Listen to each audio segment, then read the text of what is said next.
Order, order. We'll start with questions to the Chancellor of the Exchequer. Catherine West. Question number 1, please, Chair. Minister. Thank you, Mr. Speaker. The rise in food banks across Britain is amongst the most visible signs that under the last government, ours was a country where growth was too low and inequality was too high. This government is committed to ending the mass dependence on emergency food parcels. We have expanded free school meals to children in all families receiving universal credit and removed the 2-child limit to lift around 500,000 children out of poverty. Britain is now on course for the biggest reduction in child poverty of any parliament on record, and charities such as Trussell believe this will significantly reduce demand for food banks. From West. It is indeed a very exciting development to see the bold and vital steps taken to address child poverty. But runaway rental costs are driving hunger and hardship. Building council homes is obviously the right long-term approach, and Haringey Council are the second biggest builders of council homes in the whole country. But will the team now help struggling families by lifting the freeze on local housing allowance so there's a permanent link between rents and support? Well, my honourable friend is absolutely right. Food bank usage has fallen in recent years, but it is far too high, including in her constituency. And this is part of a wider challenge that the cost of essentials places too much pressure on household finances. On housing, DWP spends around £37 billion a year on housing support, but in the long run, the answer to high housing costs is to build more homes, and that is what we're doing with the £39 billion social and affordable homes programme. But we also need to protect tenants in the here and now, and the Renters' Rights Act comes into force just next week, and among other things, that will allow tenants to appeal excessive above market rents. Michael Wheeler. Thank you, Mr. Speaker. Question 2, Mr. Speaker. Chancellor. Thank you, Mr. Speaker. The government is committed to improving living standards for people across the UK. Thanks to decisions that I made in the budget, the price cap for energy reduced by £117 on average in April. We've extended the cut in fuel duty for 2 times now, and also we have introduced an anti-profiteering framework to protect working people from unfair price rises during the Iran conflict. Thank you, Mr. Speaker. So I strongly welcome the steps that the government has taken to bring down my constituents' energy bills from the start of this month. However, the effects of the war in Iran are now beginning to feed through into higher food prices. Pressures on oil and fertiliser costs are likely to intensify, and I'm concerned about increases in the price of my constituents' weekly shop at a time when their budgets are already strained. Will the Chancellor outline what steps the government has taken to protect my constituents in Worsley and Eccles from rising food prices? Thank you, Mr. Speaker, and my honourable friend speaks powerfully on behalf of his constituents. The response of this government during this conflict is, first of all, to try and de-escalate the conflict. This is not a war that we started, it's not a war that we joined, and unlike the Conservatives and Reform, we are working to de-escalate, not ramp up the conflict, and that is the best way to keep prices down. But as long as this conflict persists, we will do everything in our power to be both responsive but also responsible in the national interest, which is why we're keeping energy bills down and why we've provided £53 million of support for people who need heating oil. Question 3, Mr. Speaker. Minister. Mr. Speaker, this government is backing our brilliant British businesses to trade globally, including with our new trade strategy that expands UK export finance's capacity to £80 billion. And this government has secured new trade deals with India, South Korea, the EU and the US to back British businesses globally, delivering improved access to key markets and protecting British jobs. Mr. Speaker, I recently joined COSI Direct for their second King's Award presentation, this time for international trade. COSI are an award-winning business in early years education resources, exporting globally and continuing to grow.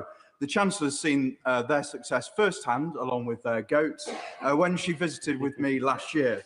So will the Minister join me in congratulating Pete, Amanda and all of the team and say what work she is doing to allow businesses like this to expand and export globally? I will indeed warmly congratulate Pete, Amanda and the wider team on their success and in inviting me to, and the goats, and in inviting me to do so My honourable friend is showing that he is indeed a true champion of the businesses in his constituency. The support that this government is giving to businesses will enable more of our fantastic British companies to export globally and to emulate Cosy Direct's success. Ben Stewart. Thank you, Mr. Speaker. Integrated industrial clusters such as at Saltend in my constituency provide the kind of fundamental chemicals and other inputs into defence and wider industries right across the country. But high energy costs and global events mean they're under unprecedented pressure. So will the Minister and will the Chancellor look at establishing an industrial support fund so that rather than having an ad hoc approach such as we saw in supporting Grangemouth, we have something strategic to ensure that we don't lose the industrial base upon which so much of this country depends? Mr. Speaker, I'm grateful to the honourable member for his question. He mentioned BICS, I believe. That indeed, that scheme is being expanded. But he'll also be aware of the British Industry Supercharger package, which provides additional price relief from April 2026 as well. Mark Garnier, Shadow Minister. Thank you very much, Mr. Speaker. Now, the Economic Secretary of the Treasury will know that our financial services industry is a shining example of our international economic might, but overinterpretation of rules and regulations has led to banks being nervous of taking risks. This has both slowed the growth in the city and also holds up international trade. Overinterpretation, for example, of anti-money laundering rules means that foreign inward remittances can take up to 2 weeks to clear into a UK bank account. Meanwhile, poor classification of risk-weighted assets starve businesses potentially of growth debt capital. So can the Economic Secretary please assure the House that this ever unnecessary tightening of the rules will be addressed in the Financial Services Bill due to be announced in the King's Speech? He won't expect me to preempt anything which may or may not be announced in the King's Speech. What I can tell him, though, as he already knows, is that this government is backing our financial services sector to the hilt to ensure that it continues to be the world-leading success that it is. John Mill. Question number 4, Mr. Speaker. Minister. Mr. Speaker, the Chancellor and the Defence Secretary meet regularly to discuss defence, including the Defence Industrial Strategy. As part of these discussions, they recently met with leaders from the UK financial sector to discuss how private investment can also be leveraged to accelerate defence readiness, building on the commitments made in the Defence Industrial Strategy. John Mill. Thank you, Mr. Speaker. In my constituency of Horsham, Chess Dynamics, part of Cohort, is a world-leading developer of counter-drone and air defence technology, exactly the capabilities we need. Yet Chess, like much of the defence industry, has been kept on hold since last year, awaiting clarity on the defence investment plan. Without it, they can't commit new air defence systems, leaving the next generation of Royal Navy frigates potentially exposed. Minister, they need to know now. Will the Minister agree to meet with me and Chess Dynamics to provide certainty on the investment which everyone says we need, but which simply isn't happening yet? Mr. Speaker, investment in defence under this government is underway. Just look at the contracts, over 1,000 contracts signed since the general election. And I could point the honourable gentleman and anyone else in the chamber to the £1 billion contract for medium helicopters in Yeovil, the £500 million invested in state-of-the-art radar systems, the £100 million boost to support submarine hunting aircraft. This government is raising defence in the highest sustained level since the Cold War, and it is at the core of making sure that we're protecting our nation's security. Chair of the Select Committee, Dame Becker. Thank you, Mr. Speaker. I wonder what consideration my right honourable friend has given to joining in with the Defence Security and Resilience Bank in order to make sure that we are really pushing the investment that we need to see in defence in the current world situation.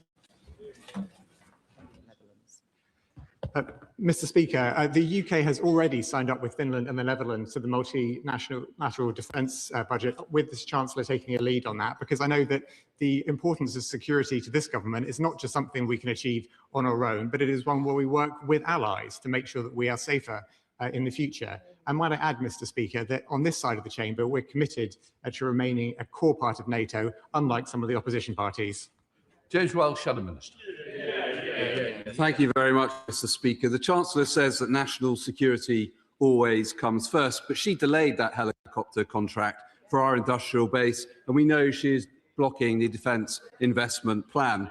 Labour's former Defence Secretary and Secretary-General of NATO, Lord Robertson, has said we cannot defend Britain with an ever-expanding welfare budget. He's right. So why is the Chancellor failing to grip the benefits bill and invest in our defence?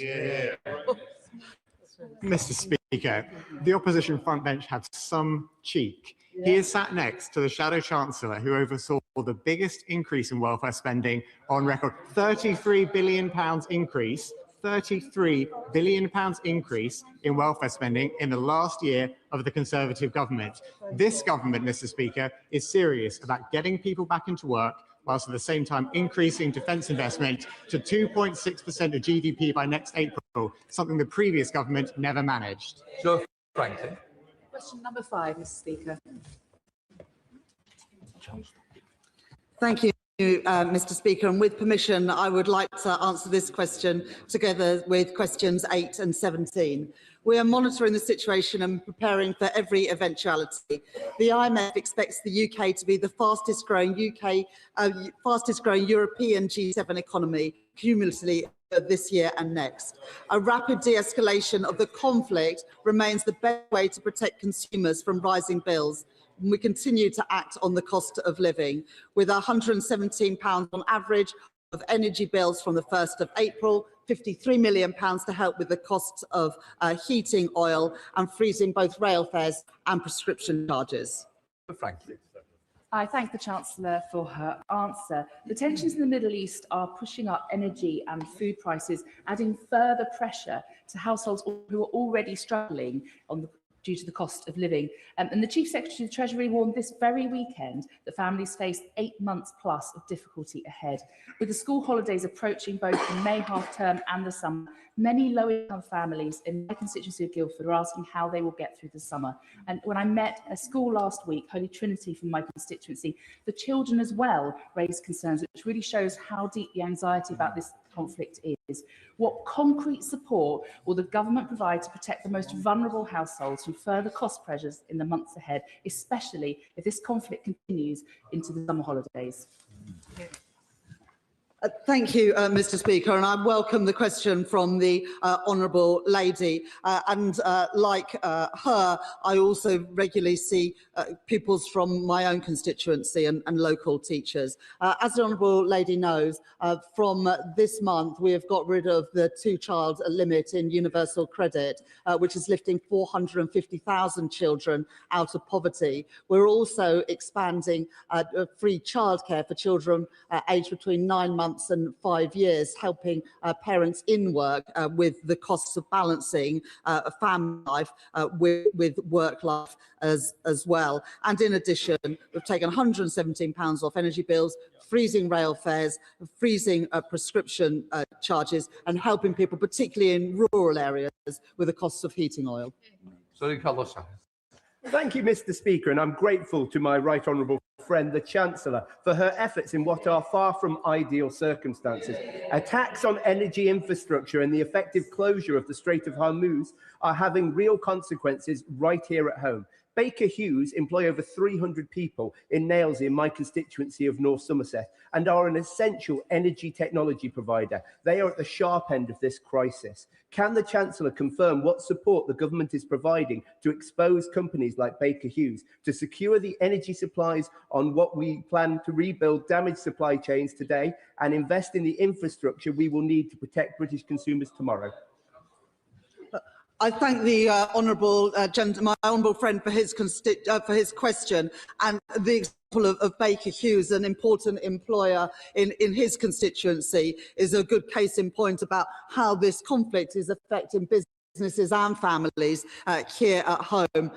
As my honourable friend knows, we have stepped in to defend our Gulf allies who have been attacked unprovoked by Iran, and we are working with our allies in the Gulf, who I speak to on a very regular basis, to make sure that not only are we defending them now, but also helping them to rebuild their infrastructure. And for businesses here in Britain, both the supercharger and the Business Industrial Competitiveness Scheme is helping businesses with the cost of their energy. Jess Bramford.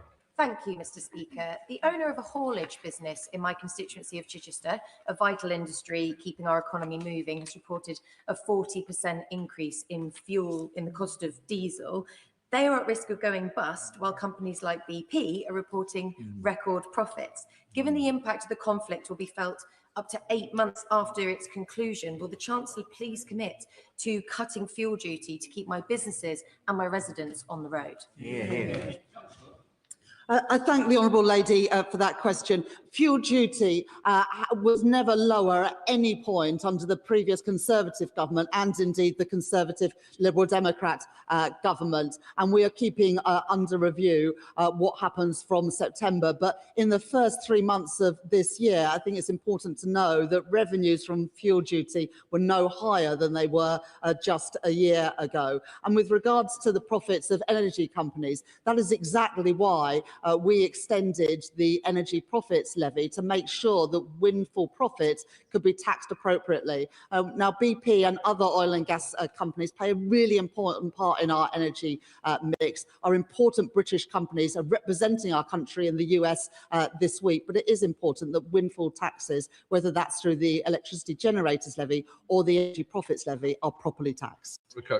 Thank you, Mr. Speaker. I'm grateful to the Chancellor for the work she's doing to protect us from the economic impacts of this war.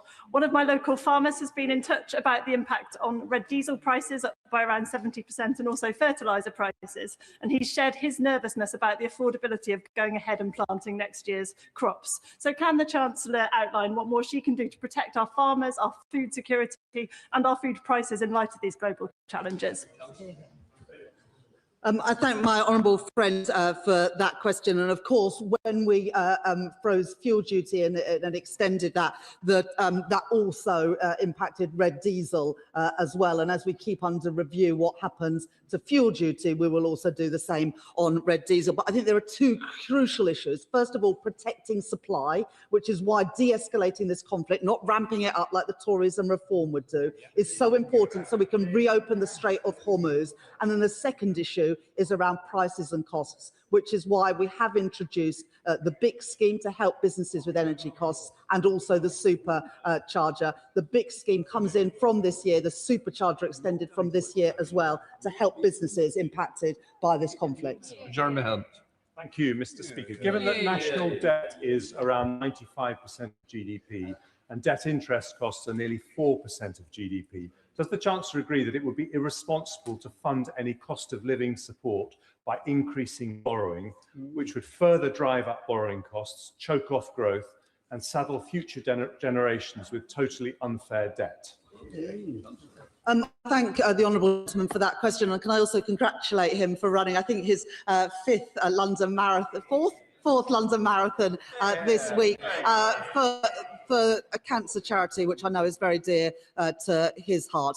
He makes a really important point because people are calling for immediate support, and I understand that. The impact of the previous governments, and I understand why the former Chancellor did what he did, but the untargeted support, which cost, I think, over £100 billion in total, meant that interest rates, inflation and taxes has ended up being higher than they needed to be. Now, we managed to reduce government borrowing by £20 billion last year. The budget deficit is below 5% for the first time since 2019. But sticking to fiscal responsibility is not just good for the public purse, it's also good for ordinary families and businesses, because I am determined that we don't go back to the high inflation, the high interest rates and the high taxes, which would be the inevitable result if we had an untargeted response to this conflict. Paul Foster.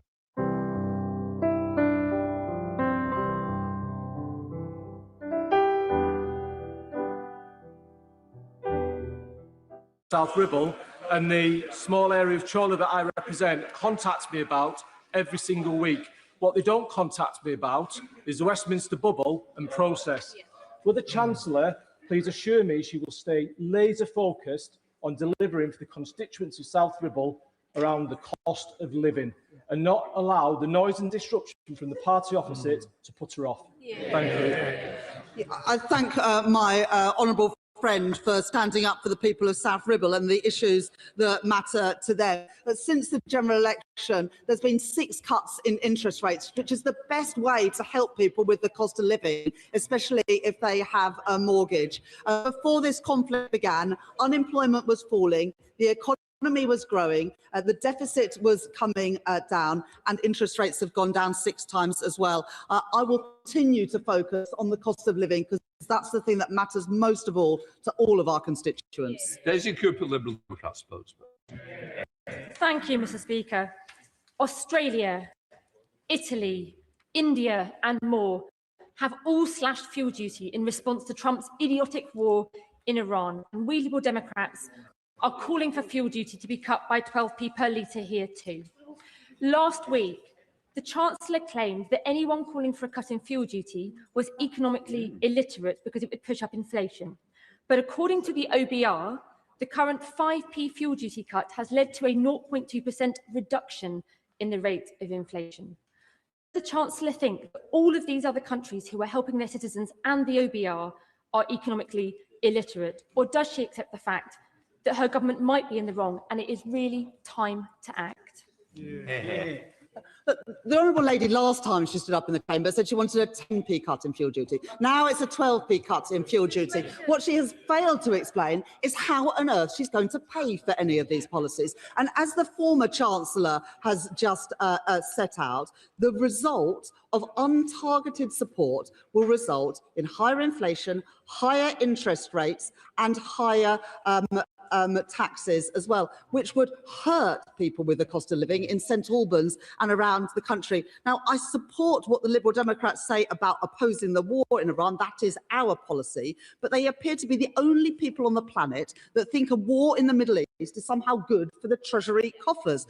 Now, I wouldn't be surprised that if in their next manifesto they said that they would commit to closing the Strait of Hormuz for good. It's not good economic policy, and I'm afraid that says a lot about the Liberal Democrats' policies. Question 6, Mr. Speaker. Minister. With permission, Mr. Speaker, I'd like to answer this question together with question number 7 and question number 14. The government has already taken action on fuel affordability at the pump. At the budget last year, the government extended the 5p per litre cut for a further 5 months, and we've also cancelled the increase that would have otherwise taken place in line with inflation at the start of this financial year. Mr. Speaker, if you were a gardener with Renault Traffic or a builder with a Ford Ranger in Scotland, you'll be paying over £150 just to fill up at the pump to get to your work. And when Spain and Poland and Germany and France and Italy and Ireland and Australia are all intervening to help their industry and economy, our Chancellor here stands idly by and congratulates herself on the quality of her inaction. Well, we don't want to hear from Anas Sarwar in Scotland because he promised £300 off our energy bills and they're now £700 higher than that promise in 2024. We want to hear from the Chancellor. What is she going to do specifically on diesel and when she's going to do it to keep the grafters of Scotland turning up for their work? Mr. Speaker, the SNP have had ample opportunity in Scotland to invest in energy, infrastructure, to invest in the changes that we need in our economy to bring down energy bills. And when it comes to fuel... OK, carry on, Minister. And when it comes to fuel duty, it is, of course, worth noting that fuel duty is lower today in cash terms than it has been in any year since 2009. Thank you, Mr. Speaker. If the increase in fuel prices is to blame for the stagnating economy and not Chancellor's two disastrous budgets, then why does she believe that further raising fuel duty in September will help in reducing the cost of living, when in fact it will further harm the economy and be another hit directly to the pockets of my constituents? Mr. Speaker, before the conflict in Iran started, we saw inflation falling, we saw unemployment falling, and we saw growth increasing 0.5% in 1 month at the start of this year. That showed that our economic plan was the right plan for this country, and it's important that we stick to it rather than return the bad old debt of the high borrowing and high interest rates that the Conservative Party brought us when they had a chance to run the economy. Labour are at war with motorists, and Reform's idea, in fact they're not even here today, of protesting about fuel prices was yesterday at their non-event. It's only those of us on these benches who are standing up for our motorists and our constituents. So I'd like to ask the Chancellor today, will she take this opportunity to help our constituents, our businesses and our motorists and adopt our plan to extend the fuel duty relief? Yes or no? Thank you, Mr. Speaker. I do agree with the honourable member that the reform sort of rabble yesterday was deeply underwhelming. On the point of fuel duty, look, at the moment, the rate of fuel duty is lower than it was at any point under the previous government, or it was never lower under the previous government than it is now. And in real terms, the rate of fuel duty is lower than it has been at any point since 1993. Thank you, Mr. Speaker. The fuel duty freeze is, of course, very welcome for drivers of petrol and diesel vehicles, but this is the second time in just over 4 years that petrol and diesel prices have gone through the roof as a result of international oil and gas uncertainty. Isn't it time that we gave as much support as possible to those who want to transition to electric vehicles? Auto Trader says that the average price of electric vehicles is already lower than it is for petrol and diesel. So will the government confirm they are bringing forward the plans for greater ability to charge at home and bringing down the cost of electricity as far and fast as possible so that more drivers can benefit from long-term lower driving costs? I thank my honourable friend for his question. He is right that we are seeing a continued uptake in electric vehicles. We saw that in March of this year. It was the highest ever. There were more electric vehicles purchased in March than in any month in British history. We can see that take-up is continuing to increase. This government is increasing and expanding the grants for those who want to buy an electric vehicle, and we're making progress too with permitted development rights so that those who don't have easy access to charging in their driveways can have easy access and cheaper access to on-street charging too. Thank you, Mr. Speaker. Even before the current East conflict, fuel suppliers in Merthyr Tydfil, part of my constituency, were charging on average 10p per litre more than other parts of my constituency and in neighbouring towns. Even London fuel prices were cheaper than Merthyr Tydfil, and the situation has not improved since. I've written to suppliers and met with some with limited success, and also asked the CMA to look at the matter, which they have so far not done. So can I ask the Chancellor to offer whatever assistance she can in urging fuel providers in Merthyr Tydfil to act fairly, and can she also urge the CMA to consider what they can do to ensure fair play for my constituents? Thank you, Mr. Speaker. I thank my honourable friend for his question and the representation and the work that he is undertaking on behalf of his constituents in a rural part of our country. We are making sure that all garages are on the new Fuel Finder website that the Chancellor has introduced. That should drive up competition to make it easier for the people that he represents to compare the cost at the pump in different garages nearby. It's good to hear that he's been in touch with the CMA. The Chancellor has been in discussion with them too about making sure we have competition in this industry. And if it would help him to get a meeting with the CMA, then I would happily assist with that. James Welsh, Shadow Minister. Thank you very much, Mr. Speaker. Whilst Conservatives froze fuel duty for 14 years, Labour is planning to increase it by 5p. Costing families £150 a year and hauliers £2,000. And when she was asked to reverse her hike, the Chancellor said she was loath to spend government money doing so. There's no such thing as government money, there's only taxpayers' money. So rather than increase taxes again, will she actually help households and businesses facing higher prices and scrap this fuel hike? Mr. Speaker, on this side of the House, we are fiscally responsible. We will make sure that we continue to get borrowing down in a sustainable way, as we did over the last financial year with borrowing falling by £20 billion. Whenever they've had the chance, they've borrowed more, which pushes up interest rates for everyday families and means that we have to have higher taxes in the long run. That is not the approach that we will take. And one final quick thing, Mr. Speaker, their plans that were set out in the final budget before they left office would have had fuel duty increase every single year. Instead, we have frozen it since we took over. Number 9, please, Mr. Speaker. Chancellor. Thank you, Mr. Speaker. We are reforming government procurement rules so that we can buy more that is made in this country. And we've already changed the rules around steel, shipbuilding, energy infrastructure and AI.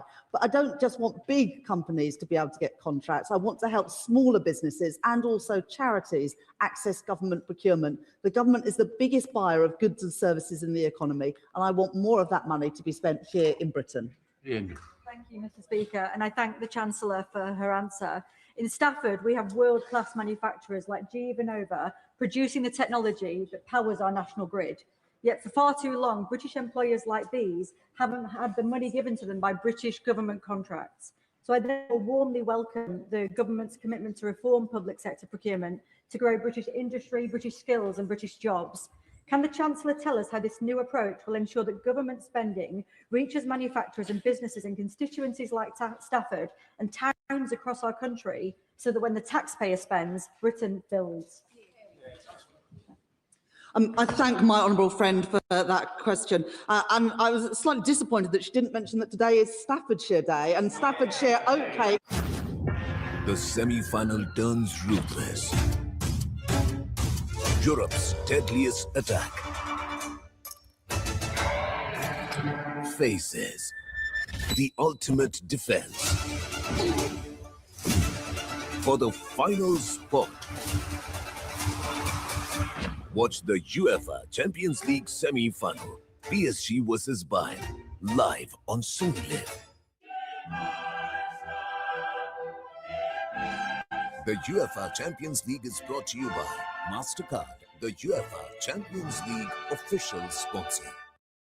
Will the Chancellor walk with us into the broad sunlit uplands of post-Brexit Britain and use the freedoms that we have obtained for this country? Well, they cheered, but they didn't use any of them. And it's this government that is doing everything we can to buy, make and sell more in Britain. But one of the best ways that we can grow our economy is to work more closely with our friends, our trading partners and our neighbours in the European Union, whether that is through rejoining Erasmus, playing our full part in Horizon, whether it is through a deal for our food and farming sector so that we can export the great stuff we make here in Britain into the EU and in so many other areas. And that is why we are determined to rebuild that relationship with the European Union. Number 10, please, Mr. Speaker. Well done. Thank you, Mr. Speaker. The reforms to business property relief maintain significant relief for owners of business assets. This is beyond what is available to others and is more generous than at any time, for example, under Margaret Thatcher, when the rate of relief was a maximum of 50% on all business assets, including the first £2.5 million. And I don't think members opposite would argue that we didn't see growth in the private sector while Thatcher was in power. Good fortune. Thank you, Mr. Speaker. And I, of course, agree with the Minister that Margaret Thatcher really was the sunny uplands of this country. Mr. Speaker, SMEs provide the backbone for our economy in Bromley and Biggin Hill. And many of those businesses are still family-owned, suffering from the slew of taxation put upon them by this Labour government. Family Business UK's analysis, published just last month, said that 57% of businesses are still suffering from the business property relief, which, despite, as the Minister alluded to, the slight change is still impacting their business. Would the Minister agree with me that the best way to growth is to support small businesses and not to tax them out of existence? Thank you, Mr. Speaker. I'm glad that the member opposite acknowledges that while Margaret Thatcher was in power, she was actually taxing through business property relief these businesses more than this Labour government is doing. We do have a fair and balanced approach when it comes to making sure we can raise revenues from the very largest businesses and agricultural businesses in order to raise revenue to sustainably support the reduction in borrowing that this government is bringing about. Whereas, Mr. Speaker, hundreds of small family businesses across Cornwall will soon be subject to a significant increase in their property costs as a result of the BOA's decision to reclassify serviced offices, business centres and co-working spaces. Would the Chancellor arrange for me to meet with Treasury officials and the VOA to discuss how the impacts of this reclassification may be mitigated? I thank my honourable friend for his question, and I am aware of the issue that he raises. I have met with the representatives of the sector in recent weeks to discuss it.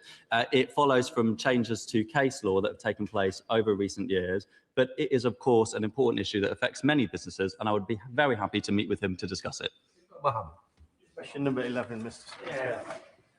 Thank you, Mr. Speaker. The government is taking action to tackle child poverty, including by removing the 2-child limit and expanding free school meals and breakfast clubs, including 7 breakfast clubs already rolled out in the Dewsbury and Batley constituency.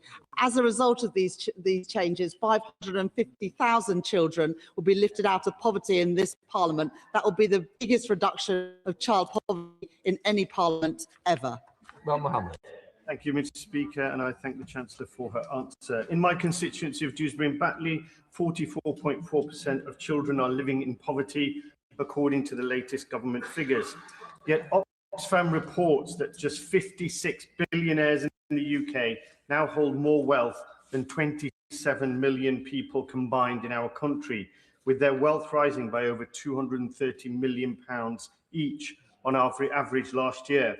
Does the Chancellor accept that child poverty is not inevitable, but the result of political choices about who this government wants to protect?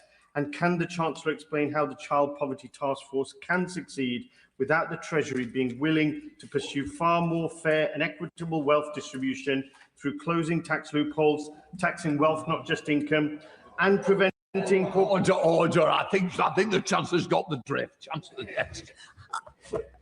Child poverty is absolutely not inevitable, and that is why we are lifting 550,000 children out of poverty. It's always governments that lift children out of poverty and Tory governments that put children back into poverty. And the numbers that the honourable gentleman used are appalling. 44% of children should not be growing up in Dewsbury and Batley in poverty, and that is why we have made the changes that we have to lift those children out of poverty, to give all of them a decent start in life. Are you standing? Andrew Page. Thank you, Mr. Speaker. One of the worst legacies of the last government was that 43% of children growing up in Peterborough are living in poverty. Nearly 10,000 children will be affected by the lifting of the child cap in Peterborough alone. Can the Chancellor assure me that whilst we've made huge progress on this, that we keep a razor-like focus on child poverty as we deal with the cost of living crisis and the fallout from the war in Iran? I thank my honourable my honourable friend for that question. And 10,000 children in one constituency lifted out of poverty by just one of the policy changes that we have made to reduce child poverty, I think shows the difference that this Labour government is making. And when combined with the breakfast clubs, the free school meals, the extension of childcare, the Renters' Rights Act, the building of new homes, that is why this government is set to deliver the biggest ever reduction in child poverty in one Parliament. The Judge. Question number 12, please, Mr. Speaker. Sorry. Chancellor. Thank you, Mr. Speaker. First of all, I would like to offer my deepest condolences following the tragic death of 2 young children in my honourable friend's constituency. I know that this will be an incredibly distressing time for the whole community, and I think the thoughts of the whole House are with that community. We recognise that everyday living costs remain too high, and that is why we're supporting households with their energy bills. And it's also why we've frozen prescription charges for a second year in a row and frozen rail fares for the first time in 30 years. It's also why we have lifted the national living wage and the national minimum wage, so people on low pay see their money go further. The Judge. Thank the Chancellor for her condolences. I was there at the site of the tragedy on Sunday laying flowers, and it is very upsetting for everyone in my constituency. One of my favourite places for lunch is the Pomegranate Cafe, together with the Central Community Shop within my constituency, which is a community-based social enterprise founded in partnership between the Good Shepherd charity, Wolves Foundation and the Labour-controlled City of Wolverhampton Council to provide affordable food, with all profits from the cafe donated back to the Good Shepherd's free-to-access services, supporting their work to end homelessness, assist recovery, provide access to services around training and employability, and providing meaningful pathways out of poverty in Wolverhampton. Will the Chancellor please join me in congratulating everyone involved with the Pomegranate Cafe? Again, I think the Chancellor's got the question. Chancellor. I thank my honourable friend for raising the excellent work that the City of Wolverhampton Council is doing to help people with the cost of living, and particularly to help the most vulnerable people in our society. And it's why, combined with the measures that we are taking to reduce child poverty, to increase the basic state pension, a new state pension, but also what we're doing with Pride in Place, including in Whitmore, Reams and Dunstall Hill in his own constituency, to improve outcomes for people in Wolverhampton West and around the country. Thank you, Mr. Speaker. Question number 13. Minister. Mr. Speaker, this government is investing in Wales's industrial future and unlocking economic growth, including by providing £2.5 billion for the UK's first small modular reactor in Anglesey to support up to 3,000 jobs and power 3 million homes. We've also recently agreed a new £50 million defence growth deal for Wales. We're backing Welsh free ports and investment zones, and we are connecting people and businesses with at least £445 million worth of rail infrastructure investment right across Wales. Thank you. The people of Mega and Undy have been celebrating the fact that they're getting a new train station thanks to two Labour governments working together to deliver it. So it's unbelievable that Reform's leader in Wales recently said, nobody wants or needs these new stations. So does the Minister agree with me that new railway stations are, of course, essential for economic growth? And does he think Reform just don't listen to what people in Wales want, or they just don't care? Mr. Speaker, I completely agree with my honourable friend that the UK and Welsh Labour government's generational commitment to the future of rail in Wales is fantastic for her constituents right across Monmouthshire. It is frankly, Mr. Speaker, outrageous to hear Reform's leader in Wales trying to tell people what they want, and even more shocking that they promise to rip up our plan. New railway stations, Mr. Speaker, are indeed critical for economic growth, and only Labour will build the rail network that people in Wales need and deserve. Becky Cooper. 15, please, Mr. Speaker. Minister. Mr. Speaker, I thank my honourable friend for her question. The government is acting to ease the cost of living for commuters, including by extending the £3 national bus cap to March 2027. We have also frozen regulated rail fares for the first time in 30 years, and that will save the average commuter travelling from Worthing to London using an annual season ticket £360 a year. Becky Cooper. Thank you, Mr. Speaker, and I thank my right honourable friend for freezing rail fares. This will indeed help ease the cost of living for many commuters, like my constituents in Worthing West, many of whom do have jobs here in London or Brighton. Southern Rail have been rated as the worst value for money rail operator in a national passenger survey. So will the Minister please ensure that as we move to nationalisation of our service and finally see the back of Southern Rail next month, that there is investment available for key... Nature speaks in silence, where every drop disappears into mystery. A mystery born in grey mat and refined in the depth of peach mat, where the mountain keeps its silence. Design speaks in elegance. Elegance infinite and pure, crafted with precision, flowing without end.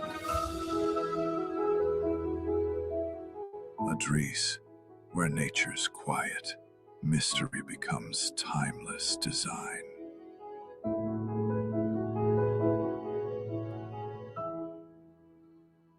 Possible, particularly Leicestershire, Rutland and Lincolnshire, who desperately need it. Mr. Speaker, as my honourable friend, the Exchequer Secretary, has set out already today many times in relation to fuel duty, we inherited plans from the previous government that would have seen fuel costs go up for people across the country. We have extended the 5p cut on fuel duty, we have extended the freeze, and that is an important way of helping people with the cost of living right now. Thomas. Thank you, Mr. Speaker. Number 16. Minister.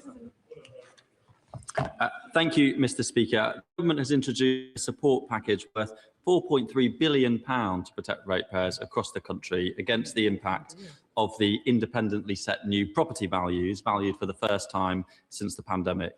We've also introduced permanently lower multipliers for eligible retail, hospitality and leisure properties. These are worth nearly £1 billion a year and will benefit over 750,000 high street businesses.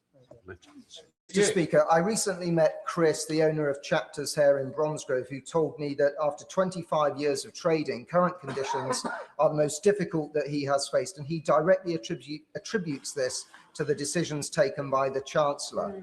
Why is it that the Chancellor of the Exchequer and the government across the board is riding roughshod over what businesses think, the people who know best how to run their businesses, and when will the government get off their backs and get on their side?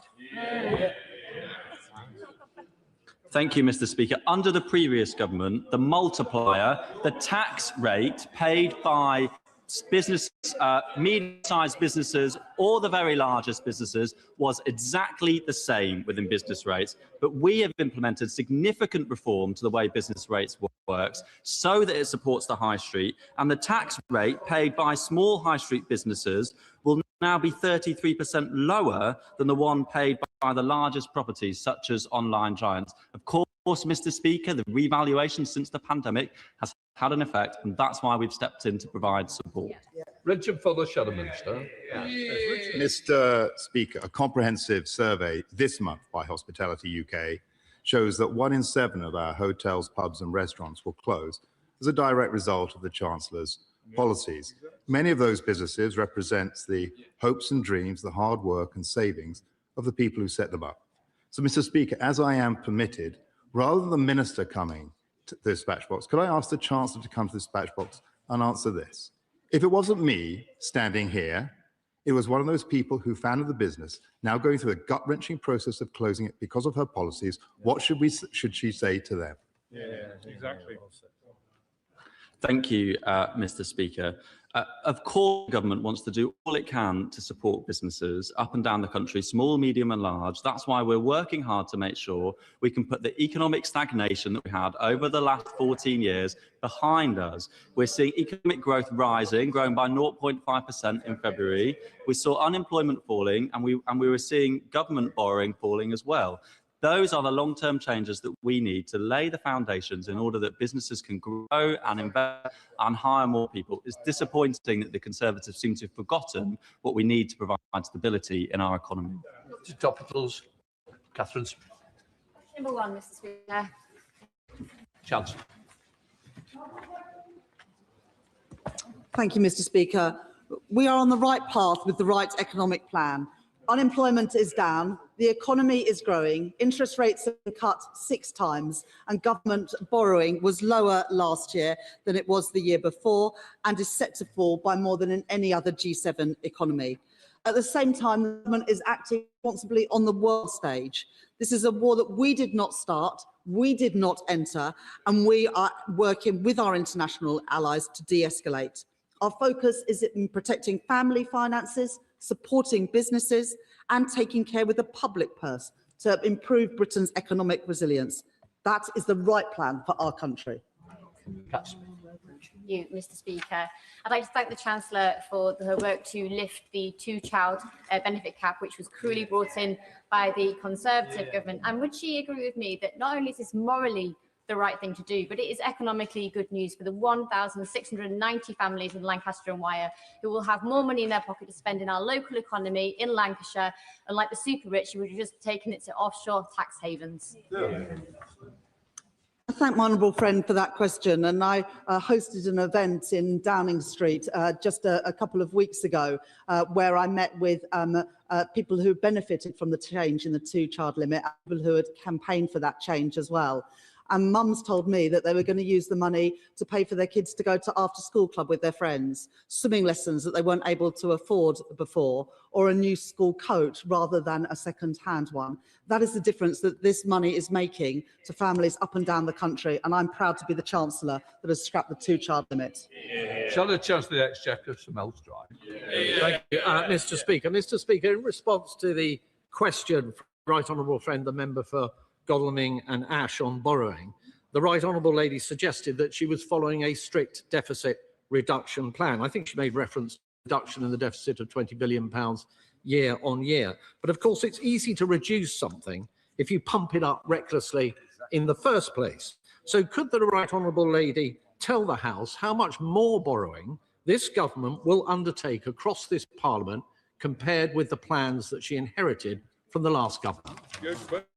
Well, let's remember to start with that the plans we inherited from the past government would have seen fuel duties go up straight away.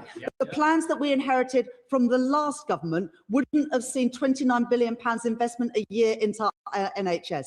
And the plans that we inherited from the last government would have seen business rates for high street businesses, our retail, hospitality and leisure businesses go up straight away. We did make the decision to change that inheritance because we thought that was the right thing to do, and we still do.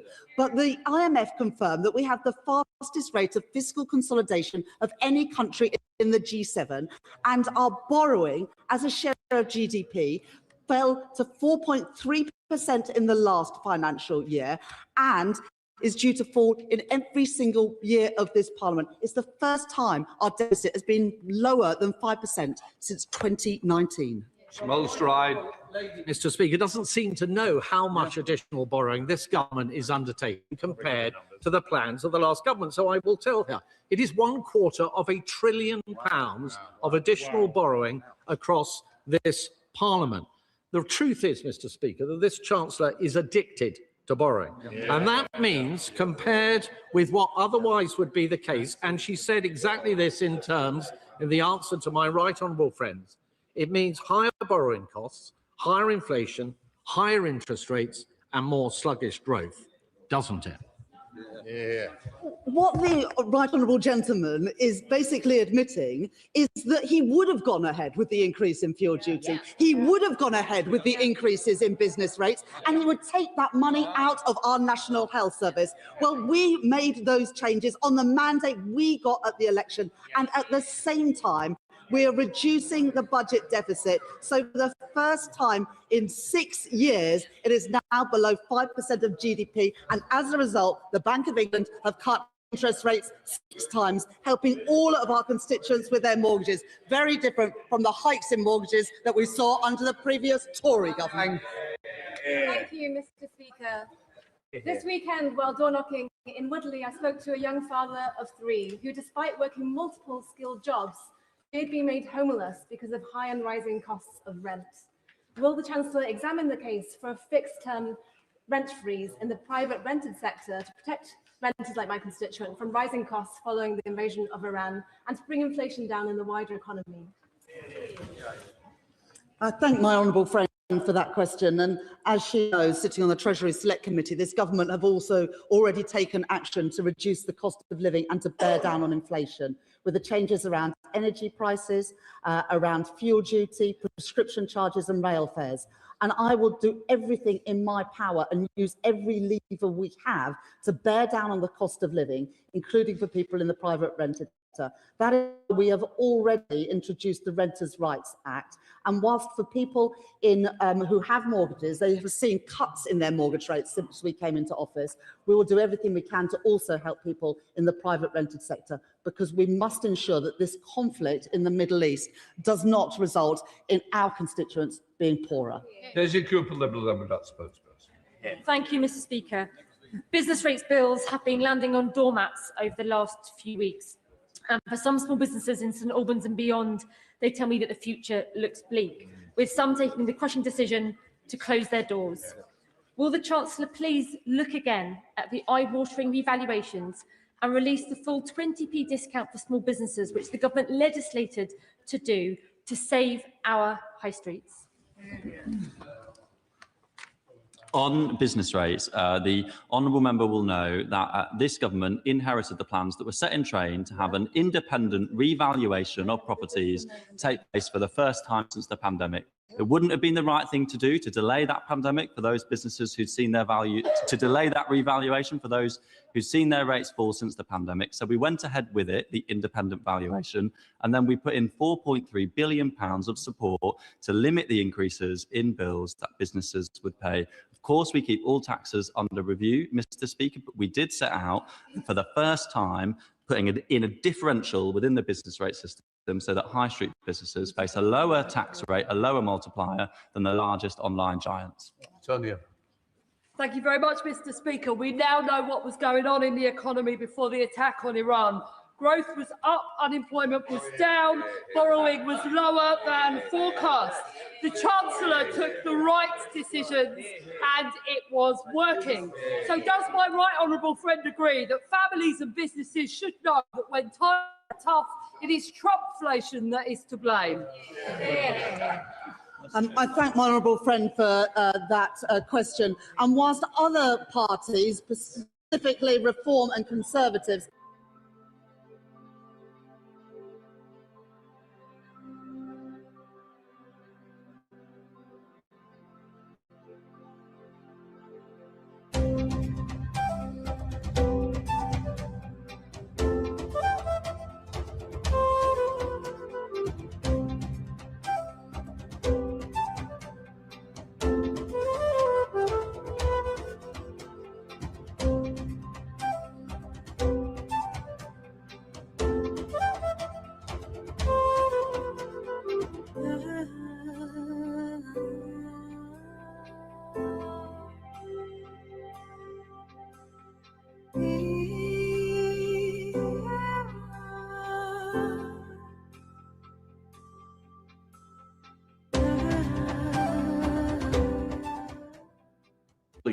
Please. Mr. Speaker, I'm always happy to take questions on business rates, even months after the decision set out at the budget. And I thank I thank the honourable member for reading out the Labour manifesto. We have made significant changes to business rates by introducing the new lower multiplier for high street businesses in order that they can pay a lower tax rate than the largest online giants. Chris Bloor. Mr. Speaker, given Reform in Worcestershire promised to cut taxes, but have instead increased county council tax for Redditch residents by nearly 9%, does the Chancellor agree with me that in the Redditch Borough Council elections on May the 7th, the only way to protect vital local services and keep taxes low is to vote for Redditch Labour candidates? Redditch Labour. My honourable friend is absolutely right that whilst Worcestershire Reform-led council said that they would cut taxes, they've instead put them up. And so that is why on May the 7th, I would urge people in Redditch and across the country to vote Labour. Thank you, Mr. Speaker. More than 1.3 million people use lifetime ISAs to save for their first home. The property cap of £450,000 has been frozen since 2017, despite rising house prices. But those buying their first home over this threshold face a 25% penalty. First-time buyers across London are disproportionately affected. Data from February this year showed the average price paid for a first-time buyer in London was £463,000. So can the Chancellor tell us how is she ensuring first-time buyers in London are not unfairly disadvantaged by using this saving scheme? Mr. Speaker, the government is committed to making the aspiration of home ownership a reality for as many people as possible. And we recognise that the LISA isn't working for everyone. That's exactly why we've launched a short consultation into the implementation of a new ISA product that's going to support more first-time buyers. And that new product will include the government bonus being paid at the point the individual makes a withdrawal for a home purchase, therefore removing the need for a withdrawal charge. Tom Rutland. Thank you, Mr. Speaker. The Chancellor will have seen the news this morning that BP profits have more than doubled, undoubtedly driven by the conflict in the Middle East.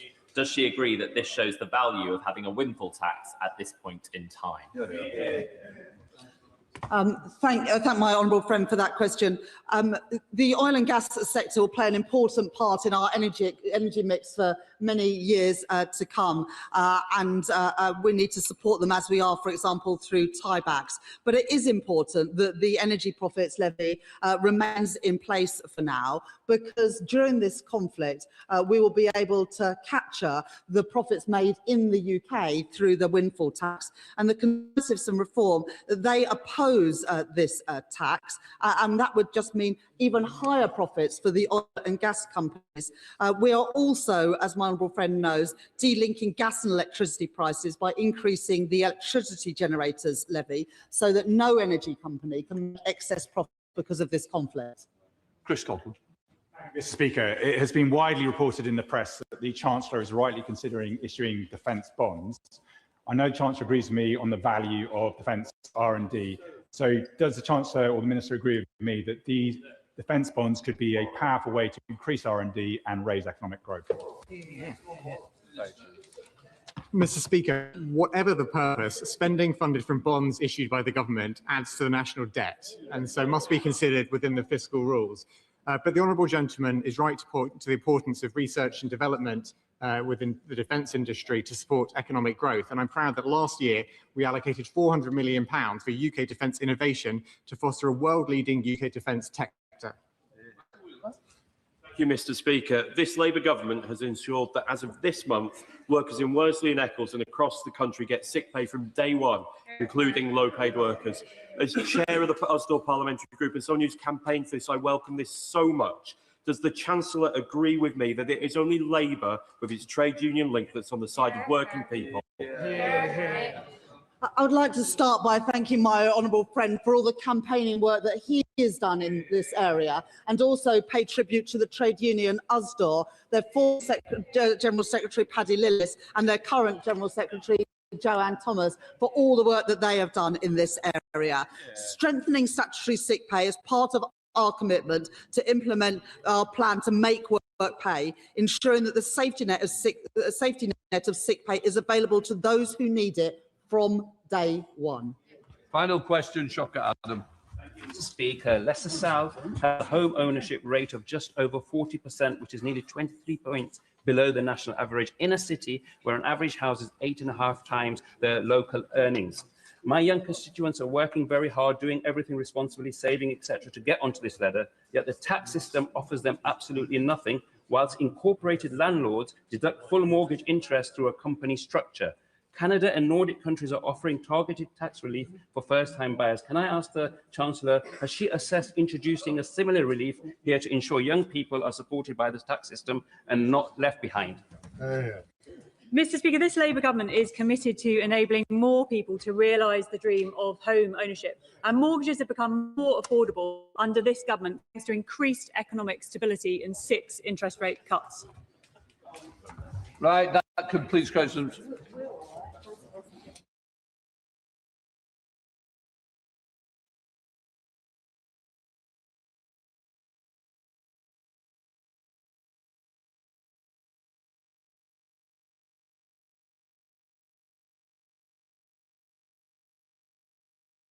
We now come to presentation of bills. James McCleary.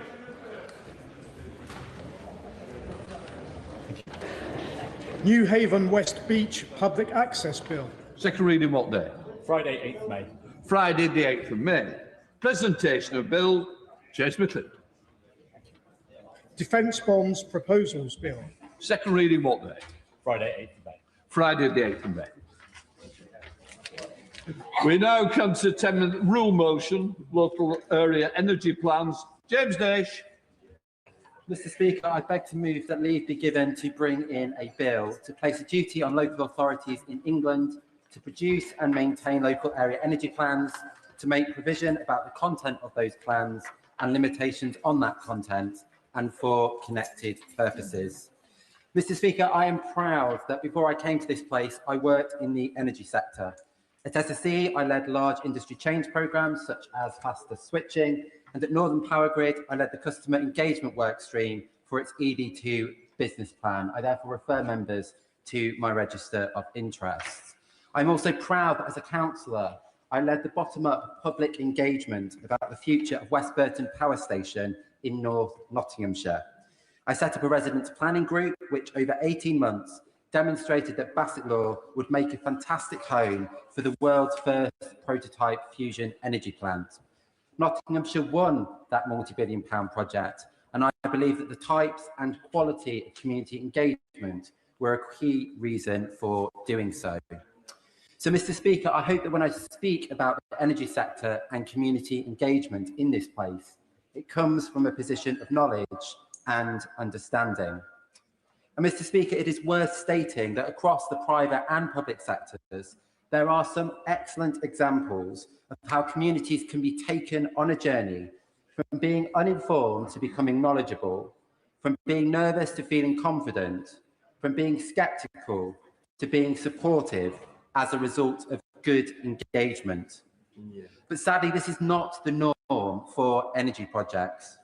I would like it to be, and I believe that it can be, through the universal adoption of local area energy plans. Mr. Speaker, this government is advancing one of the largest infrastructure programmes that this country has seen in generations.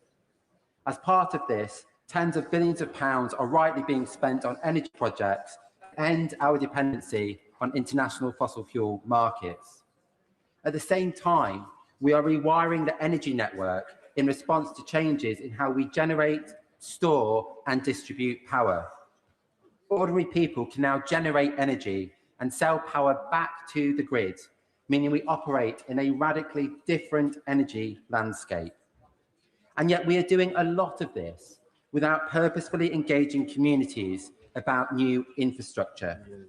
In contrast to how we plan housing through local plans with formal regulation consultations, right now, there is no meaningful strategic conversation or consultation about energy infrastructure.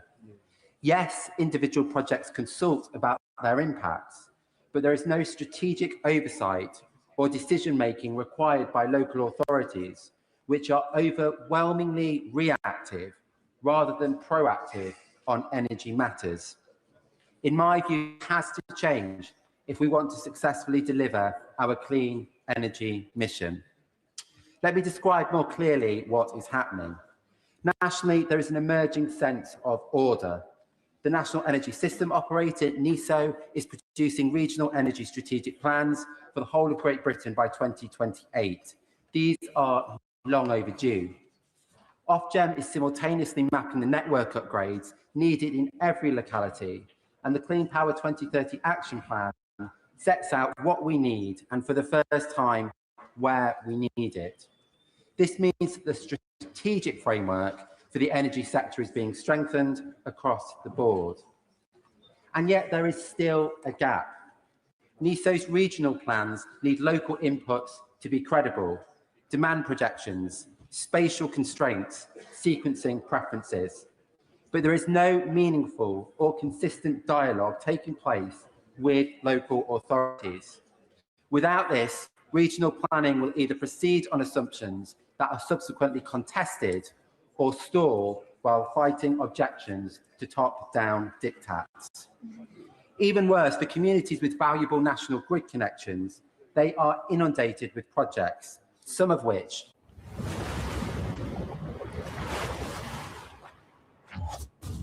you live for moments like this. Moments that invite you into a space where preparation makes room for discovery. There's no hesitation, no what-ifs, just a steely calm and the certainty that you're ready. Ready for the unknown.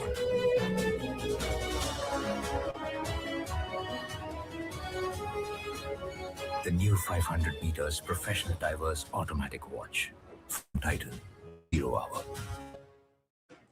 This isn't a new idea. Local area energy plans have existed as a methodology since 2018. Dozens of councils have produced them, detailing specific energy system changes, locations, and delivery timelines. But in England, they remain voluntary. This means that the essential transition to green energy is potentially being made without consistent, meaningful local engagement across the country. And Mr. Speaker, I don't want to see this. So this bill proposes doing 4 things. First, it places a duty on every local authority in England to prepare, adopt and maintain a local area energy plan. Second, critically, it will state that these plans must identify sites capable of meeting energy generation targets set for each area. The Secretary of State would set those targets, but communities would help to decide where the infrastructure goes, much like local plans for housing. And in so doing, we spread the load and take people on the journey. Third, the bill makes data sharing by distribution network operators mandatory, meaning constraint data reinforcement plans, connection queues and capacity forecasts are provided in standardised formats. And fourthly and finally, this bill would give legal weight to local area energy plans. I believe energy needs and generation should be a material consideration in planning decisions and considered as formal evidence in network investment cases assessed by Ofgem. Let me be clear about what this bill does not do. It does not allow local area energy plans to contradict national policy statements, and it does not provide a mechanism for blocking infrastructure that has legitimate needs. Rather, it recognises that local area energy plans can help to shape where and how and when infrastructure is delivered locally and bring communities and elected representatives into a very important and consequential conversation. Handled badly, Mr. Speaker, energy projects become a source of major grievance. But handled well, as happened in Bassett Law, they become something else. They become a story about jobs, about investment, about agency, and ultimately about consent and control. Mr. Speaker, this bill, I believe, is the only way to genuinely shift the dial away from "this was done to us" to "I had a say," away from "nobody cares" to "this project was considered and discussed locally," away from "why here" to "I understand why and how we are playing our part." I do not pretend that this bill will satisfy everyone. Some people do not want wind turbines or solar farms full stop, and no amount of process should do so. But in my experience, local opposition is not normally a fundamental objection to renewable energy. Rather, it is about feeling blindsided, lacking control, and not having a local narrative about which energy projects have been consented to and why, and understanding how this contributes to a better, cleaner local future. Mr. Speaker, it's estimated that £40 billion could be spent annually on new energy infrastructure between now and 2030. The question is not whether that money should be spent, it must be. The question is what evidence and what voices inform how and where it is spent. The window of opportunity is narrow because business plans for the next price control period and the regional energy strategic plans will both be finalised by 2028. Getting that local layer right now is therefore essential. It will reduce conflict, prevent delays, and limit expensive changes down the line. So I hope that the government will take this matter seriously. Mr. Speaker, this bill gives communities a genuine stake in where and how energy infrastructure is delivered. It connects local planning to real investment decisions and ensures that transition will happen with people, not to them, while still making the essential shift to cleaner, greener energy eminently deliverable.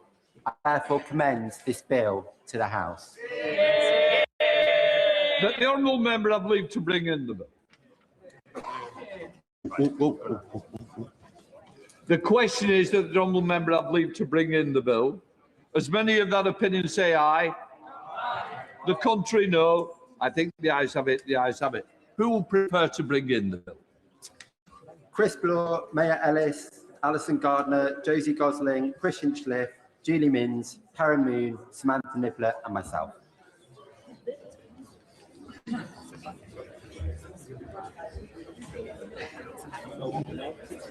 James Ash.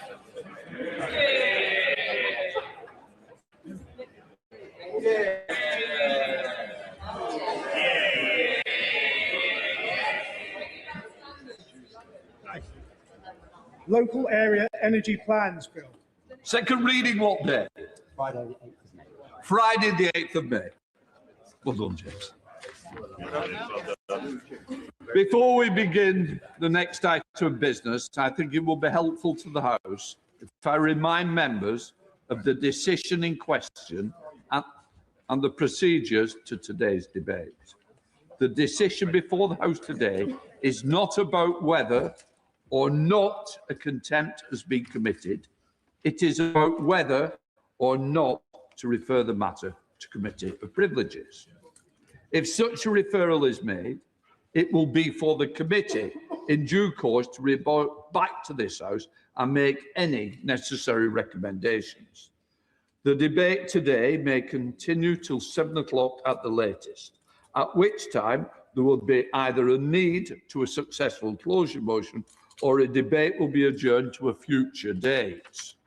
In recent years, the length of time taken for debates on similar motions has ranged between 7 minutes and 5 hours. Any members who wish to speak need to stand to ensure that they catch my eye at the beginning of the debate. I would say to members that if the debate becomes very repetitive, we may have to consider whether it would be appropriate to accept an early closure motion. Finally, members may well be aware of the rules relating to good temper, moderation in parliamentary language. Today's proceedings are on a substantive motion relating to the specific responses by the Prime Minister to this House. It is perfectly in order for honourable members to question the veracity of those responses cited in the motion, or whether or not they were misleading. However, it is not in order to challenge in more general terms of truthfulness of the Prime Minister. Right. The Right Honourable Member for North West Essex has tabled the motion to debate on the matter of privilege, which I've agreed should take precedence today. I now call the Leader of the Opposition, Kevin Maynock, to move the motion. Thank you, Mr. Speaker. I beg to move the motion standing in my name on the order paper. Mr. Speaker, shall we pick up where we left last Tuesday when we had an emergency debate about the government's accountability to Parliament over Peter Mandelson's appointment as our ambassador to the United States? The very next day, at Prime Minister's questions, the Prime Minister read out selective quotes from Sir Ollie Robbins' evidence to the Foreign Affairs Select Committee and deliberately left out critical sections to make it seem as if Sir Ollie Robbins' evidence had exonerated him. The Prime Minister told the House, and I quote, "No pressure existed whatsoever in relation to this case." That is not what the record shows. Let me read Sir Ollie Robbins' exact quote. "Throughout January, my office and the Foreign Secretary's office were under constant pressure. There was an atmosphere of constant chasing. So how can the Prime Minister tell us that Sir Ollie Robbins said no pressure existed whatsoever? Everybody heard what Ollie Robbins said. We are not here to test whether members have good hearing. People can go and look in Hansard. The question today, as the Speaker said, is whether this should go to the Privileges Committee, whether this House and Labour MPs really believe in full due process, whether Labour MPs have the integrity to refer the Prime Minister to the Privileges Committee, knowing what we all know and can all read in Hansard. The Ministerial Code is very clear. Ministers who mislead the House must correct the record, and I quote, at the earliest opportunity. It is very obvious that the Prime Minister, what the Prime Minister said at the dispatch box was not correct. It's clear that full due process was not followed.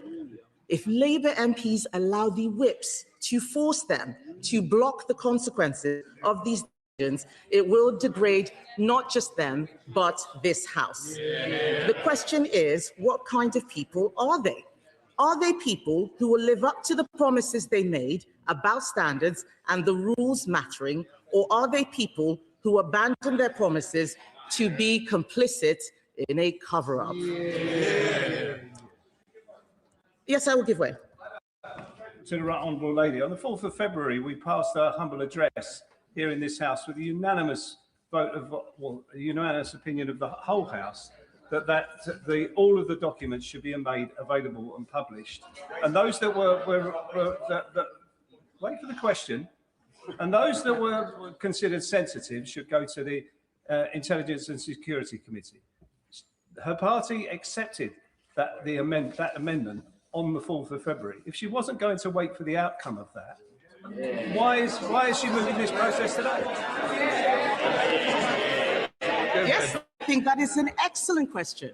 We asked for the release of documents, and then when the evidence came showing what the Cabinet Secretary had said in November 24 about what full due process was, it was very clear that those instructions had not been followed. We also know that this latest information about the problems with the security vetting did not come from the humble address, it came from a leak to The Guardian. So why should we wait for a never process that is clearly not happening? Even members of the Intelligence and Security Committee in that SO24 debate last week said that there were delays to the release of the documents. So, Mr. Speaker, members opposite want to pretend that this is something that only one party is doing. Can I remind them that this is a cross-party motion supported by independents, the Lib Dems, the DUP, the SNP, members from across this House. Calling this a stunt is disrespecting this House and disrespecting the Speaker. It's very obvious, listening to the media and their tweets, it's very obvious they've all been told to come here today. Tell everybody it's a stunt. Tell everybody it's a stunt. Why are they acting like sheep? Why are they acting like sheep? They should be better than that. We will be counting, by the way, some people might even be shouting bingo at how many times people stand up and say that this is a stunt in this debate. We're looking forward to it. Mr. Speaker, there is a... Yes, I will give way. I'm grateful to my right honourable friend. I think she's being a little too harsh to the limited number of Labour MPs opposite. I mean, here we have the entire reputation of the Prime Minister of this country, the leader of their party, and they're not turning out for him because they know that he is now a laughingstock, and having called round them, they found out they had to put a 3-line whip to get them to protect his blushes. So, can my right honourable friend be a little bit kinder to the members opposite, especially the brave ones who are actually prepared to come out and defend the indefensible?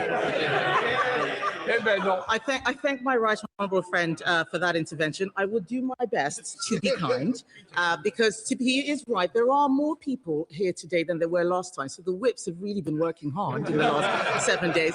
Last week, not a single Labour MP bothered to intervene. Now, we've got a second one. I'm going to take an intervention from the right honourable gentleman, and then I'll come to the Labour MP. Very grateful to the Leader of the Opposition. She's right to highlight the cross-party nature of this motion and also question the applicability of a whip in refusing a motion before the House. Does she not agree, and should Labour MPs not consider? There's nothing to hide, there's nothing to fear. The honourable gentleman makes an excellent point. I completely agree with him. In fact, I will be making that case in due course, but I will give way to the honourable gentleman. Well, I thank her for giving way. And a moment ago, she talked about selective quoting, and I'm sure that she would not want to selectively quote Sir Ollie Robbins herself. So could she tell us what the rest of that quote was? And when he talked about pressure, was he talking about pressure to deliver a decision in time for President's inauguration, or was he saying that he felt pressure to materially change what that decision would be? Because that is quite an important distinction, is it not? It is quite important, and if it was, why didn't the Prime Minister say so last week? Why didn't he say no pressure whatsoever? He should go and read the hands, Mr. Speaker. Mr. Speaker, yes, I will give way on that point. Right, friend, for giving way on that point. Are we really suggesting in this debate in this chamber that anyone who does not fully, comprehensively, without any hesitation, pass vetting should be given the most important role in our ambassadorship? The opposition seems suggesting that someone who is borderline, that there are any red flags, should be put in this sort of role. Is that not absolutely extraordinary? It is extraordinary, and the evidence which we've heard from the Foreign Affairs Select Committee this morning is only making this matter worse for the Prime Minister. So it is very wrong for them to be talking about a stunt. This is about the integrity of this House. Why is the Privileges Committee only a political stunt when Labour is in the dock? Do they still believe that honesty and accountability matter when it is one of their own? Do they believe that Labour Prime Ministers should be held to the exact same standards that they held Conservative Prime Ministers to? Or do they believe that there should be an honesty discount because the Prime Minister is Labour? The fact that there are so few cabinet ministers sitting on the front bench, they've had to dig deep to the bottom of the barrel for junior ministers to come and sit there, I think shows that they're struggling to get support for this. But let me tell Labour, I'm going to make some progress, Mr. Speaker. Let me, I would say very gently, in fact kindly, I would say kindly to Labour MPs, as I've been asked to, that if they vote against this motion today, they are admitting that Labour has lower standards and should be held to a lower standard than everyone else. Because when they were elected, they promised their constituents integrity and high standards, and for most of them at the time, they meant it. This country is the mother of all parliaments. This vote today is about Parliament. It's not about the Labour Party. It's about the Prime Minister being held to account. To those people saying this is a stunt, this is about whether the Prime Minister is accountable, not just to the opposition, but to them and their own constituents. Members opposite may believe that the Prime Minister is telling the truth. As the Speaker said, they are not being asked whether the Prime Minister is telling the truth. They are being asked whether the committee should investigate whether the Prime Minister told the truth. That is a different thing. The question is whether there is a case to answer that he misled this House and has failed to correct the record. Yes, I will give way. Thank the right honourable member for giving way. The British public are already fed up with politicians. We see that in general elections, the low turnout rate. What we have here is a prime example of the British public has lost confidence. We are trying to shield and hide from the public the truth. Does the right honourable member agree that in order to restore that trust, this Prime Minister must be put in front of a committee? I do agree that this is a matter of trust with the public. We have to show that we do things properly here. As I was saying, Mr. Speaker, the question is whether there is a case to answer that the Prime Minister misled this House and has failed to correct the record. If there is a credible case that he did, then this matter should be referred to the Committee of Privileges. Those are the rules of the House. Let me quickly run through the facts to make sure that every Labour MP here. Mr. Speaker, the Prime Minister appointed Peter Mandelson before security vetting was granted in direct contravention of the advice given to him on the 11th of November 2024 by the then Cabinet Secretary. That is not due process.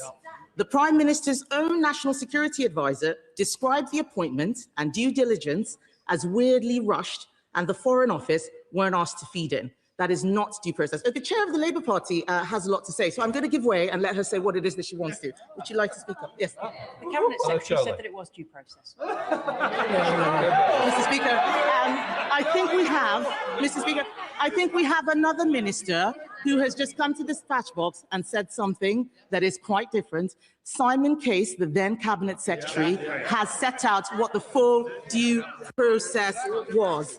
A note from the Cabinet Minister a year after the appointment, after Peter Mandelson had been sacked, after I asked questions at the dispatch box, is not an exoneration, it is part of the cover-up. Mr. Speaker, we have been told by Sir Ollie Robbins, that the former Permanent Secretary of the Foreign Office, that the government showed a dismissive attitude to vetting and even argued that Peter Mandelson did not need any vetting. That is not due process. I'll give way in a moment. We have been told that Number 10 put constant pressure on the Foreign Office to approve the application. That is not due process. Sir Philip Barton, the former Permanent Secretary of the Foreign Office, said he was, and I quote, presented with a decision that there was no space for dialogue. that's Philip Barton this morning. He also confirmed that the normal order is vetting and then announcement. But in this case, the announcement was before the vetting. That is not due process. I'll give way to the honourable gentleman. Well, can I thank the opposition leader for bringing this forward and for their introduction? Does the opposition leader agree that there is a very dangerous pattern emerging in government judgment and bypassing vetting to appoint Lord Mandelson, a man with a well-documented security concerns? And does the opposition leader also express concern about handpicking an Attorney General whose hands are still warm from the working of defending Gerry Adams against the very victims of IRA terror? It is little wonder that the people of this nation are concerned out there in the streets. They're worried, they're concerned, and well done to the opposition leader in bringing this forward. Order. Sorry. You're straying outside the debate, Mr. Shannon, and we mustn't do that. Convene. Thank you, Mr. Speaker. I am concerned about the Prime Minister's judgment on all manner of issues, not just the one that we're discussing today. But we've heard this morning, Mr. Speaker, that even the Prime Minister's former Chief of Staff, that it shouldn't have been him doing the due diligence, and that what he got back from Mandelson wasn't the full truth, but the Prime Minister appointed Peter Mandelson anyway. That's Morgan McSweeney saying that is not full due process. On several counts, Mr. Speaker, it is clear the full due process was in fact not followed in this appointment. They shouldn't worry, I will let them give way because I want them to make fools of themselves at every opportunity. So just be patient, I will give way. I'll give way in a moment. Even the Prime Minister's current position, Mr. Speaker, contains a glaring logical inconsistency. How can he say full process was followed and at the same time fire Sir Ollie Robbins for not following process? If the honourable gentleman would answer that question, that would be fantastic. I asked the shadow opposition leader the question. That's how it works on an intervention. And can I also suggest to her that she wants backbenchers to support her motion? She shouldn't be insulting because he called me a shit. I think that the critical question that a lot of backbenchers are wanting to know here is why now? When the Foreign Affairs Select Committee has not concluded its investigations, has she brought this motion forward now? Is it because there is local elections next week, or is that a coincidence? I'm sorry. The decision was made on the letter that's been sent to me, not on whether somebody may be meeting somewhere else. It is judged on that merit. I don't need to be questioned again. Mr. Speaker, I think the honourable gentleman would like his ministerial job back. It's the only explanation for why he was asking that question. So I did ask, if full due process was followed, why was Sir Ollie Robbins sacked? No answer. The Privileges Committee is clear that misleading intentionally or recklessly, refusing to answer legitimate questions, or failing to correct misleading statements impedes or frustrates the functioning of the House and is a contempt. That's what the Privileges Committee says. The Prime Minister has not answered legitimate questions on this appointment. They were all there at PMQs when I asked him whether he spoke to Peter Mandelson before the appointment about 6 times, and the Prime Minister refused to answer. Contempt. This is no longer just about the appointment of Peter Mandelson or the convicted paedophile Jeffrey Epstein. This is about whether or not the Prime Minister should be referred for contempt of Parliament. The honourable member for Warwick and Leamington said last week, I don't know if he is in the chamber, he said last week that the Prime Minister is a man of the utmost decency who would never, ever lie. If that is the case, they should welcome this chance to prove that. If they really believed that statement, they would not have to be whipped to block an investigation. The privileges... yes, I will give way to the right honourable gentleman. I'm grateful for the right honourable lady giving way. She will know that I was never a fan of Boris Johnson. No. You did it so well.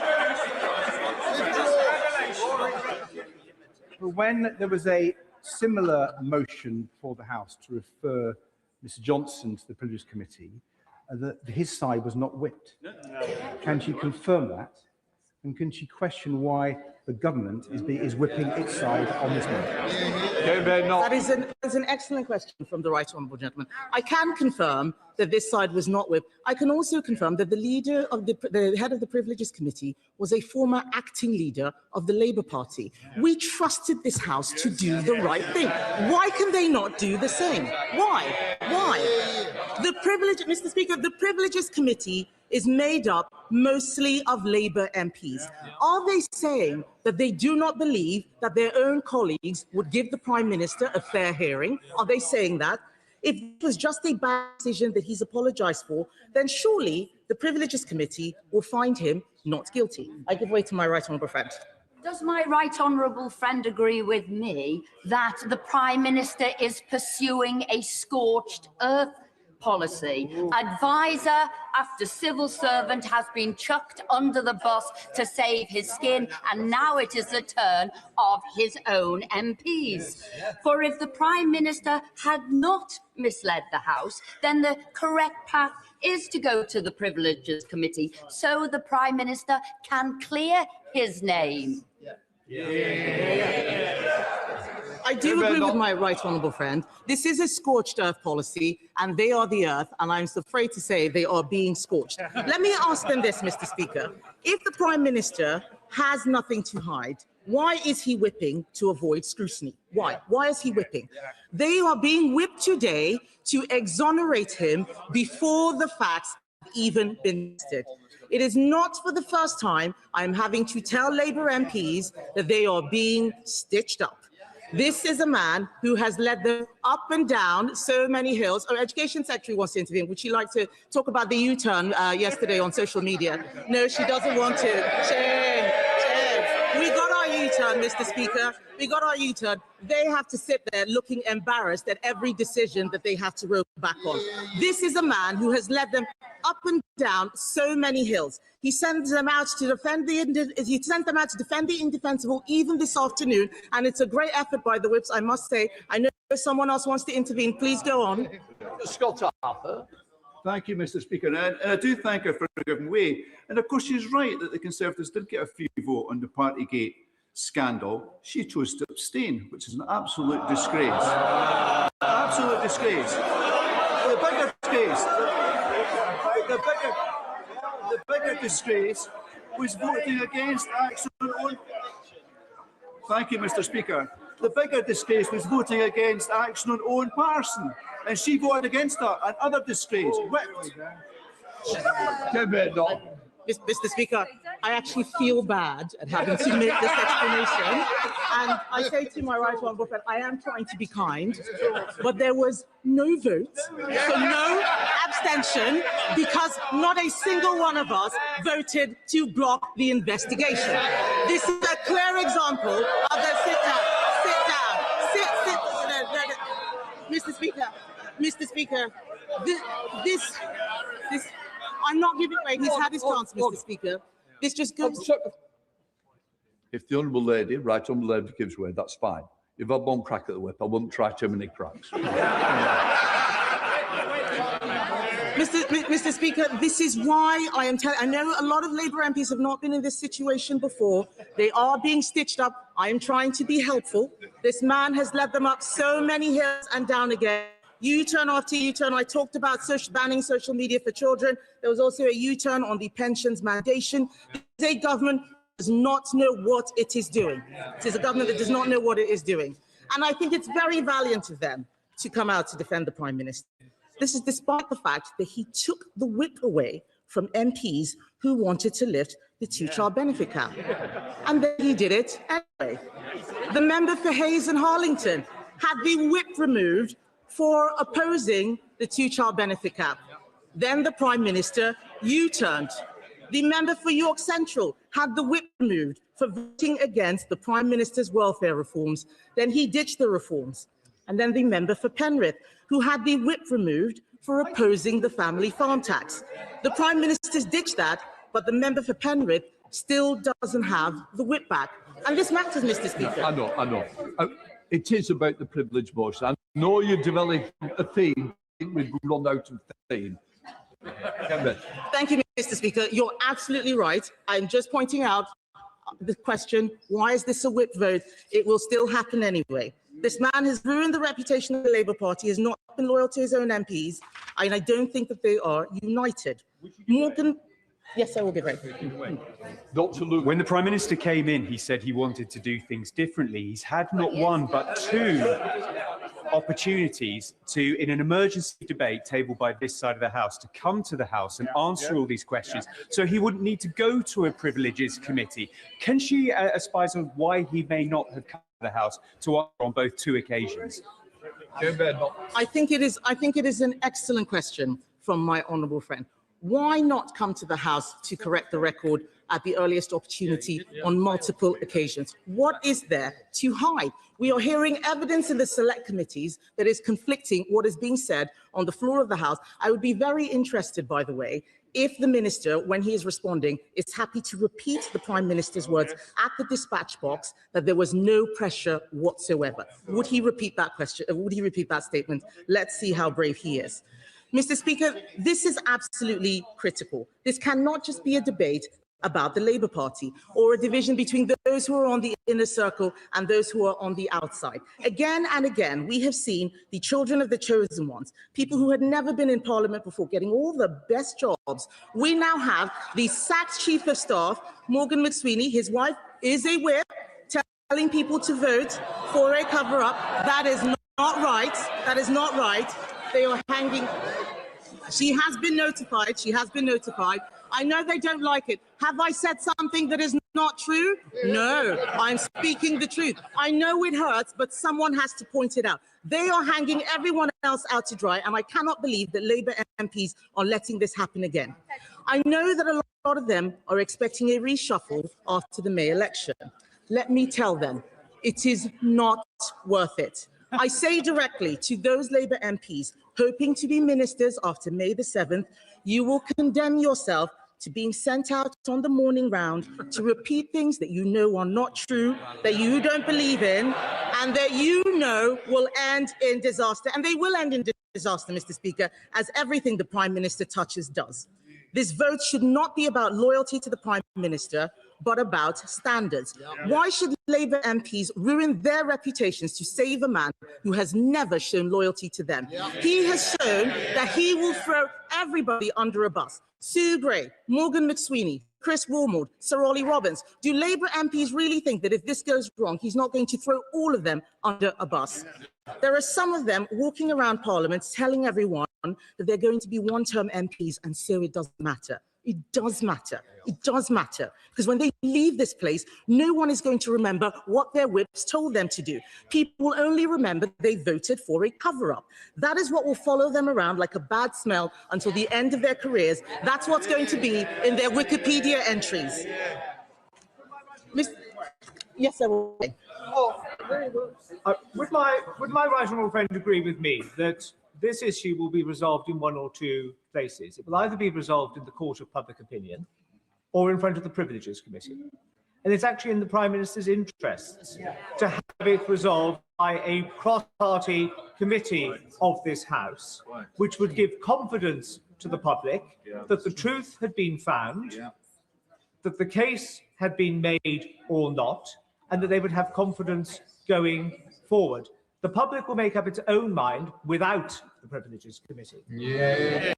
That's right. The honourable gentleman is absolutely right. I trust the Privileges Committee to do the right thing, as I always have. And I've got some advice for Labour MPs.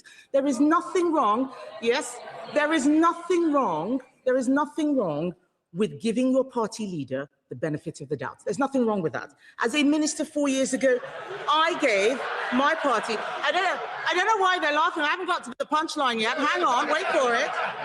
As a minister 4 years ago, I gave my party leader the benefit of the doubt, but I trusted the Privileges Committee to do the right thing, even when it was led by a former leader of the Labour Party. We did not block the Privileges Committee looking to things, and the minute that I was asked to go out and say something that wasn't true, I resigned. None of them want to do that. I will always be able to hold my head up high because I did the right thing. I do not understand why Labour MPs are quite happy repeating things that aren't true. We have all seen the Hansard.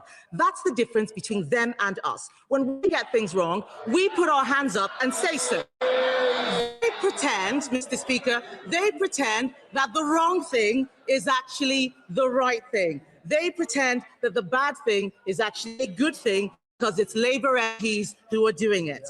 That's what they're being whipped to do today. It's the same way the Mandelson appointment happened. Because they thought they were appointing him, it must be a good thing. That's what's happening today. They are being whipped to do the wrong thing. If they are telling the entire country that nothing matters, in a moment, if they are telling the entire country that nothing matters except avoiding scrutiny of this Prime Minister who won't answer questions at that dispatch box, then they're telling people that the Labour Party is not worth voting for. It does not exist. That this is not the Labour Party of Attlee and Bevan and Wilson. That Labour Party no longer exists because they would never do this. They would never be voting for someone who had stood at that dispatch box less than a week ago and read out doctored statements from the head of the Foreign Office like the Prime Minister did. Yes, I will give way. I will give way. On the point of reading out statements, I thank the Right Honourable Lady for giving way. I can see that she's enjoying reading out her statement. But what I can't see is the case that she's making about the Privileges Committee. What I can't see is what she doesn't think is right about a criminal investigation, about inquiries that are consistently being made about the decision that was made that we have accepted was wrong. What's wrong with the Foreign Affairs Select Committee, and what's wrong with the processes that are in? I'm sorry, you're out of scope. Come here. Perhaps she should have just taken the whip's questions instead of messing that one up. She does raise an interesting point about the Foreign Affairs Select Committee. It's only looking at Mandelson. It's not looking into the issue of the Prime Minister misleading the House. Let's stop pretending that the Select Committee is a massive inquiry. It really isn't. Yes. Mr. Rushworth, are you sure it's a point of order? Sure. Let's hear it. A moment ago, the Leader of the Opposition described the statement read by the Prime Minister as doctored. Now, doctored is akin to saying that it was dishonest, that it was lying. Is that not unparliamentary language, Mr. Speaker? Oh, no. As I suspected, it's not a point of order. You need to read the rule book. This is a substantive motion. This isn't the normal debate. So please, it might be helpful if you took some time out rather than question. You might be onto something, but it's not today. Mr. Speaker, time and time again throughout this debate, I've seen Labour MPs stand up showing that they do not understand what the rules are or what this is about. This is not about whether or not, it's not about the specific statements. This is about whether or not we should have a referral to the Privileges Committee. They are moving the goalposts because they don't want to answer that simple question. And they've come up with all sorts of excuses. It is not an excuse to say that there is a war on. The Prime Minister has said repeatedly that we are not in this war. He can't have it both ways. At every turn, he has tried to deny this House full transparency over this appointment. We had a vote in the House for documents to be released, and yet we discover that documents are not being released. That is a contempt of this Parliament. Labour MPs supported that humble address because they knew that we needed to see the truth. Documents from that release show due process was not followed. The ISC is complaining the documents are being delayed. We only discovered there were numerous problems with Mandelson's vetting because of a leak to The Guardian. The truth is being covered up. Today's vote is about whether they want to be complicit in this cover-up. If they vote against that investigation by the Privileges Committee, they are in this together. This motion is supported across the House, Mr. Speaker, including by Labour MPs, which is why they have to be whipped to vote against it. The member for Hull East was tweeting, saying that he was making a referral to privileges last week before he deleted that tweet. This week, he's calling it a stunt. Why? Who's twisting him? Why was it not a stunt last week when he was doing it, but it's a stunt this week when everybody else is doing it? Why? For those who are mindlessly repeating the lines the Labour whips have given them, may I remind that it is also their job to hold the government to account and uphold the standards of our democracy. Appointing a known national security risk to be ambassador to the United States is a profound failure of government. Do they not think that it is important the Prime Ministers tell the truth on a matter of national security? Or do they think that this is an internal Labour Party matter that they can fix themselves? And for those people who believe that Andy Burnham is coming to rescue them, can I just say that if they vote against this investigation, there will be so much contempt for Labour that there is no by-election on this planet that Andy Burnham will be able to win. This is not an internal Labour Party matter, Mr. Speaker. Do they believe that when something is wrong, we should look into it? This is about whether they believe that Prime Ministers should not destroy the careers of civil servants to cover up for their own failures. I know it's very difficult for Labour MPs to walk through the lobby with other parties. But let me be clear, what they are saying if they vote against this motion. Would they rather be on the side of Peter Mandelson, of convicted paedophile Jeffrey Epstein, of Morgan McSweeney and Matthew Doyle, on the side of the man who sacked Sir Chris Wormald, sacked Sir Ollie Robbins, Sue Gray? Is that what they came to Parliament for? Yesterday, we read that the honourable member for Stoke-on-Trent South said we should do this so she could pay off her new kitchen. Do they really want to tell their constituents that they voted against this inquiry because they are more concerned about their own personal finances than probity in public life? Because that is a shocking statement. Every MP voting on this motion today will need to examine their conscience on all sides of the House, Mr. Speaker. This is not a matter of party loyalty. It is a matter of what each and every one of us believes is right. They are being asked to defend a man who has let the country down, he has let Parliament down, and let's be honest, he has let the Labour Party down. So I say to Labour MPs today, you can defend the Prime Minister today, and there are enough of you to get through the vote, but you will be complicit in a shameful abandoning of promises made to the electorate, promises every Labour MP stood on. It is up to them what kind of MP they choose to be. They can choose to live up to their promises on standards to ensure proper scrutiny takes place and allow the Privileges Committee to get to the bottom of this, or they can choose to put party before country. Their vote will define them, and the public is watching. They say it's a stunt, then let the inquiry expose it. They say there's no evidence of misleading the House, then let the committee test it. They say the Prime Minister has nothing to hide, then they shouldn't vote to stop the Prime Minister being scrutinised. They don't have to defend this. They can still do the right thing. They can show that Parliament matters. It matters more than any party or any faction. They can vote to enhance Parliament, or they can vote and prove the worst fears of people who think there is one rule for Labour and another rule for everyone else. Mr. Speaker, I commend this motion to the House. The question is as on the order paper. Emma Law. Thank you very much, Mr. Speaker. I have watched this whole sorry saga play out for weeks now. Like the public, I feel let down, disappointed, and I am angry. Peter Mandelson should never have been appointed. This was a fundamental failure of judgment. Matthew Doyle should never have been given a peerage. This was also a failure of judgment. I feel the way that today's vote has been handled by the government smarts once again of being out of touch and disconnected from the public mood. The fact that MPs like me are being whipped into voting against this motion is, in my view, wrong, Mr. Speaker. It has played into the terrible narrative that there is something to hide, and good, decent colleagues will be accused of being complicit in a cover-up.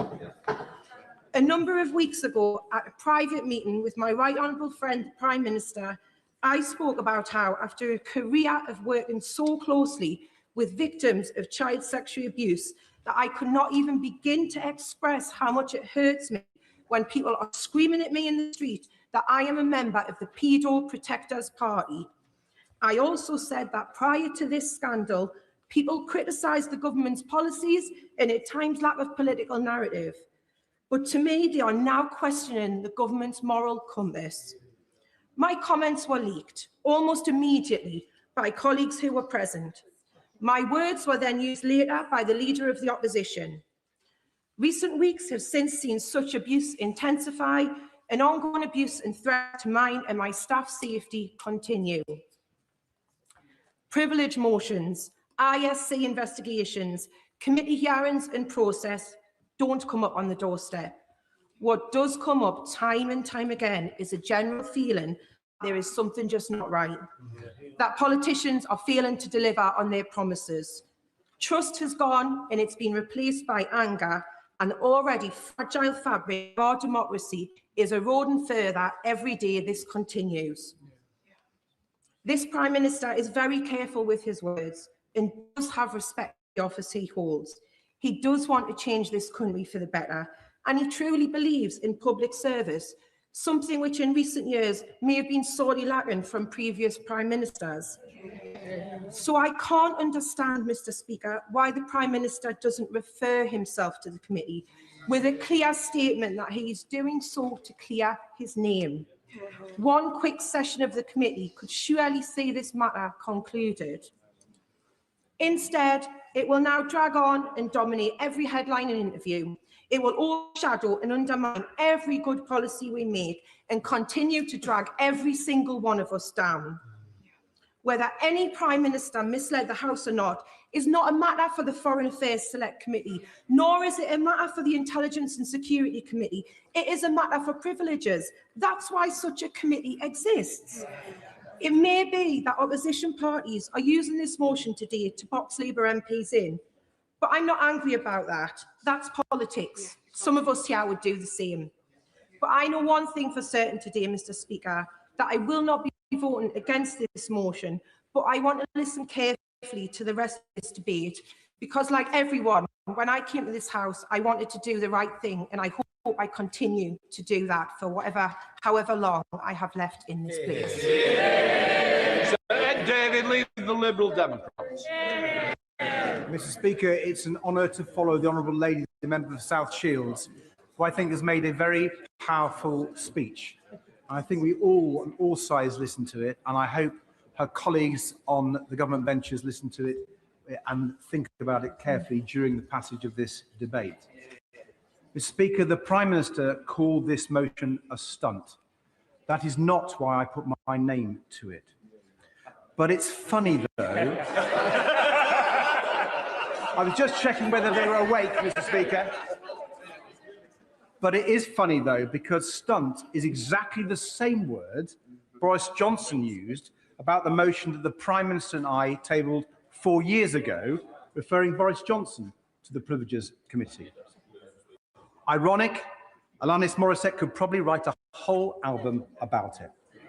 It wasn't a stunt then, and it isn't a stunt today.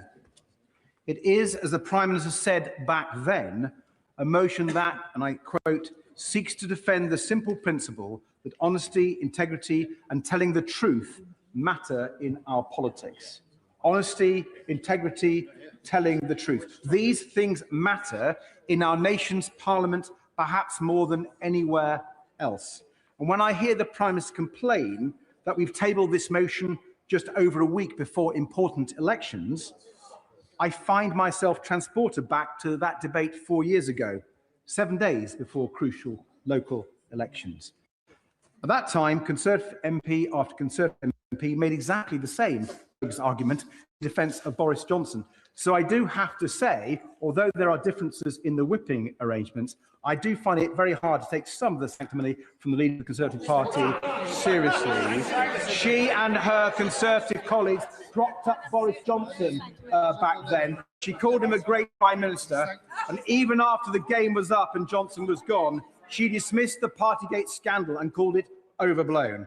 So it does seem there's quite a lot of hypocrisy to go round, Mr. Speaker. But I want to try and be consistent. So I look back in Hansard at what I said back then. And I was struck that I can use exactly the same words today. With families facing the deepest fall in the living standards since the 1950s, with the pain of energy bills and rising food prices compounded by the government's unfair tax rises, we know that our constituents are facing real hardship. It's not just a cost of living crisis, it's a cost of living emergency. At such a time, the country needs a government that will be focused on tackling that economic emergency. Crucially, it needs a government that it can trust. Labour members agreed with me back then. I hope they will still agree with those words now. I give way to the Honourable Lady. Thank the Honourable Member for giving way. He's mentioned Boris Johnson a few times, so I just wanted to remind the House that Boris Johnson misled the Foreign Affairs Select Committee, and his words about my constituent, Nazanin Zaghari-Ratcliffe, meant that she spent 6 extra years in jail for a crime she didn't commit. He had multiple opportunities to apologise, including... Does the Honourable Member think when someone has made a mistake, especially someone in a position of power, they should apologise? Well, Mr. Speaker, I can see from your restlessness in the chair that you don't necessarily want me to go down that particular avenue, but I hope I speak for others that we can reflect on how incredibly depressing it is that nothing has really changed. The British people are facing a cost of living emergency. They need a government focused on tackling it. They need a government they can trust. But instead, this is what we've got. A Prime Minister who promised to be different, who promised to turn the page, who promised above everything else, change. But who has now mired this government in the same endless cycle of chaos and scandal as the last one. A Prime Minister who appointed Peter Mandelson as ambassador to the United States, even though his links to Jeffrey Epstein had been widely reported, even though those reports had been brought directly to the Prime Minister's attention, even though the Cabinet Secretary had advised him that security clearance should be acquired before the choice was confirmed. A Prime Minister who, despite all that, still told the House repeatedly that full due process was followed. A Prime Minister who says no pressure existed whatsoever to appoint Mandelson, even despite all the evidence we've heard to the contrary, as the Right Honourable Lady set out in her speech. And now a Prime Minister who desperately claims that he wouldn't have appointed Mandelson if he had known about UK security vetting's recommendation. Mr. Speaker, the Prime Minister said we would find what he told us to be incredible, and we do. But I think it's that last part that is the most incredible of all. Does he really expect us to believe that after all of that, ignoring the clear warnings from the propriety and ethics team, ignoring the advice of his then Cabinet Secretary to get the security vetting done first, ignoring everything we already knew about Peter Mandelson, and announcing his appointment to the world before the vetting had been done, does the Prime Minister really expect us to believe that if he'd been given the same recommendation as Ollie Robbins, that it was a borderline case, that he'd have cancelled the appointment? Do honourable members opposite really believe that's what would have happened? Because that claim is now all that's left of the Prime Minister's case for the defence, and I'm afraid it just doesn't stand up. So, Mr. Speaker, I will finish not with my own words, but with the words of another honourable member 4 years ago, the now right honourable member for Ashton-under-Lyne. I know her words carry a lot of weight on Labour benches. She said, and I quote, "The only way to get to the bottom of this issue and regain public confidence in our democracy is by respecting the processes that have been created to enshrine the rules of our Parliament." I point out that process we are following today is in place only because the Prime Minister has failed to do the decent thing and resign. I repeat, honesty, integrity and the truth matter in our politics. Today, MPs across the House have the opportunity to defend those principles and to vote to support our democracy. Mr. Speaker, the Right Honourable Lady was right back then. That is the opportunity before MPs today, and I urge us all to take it. Brenda Singh Joseph. Thank you, Mr. Speaker.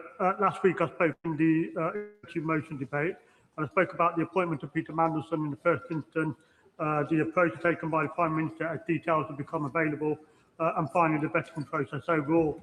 Today I want to address the motion and why I feel it's premature. And in doing so, I believe there are 3 principles of this House that are key to our consideration, and that is transparency, due process and proportionality. A privileged motion is a serious matter and a tool available for Parliament to use in such circumstances. And whilst the motion is there to address such matters, it is also the case that use of a privileged motion impacts on the integrity of the House and its procedures. And deploying a privileged motion prematurely or in the absence of full and proper grounds has the ability to impact negatively on the integrity of the House. And I am clear that any allegations or concerns must be addressed. Refer the member to the words of the Speaker earlier. It's the Speaker that decides whether or not a privilege motion goes ahead. So he's criticising the Speaker for having allowed it. He received a... So my point is about what our consideration of it. The fact that the Speaker has decided we are here discussing it, and I'm putting a case forward about why I think it's premature to vote for it today. Just because the Leader of the Opposition and others have decided to put it does not make it right. It's clearly a political and partisan process. And I'm very clear that any allegations or concerns must be addressed. And it's quite clear that the Prime Minister is clearly of this view as well. And which is why we have the humble address, why we've got ongoing inquiries by the Foreign Affairs Select Committee, and even an ongoing police investigation. It is right and proper that all allegations should be examined thoroughly and that these processes should be allowed to run their course. Whilst there is all that is all ongoing, I would suggest this privileged motion is premature. Who's giving a powerful speech? He said that all allegations should be investigated properly. Well, with greatest respect to him, the Foreign Affairs Committee isn't looking into whether the Prime Minister misled the House. Neither are the police. Neither are the police. There is no process other than the one which the Speaker has allowed to be addressed today, and that is to refer the issue of whether the Prime Minister has misled this House should be determined by the Privileges Committee. And if the honourable gentleman is going to be consistent, he should agree with that and he should vote for it today. Yeah. I think the honourable gentleman, you should understand that the only reason we're here today is because of things that are being determined either through the release of papers for the humble address or evidence people are given to the Foreign Affairs Select Committee. And that's why we're here. So for him to say that those processes have no relevance in this process is absolutely wrong. That they're absolutely full relevance. And my whole case is that we should let those processes complete their entire run before, and that's why I believe this is premature. I'll come back in a bit. I want to make a bit of progress.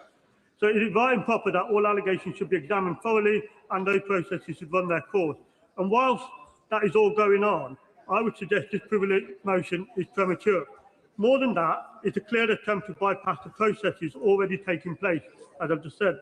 Mr. Speaker, whatever one's views of the substantive issue, there are some things that we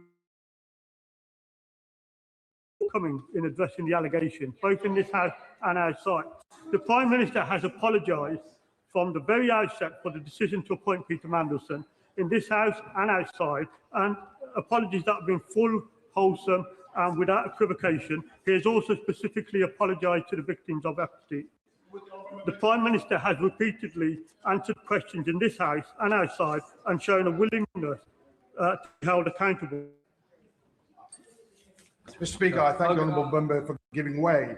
Whatever the merits of this motion, does he accept that the party whip should not be exercised where politicians are constrained and cannot support or go against a particular motion? Does he agree that that whip should be withdrawn?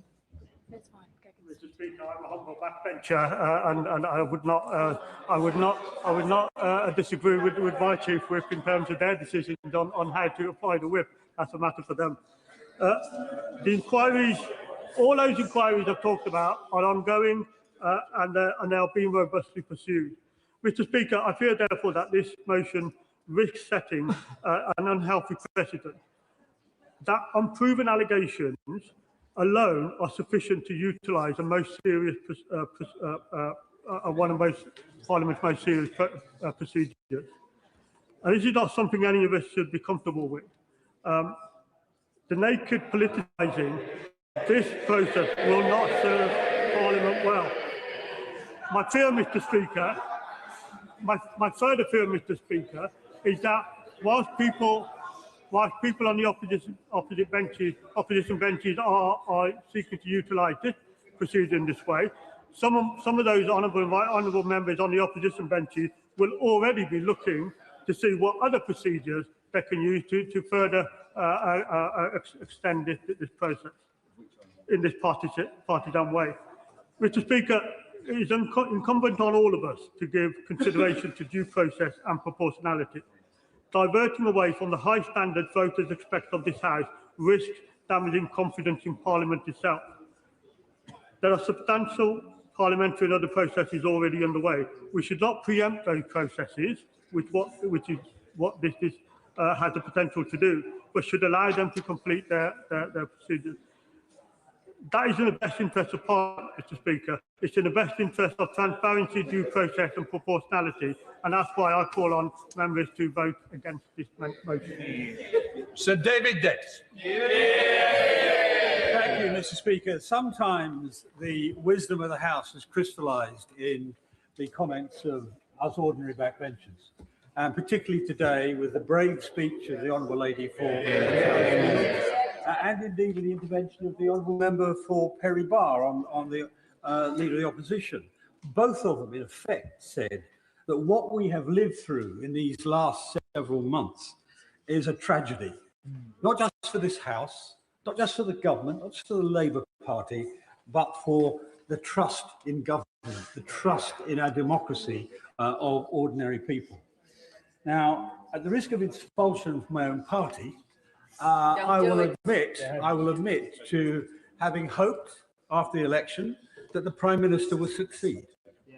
It was in the interest of the country that he did, but in some ways, even more importantly, it's in the interest of our democracy that he did, because there is already extant throughout the entire Western world a corrosion of belief in democracy, on and on and on. This will make it worse. Now, we're here today for a simple reason. Statements by the Prime Minister made in this chamber are at odds with those provided by the civil service on the material issue of Peter Mandelson. This matters. It's not a stunt, it matters. Yeah. Honesty between ministers and Parliament is fundamental to our democracy. Without it, scrutiny fails. Without it, accountability fails. Without it, trust fails. The responsibility for absolute honesty rests most heavily on the Prime Minister. So the standard that should be met by the Prime Minister is even higher than for others. Recklessness with the truth for any minister is unacceptable. From the Prime Minister, it's indefensible. Now, all political parties have their inherent flaws, and I'm not going to spend a whole day talking about mine. But the origins of this situation, the origins of this situation lie in a stance often taken by Labour MPs, which is that good intentions somehow justify bad decisions. We mean well, so our mistakes don't matter. Worse, we mean well, so we should be forgiven for everything, whether it's freebies or wrong appointments or whatever. That mindset, which I'm afraid is sort of sanctimonious arrogance, sustained by a habit of believing their own propaganda, is precisely what led to the appointment of a deeply unsuitable individual as our ambassador to Washington. A man twice dismissed after scandal, a man under formal investigation now by the EU's anti-fraud office, a man with an extraordinary relationship with a convicted paedophile, a man driven above all by a pursuit of glamour, money and status, a man who turned amorality into an art form. In addition to that, a man who has plainly compromised by an over-close relationship with the proxies of both the Russian and the Chinese government. Together, these facts should have made this appointment unthinkable. Yet these concerns were brushed aside. The head of the diplomatic service we heard this morning in the Foreign Affairs Select Committee was not even consulted. Why? Because within the London establishment, a ludicrous self-deception had taken hold. That the peculiarities of the Trump administration could be countered to the peculiarities of Peter Mandelson. Yes, of course. Grateful to my right honourable friend. Would my right honourable friend agree with me that almost universally the previous ambassador Dame Karen Pierce was widely respected and felt to have a good relationship with the previous Trump administration. There was no reason to believe she wouldn't have one with the current Trump administration. Well, that's entirely true. And in fact, the current Trump administration made that point to the government before the nomination of Peter Mandelson. So that perverse logic led to the most obviously unwise public appointment in modern times. And the implied message, unfortunately, was clear. Government appointments rest on networks of patronage. Great offices of state are perks to be handed out to friends. And it's systemic.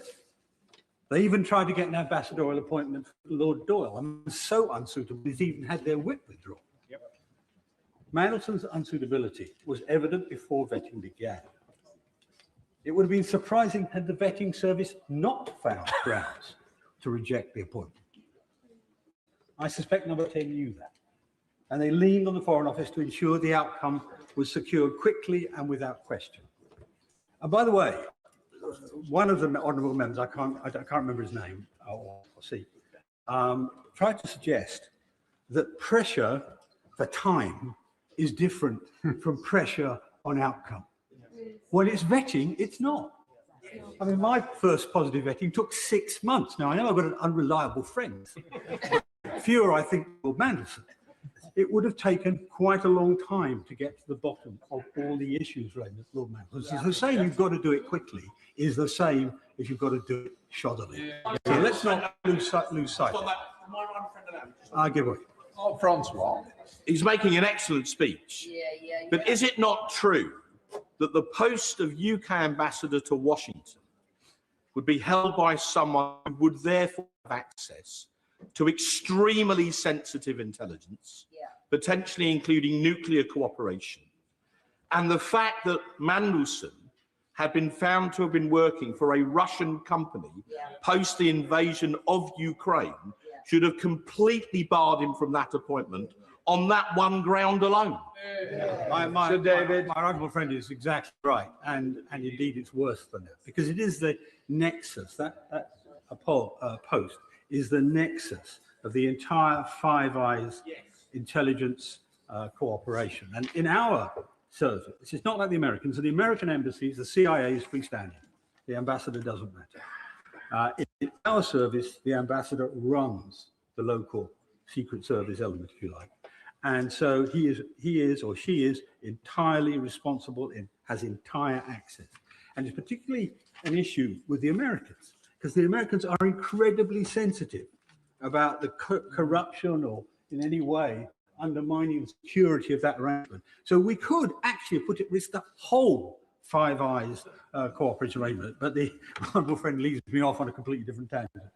So when asked this morning, to come back to the general point, when asked this morning about delay and attitude and pressure, so when asked this morning at the Foreign Affairs Select Committee if he recalled any dismissiveness in number 10 about the importance of Mandelson's vetting, Sir Philip Barton, that's Ollie Robbins' predecessor, described number 10 as uninterested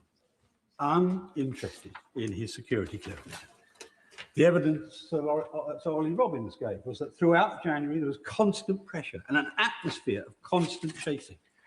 Yesterday, Ian Collard, the former head of the Foreign Office security team, corroborated Sir Ollie Robbins' account. And just this morning, again, Sir Philip Barton repeatedly emphasised there was pressure to secure Mandelson's vetting clearance within, I quote, a very compressed timescale. The Prime Minister told this House only a week ago, no pressure existed whatsoever. Now, if that was the only issue, that would justify being referred to the Privileged Committee to resolve what the exact truth was. But it wasn't. Because plainly there, if the Foreign Office is right, the Prime Minister is wrong, and on that timetable, actually deliberately wrong. But let's take some other occasions. On the 4th of February of this year, the Prime Minister gave an unambiguous impression when asked about Epstein's coverage in the security clearance that he'd seen Peter Mandelson's security vetting. But in April, he told the House, on the 14th of April, he found out for the first time that Mandelson had been granted developed vetting clearance against the specific recommendation of the United Kingdom security vetting. that developed vetting clearance should be denied. These two statements are incompatible.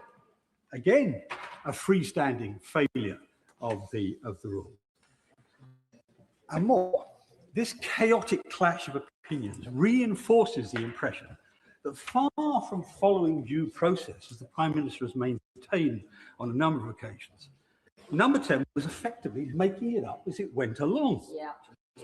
On the 11th of November 2024, the then Cabinet Secretary Simon Case, as we've heard already from the Leader of the Opposition, issued explicit advice: secure the necessary security clearances before confirming your choice.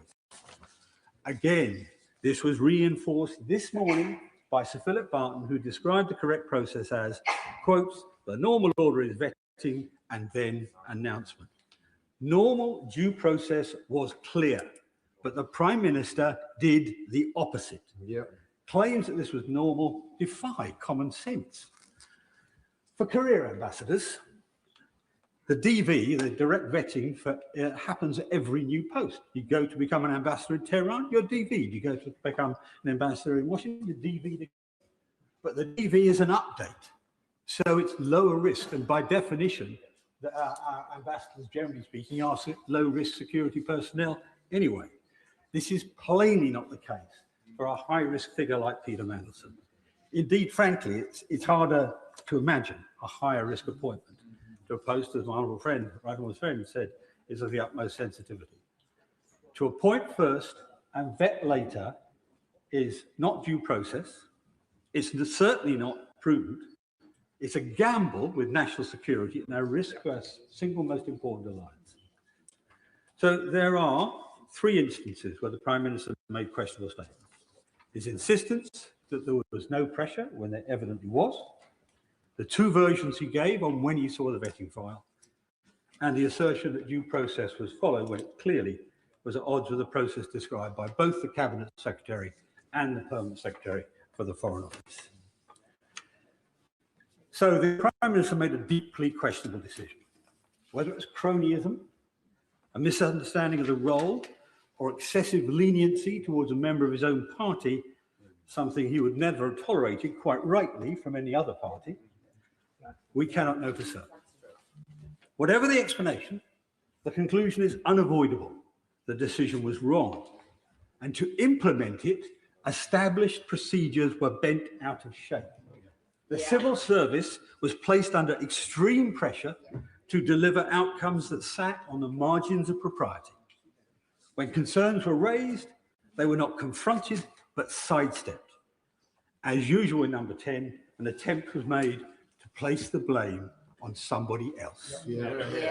Even in this week's New Statesman, traditionally a banner carrier for the Prime Minister, even in this week's New Statesman, I think it was Tom Tague's article, there is a quote from a senior government official who goes on at length against the Prime Minister, but he ends by saying, ask Chris, ask Sue, ask Morgan, ask Ollie.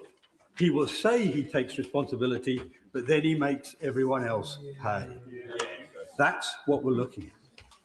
So rather than addressing concerns directly, the Prime Minister proceeded regardless, and only later sought to justify his decision with answers that were, I'm afraid, frequently misleading. As a former DPP, he should have known better. What began as a mistake evolved into something more serious.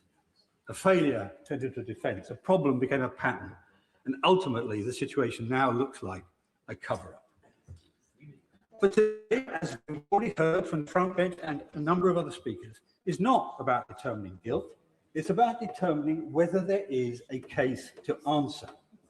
Finding the truth and adjudicating guilt is the task of the Committee of Privileges, which is both the time and the access required to examine the evidence in full. Now, much has been made of Boris Johnson's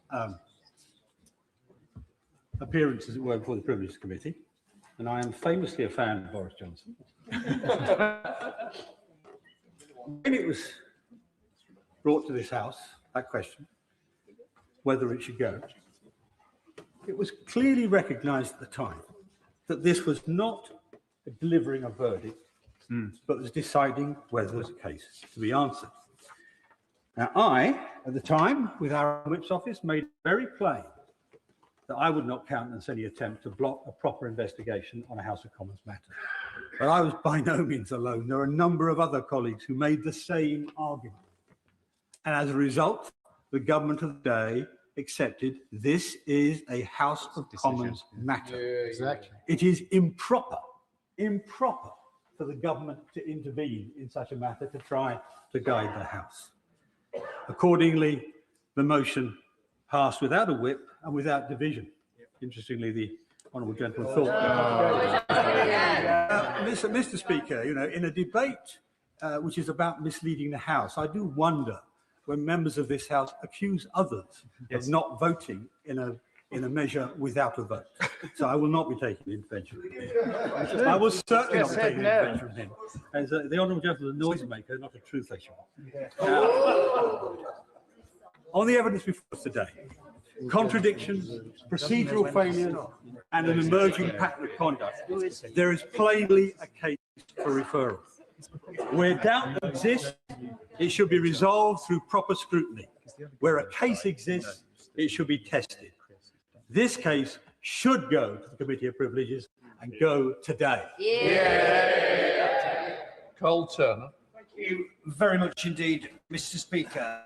It's a pleasure to follow the Right Honourable Gentleman for Goole and Pocklington. We rarely agree politically, him and I, but we do work together, I think, constructively with the constituency for the betterment of the region. Mr. Speaker, I start by way of an apology, because I think it was mentioned by the leader of the opposition. I did accidentally publish correspondence between me and you, Mr. Speaker, last week. That was my mistake. I respect you, Mr. Speaker, and I respect your office. So I apologise sincerely for that mistake, but it was my mistake. Now, do I believe that the Prime Minister deliberately misled this House? No, frankly.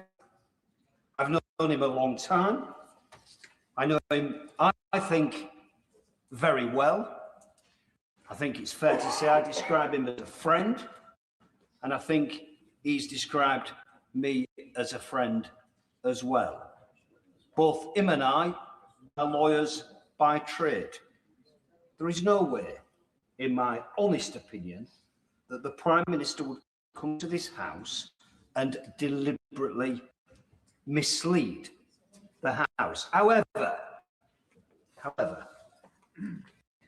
there was a very significant difference, in my view, between what the Prime Minister said in answer to the Right Honourable Lady, the Leader of the Opposition, last week in Prime Minister's questions, and what the evidence was of Ollie Robbins the previous day. I think I'm right in saying that the Prime Minister said there was no pressure whatsoever, intimating at very least that that was the evidence that Ollie Robbins had given to the committee. I watched every minute of it.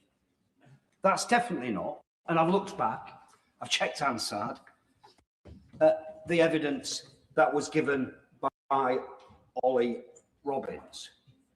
So I do think there is a prima facie case for this matter to be investigated and an inquiry be had by the appropriate committee of this House. And I think, Mr. Speaker, that if that happened, I suspect it's not going to, because this is whipped. I don't blame the government for that. I find it unfortunate, to be honest, but they're not setting any new precedent. There's been precedent for whip scenarios in this situation in the past. But, Mr. Speaker, I do think the Prime Minister would be vindicated. Yes. For giving way for it. He is right that there are some precedents for House business being whipped, but the lesson learnt from that is that it is a fool's errand. It is normally the start of the end. So does he agree that whilst he is making a fair point to his front bench and being kind to them, that the lesson is there may be precedent, but you learn from precedent, you don't repeat it. Very grateful to the honourable lady. She's spot on, and it leads me to the point that was raised by the Leader of the Opposition. I did make a statement on social media that this was a stunt. I think a stunt is defined as an action designed to capture attention. I think it's worse than that, actually. If I want to be cynical, I think the problem is this. This is an action designed to capture Labour MPs. And that's my concern. Because if it is said by our opponents politically that Labour MPs came in here today to block an inquiry of this House of the leader of the Labour Party and Prime Minister, I think every single one of us will be accused by our electorate of trying to help the Prime Minister in a situation where he needed to face the music. Mr. Speaker, I'll give way to my honourable friend. I'm grateful to my honourable friend for giving way. The Prime Minister has set out a very detailed chronology, and he's made it abundantly clear that he has not lied, he has not misled this House. So in those circumstances, would it not be the right thing to do to embrace this process and wipe the floor with the critics that put those things to him? And whilst we're at it, would he also agree with me that the appointment of Peter Mandelson, who had made it abundantly clear that his purpose every day was to take action to bring down the then duly elected of the Labour Party, made him wholly and utterly unsuitable for that office? Well, I was about to say he's a good man, and he used to be my boss, Mr. Speaker, in the shadow transport team. He always tries to help me. But I don't want to get into the stuff in relation to Mandelson, which he hopes I go down. But while I'm speaking about the appointment of Mandelson, I'll say this, right? I think the Prime Minister appointed Mandelson in the national interest. I think he thought they would go to Washington and do a job in the national interest and deliver for the country. I think that's why he made the appointment of it. And I think when it became clear, following the Bloomberg emails, that it was politically difficult for the government, the Prime Minister again did the right thing by dismissing him, very probably. But where I think the Prime Minister went wrong is by the shenanigans between that point and that point, looking around for an excuse of why it's gone wrong. Just take it on the chin. Deal with it. That is the advice I would have been giving the Prime Minister, and that's why I am particularly disappointed, because the truth of the matter is, and people, colleagues who came in at the last general election might be disappointed with me because I've got the audacity to stand up and say what I'm to believe is the truth. I'm sorry if they're not happy with me about that, but I'm here not to represent my interests, but to represent the interests of those that elect me to this chamber. And that's what I will always do, whether it's against the government policy, whether it's a Tory party in government, or whether it's my own government. I'll do what I think is in the interests of my electorate. And let me just warn colleagues by saying this. I promise you now, if we are seen to go through the lobby to defend this process, which is a reasonable process, Mr. Speaker, this isn't the shenanigans that the government has suggested in relation to jury trials. This is not a single judge. This is a jury of peers, impartial, made up more of Labour MPs than it is Tory MPs. The Prime Minister has nothing to fear. He ought to do the right thing. He should, as my honourable friend suggested, he should have referred himself. And that would have saved us all this messing around, debating the point, trying to justify why it's a bad idea. There's two committees running alongside. Utter nonsense. Get on with it, be dealt with, and let's move on, because we'll not move on from this shenanigans. I'll give way. John Backdon. I think the honourable gentleman was referring to me when he said that I'd recommended the Prime Minister refer himself to it. And the reason I did that is because when you're under attack like this, you don't run from the attack. You run to face it. And you run to face it with confidence. And you argue if there's an attack and people want to criticise the individual, then produce the evidence. And he knows as well as I do that the Privileges Committee will deal with this matter fairly. And I believe as a result of that, this party will come out of it stronger. Completely agree with my right honourable friend. I think I said on Twitter, he rarely gets it wrong. I was accused of being wrong for suggesting the very thing that he rarely gets wrong. But I think, in my experience of knowing him for the time that I've known him, he rarely, in my opinion, gets it wrong. So I think he's absolutely spot on. I'm confident. I'm convinced. I know the Prime Minister. I know he's not a liar. I know he wouldn't deliberately mislead. I know that for a fact. And I think he would be exonerated. And I think the trouble we now face is the accusations from the electorate that we stopped it happening in the first place. And for that reason, the Prime Minister is guilty by the fact that we avoided the inquiry in the first place. And once we're in that position, once we are in that position, we have a big problem because you cannot prove something that never happened. Thank you. Father Hauser, Edward Lee. I want to speak very briefly, Mr. Speaker, because I'm not particularly party political and I don't like making personal attacks, and I'm not calling for the Prime Minister to resign. I'm not questioning the appointment of Mr. Mann. This debate is not about whether that was a good decision.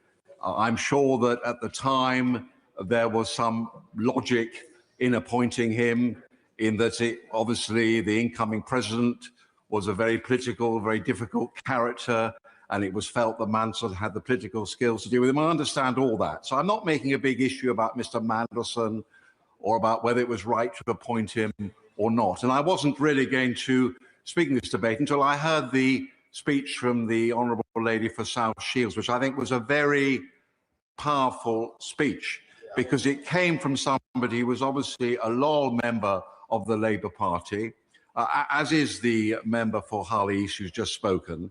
They were not trying to damage their own government. All they were, I think, trying to say is that when you have an issue like this, when all sorts of allegations are being thrown across the floor of the House about whether people lied or not, actually having a process with the Privileges Committee is a process of catharsis. And we saw that with Boris Johnson. There was deep upset in the country. We know that. Whether that was fair or not, whether Mr. Johnson acted wrongly or not, we know that there was deep upset about what was going on with Partygate. But it was right the House decided to have that Privileges Committee, and we knew that in a way that drew a line under the whole thing. Now, I believe the Prime Minister. I'm sure he's an honourable person. It's not for me to say that he deliberately misled the House. But I think there are many questions that quite reasonable people are asking. And one of the most reasonable questions was actually put by my right honourable friend, the Leader of the Opposition. If due process was followed, why was a dedicated civil servant, Sir Ollie Robbins, sacked for not following, apparently, due process? And I think many reasonable people feel that what is really monstrously unfair about this is that civil servants, dedicated civil servants, were simply trying to carry out the wishes of their political masters. And Sir Ollie Robbins has paid a very great price. And I think many people in the civil service, our civil service is incredibly loyal to ministers. They work loyally for ministers. They try and carry out the wishes of their ministers. And I think that many reasonable people feel that the treatment of Sir Ollie Robbins has been quite wrong and he should be reinstated. But that's, in a way, for another day. You know, I think my honourable friend for Lagan Valley put it so well. If there's nothing to hide, why worry? You know, in these scandals, is such a war of words, we almost lose track of what was originally true. It's not the original scandal, if there is indeed a scandal, which is at fault, it's the cover-up or the perceived cover-up. And the best way to restore public trust in Parliament, in the system, in what the Prime Minister said or didn't say, and the public are not that interested in all the details of all this, and they're probably, like me, quite confused about actually whether the process was followed, who said what, whether the Chief of Staff bullied the head of the Foreign Office. These are all just party political words, Westminster bubble. What's important is the reputation of this place. And the most important thing in this place, we may say wrong things, we may say silly things, we may be party political, we've got to tell the truth. That's all that matters. Nothing else matters in this Parliament. I am prepared to accept that the Prime Minister, for whatever reason, made this appointment. I'm prepared to accept that in his heart of hearts, when he's been standing at that dispatch box, he's been telling the truth. Why can't we just have a privileged committee, not the Foreign Affairs Committee, which is deciding great issues of foreign affairs, just a privileged committee to look at this narrow issue? Why can we not just not have a vote at all? Not have a vote at all, like the last occasion with Boris Johnson. Just don't have a vote. Let us all express our point of view and let it go through. Let us have an impartial committee. Let us listen to the testimony and let the committee and the House of Commons make up its own mind on the truth. Nadia Wood. Thank you, Mr. Speaker. Firstly, it's important that in all of this, we're centring Epstein's victims who have so often been forgotten. Their courageous campaign for justice and accountability continues, and we must all do all that we can to support it. I've heard the argument that this is all a distraction from the real issues that we should be discussing. Now, I would like nothing more than for us to be focusing on what this government has delivered, like bringing NHS waiting lists down, raising the minimum wage and lifting children out of poverty, and pushing for even greater ambition. But unfortunately, it's because of the serious mistakes made by Number 10, like appointing Peter Mandelson, these achievements are being overshadowed. Now, I also don't doubt that the Conservatives are attempting to use this issue for their own gain ahead of the local elections. As my honourable friend said, that is politics. Of course, our political opponents will try to exploit our weaknesses. But nevertheless, I believe that our constituents do care about the honesty of politicians and that they deserve nothing less than the whole truth on this matter. This vote is not on whether we in this House believe that the Prime Minister misled Parliament or not, but about whether we believe that there are questions that the Prime Minister needs to answer and that the Privileges Committee should look at the matter and give its assessments. I appreciate that the Foreign Affairs Select Committee inquiry is ongoing, and I'd like to commend its chair for the fantastic work that she is doing. But the purpose of that inquiry is not to look at the Prime Minister's conduct. I've listened to the Prime Minister's arguments, and unfortunately, I am yet to be convinced that he has definitively not misled the House, even if inadvertently. Because I'm concerned that pressure was put on the Foreign Office regarding Mandelson's appointment, given Sir Ollie Robbins' evidence. And if I remain unconvinced, Madam Deputy Speaker, I'm sure there'll be a sizable number of our constituents who are also unconvinced. Why not let the Privileges Committee settle this matter once and for all? As is often said, sunlight is the best disinfectant. If we're to preserve what little trust still remains in our political system, it is vital that ministers demonstrate the utmost transparency. And it is vital that we, as MPs, no matter our political allegiance, do not allow the impression that we are in any way attempting to cover things up for the leadership of our parties.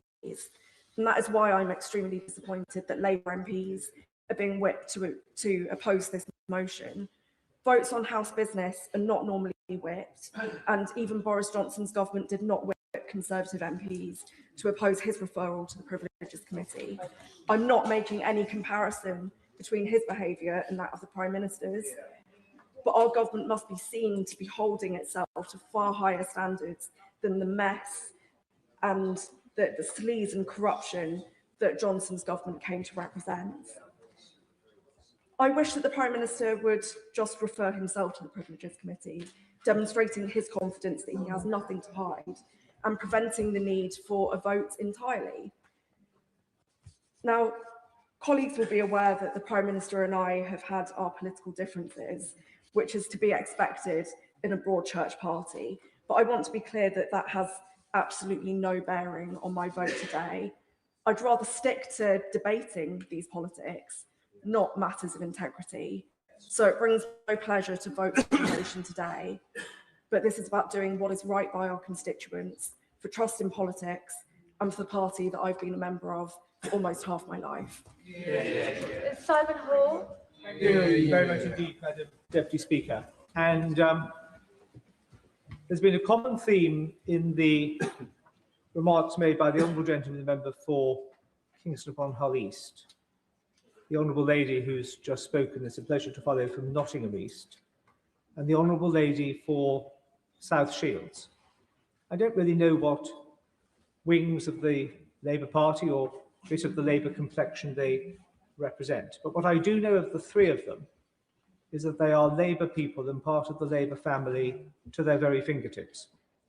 And I think the difficulty and the emotional difficulty which they felt in giving those three very powerful speeches was certainly tangible on this side of the House.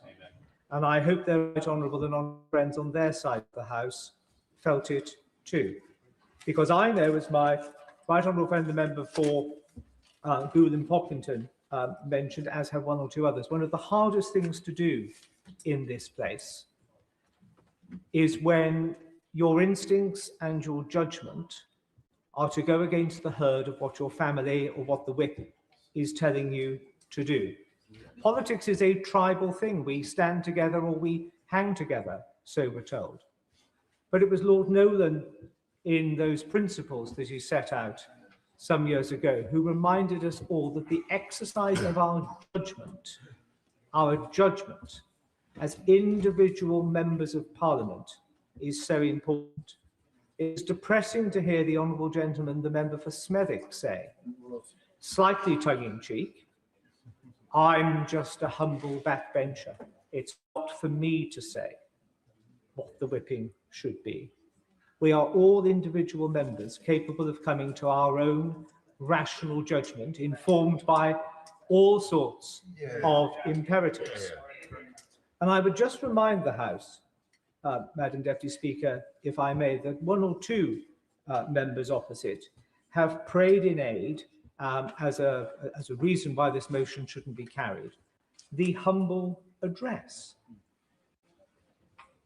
But I would just remind colleagues across the House, but particularly colleagues opposite, that we started that debate on the humble address with the whip being to vote it down from the government side.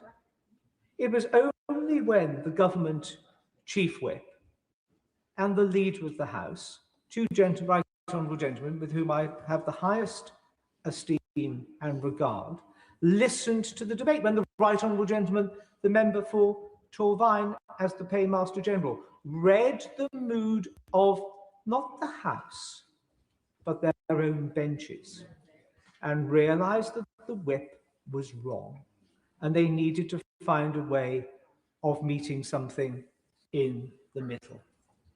Now, all of this could go away, of course, were the Prime Minister to refer himself. Well, now, the honourable, I will be fine. I'm grateful to my honourable friend, and Madam Deputy Speaker, my honourable friend and I could never have been described as the greatest fans of Boris Johnson. But this party decided that when it came forward to go to the Privileges Committee, that committee was the right place to decide whether he had misled Parliament. Nobody was calling for his resignation until that report came out. Now, after that report, this party moved and he went. Now, isn't the flip side of the coin, I say to my honourable friend, that once the Privilege Committee, as many Labour MPs believe, will clear the Prime Minister, that actually his strength will grow. Is it not true, Madam Deputy Speaker, that he has nothing to fear? My right honourable friend has many skills, one of which I've just learned is that he's able to read the left-handed scrawl of my hand on my notes, even when he's sitting next to me, because that is a point I am literally just about to come to, because the Honourable Lady for South Shields wondered, as have one or two, is this a trap set by my right honourable friend, the Leader of the Opposition, and many on these opposition benches laying this motion? I don't think it is. But even if it were, which I do not believe it is, as I say, the whipping operation from the government benches today has baited that trap. It is the wrong thing to do. It makes, as my right honourable friend suggests, the Prime Minister look uncertain. It makes the Prime Minister look weak.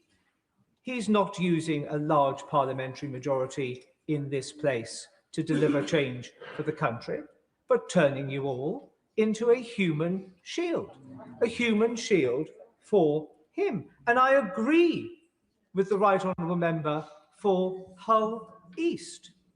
I think the Prime Minister takes his training and experience as a lawyer very seriously. I think the Prime Minister takes the integrity of politics very seriously. I sometimes think the Prime Minister can be naive in presuming that everybody else takes a sort of similar, sort of elevated view of these things. And I think that can sometimes be really feeding in to some of his problems. So one has to ask, what would the Prime Minister, who is an experienced lawyer, fear from having his name cleared and his reputation strengthened by going through a cross-party informal process of this House?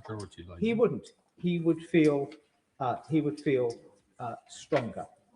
But we do understand that Labour whips and loyal ministers have been picking up the telephones or whatever, accidentally on purpose, bumping into people in the lobby or elsewhere, asking them to vote this motion down. May I give, for what it's worth, just some thoughts on how I would have responded were a whip on my side to have asked me to do the same. Keep it clean. Keep it clean. And don't worry, Madam Deputy Speaker, I have checked what is parliamentary language and what is not. The first point I would make is one which has already been made. Not even Boris Johnson. I was never a fan. We first met in the late 1990s. I never got him then, he never got me, and nothing ever changed. But not even Boris Johnson thought to apply a whip on a privileges motion. So the question I would be asking if I was the honourable gentleman, the member for Smethwick, or anybody else to the whips is, do we as Labour really want to be letting him look like the good guy when it comes to referrals to the Privileges Committee? Bad politics as far as the Labour Party is concerned. The second point I would make is that the Privileges Committee can be the fulcrum for lancing this particular boil. It will do it dispassionately, it will do it well, it will do it without fear or favour. That is what the Privileges Committee is taught to do. They have done it in the past, they could do it now. I am doubtless that they will do it in the future. There is nothing to be afraid of. This is not a kangaroo court.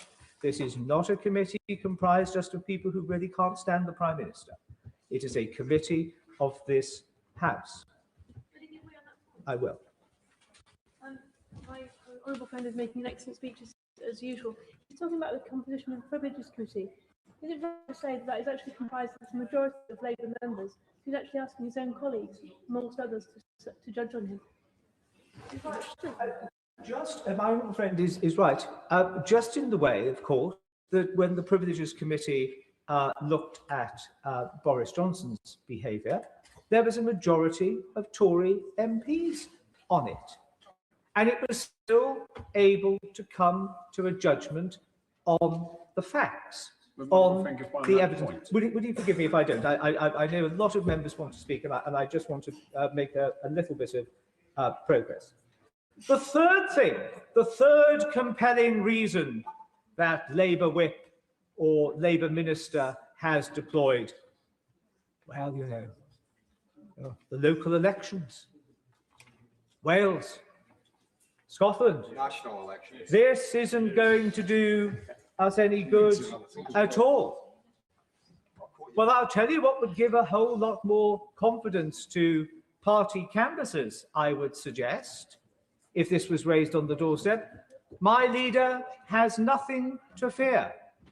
He has referred himself, or has not sought to hinder, a motion that referred him to the Privileges Committee.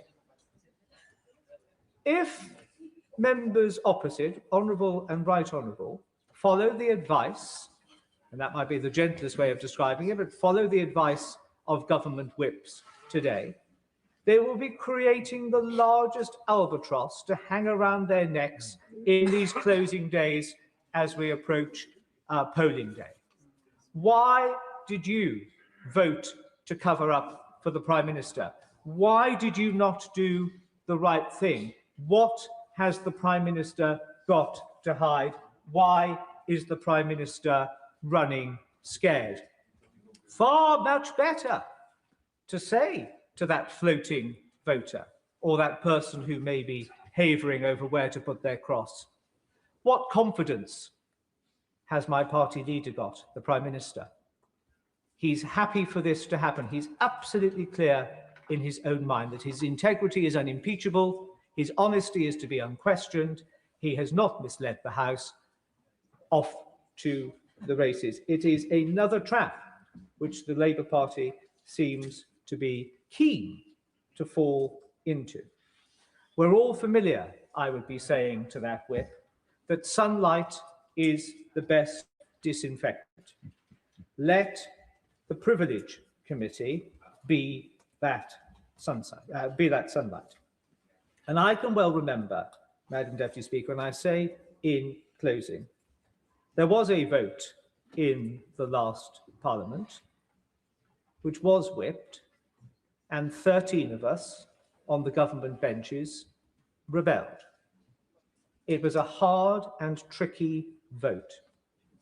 We came under pressure during it and most certainly after it. But within 24 hours, the position of the government had changed to find itself pointing in the direction of those of us who had rebelled rather than those who had been loyal. This may sound a slightly old-fashioned question to ask ourselves. When we leave this place, either by our own choice or the choice of our electorate, we would all want to, I think, sit back and say, when some of those crunch votes came, did we do the right and honourable thing? Did we do something which left my soul and spirit feeling peaceful or in a state of turmoil? But possibly more importantly for today and tomorrow, could we, without blushing or without crossing our fingers or without trying to find some weasel word, answer truthfully why anybody would vote against this motion if we were asked it in the supermarket queue this weekend, or at the butcher's or the fishmonger's or wherever? Because if there is nothing to hide, let the absence of something to hide be shown to the Privileges Committee. The Prime Minister will be strengthened, the integrity of this place enhanced, the honesty of politics burnished. It is the right thing to do. In their hearts, they know it's the right thing to do.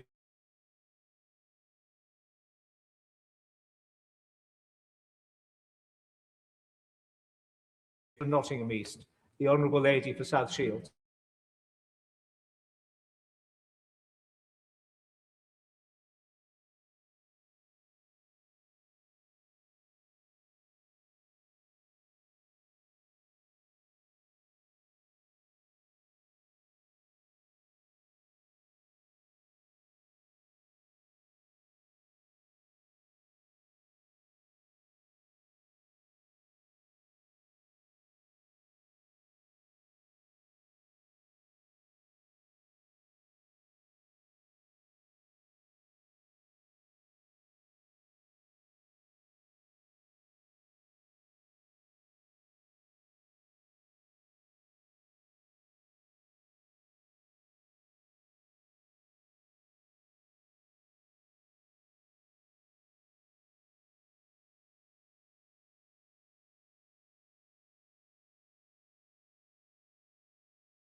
Days from local and national elections that we are here not because of a political stunt coordinated by the Conservative Party, but to accept that they have turned into a sober, principled set of defenders of parliamentary standards.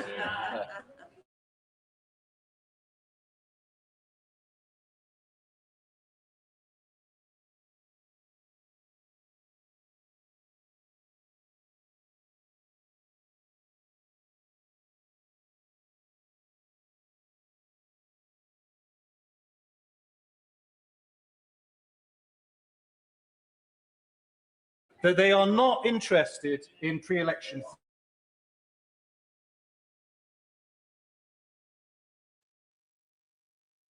seriously Yes, you are. believe.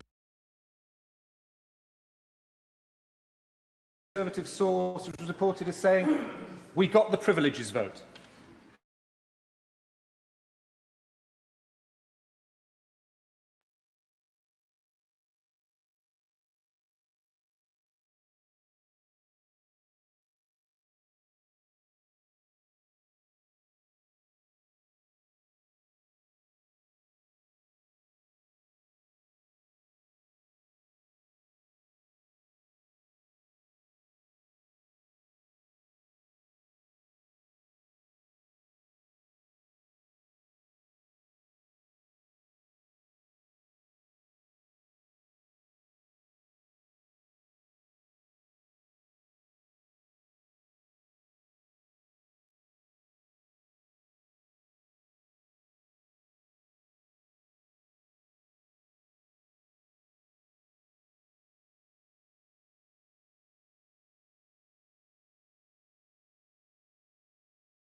about the intent behind what is happening this afternoon. Yeah. And it's no surprise, then, that this has been widely characterised, even by those observing closely political correspondence, as a win-win exercise for the opposition. If they secure an inquiry, they claim vindication. If they lose, they still bank the headlines, the insinuation, the noise. This is not how the House should conduct itself when invoking one of the most serious mechanisms at its disposal.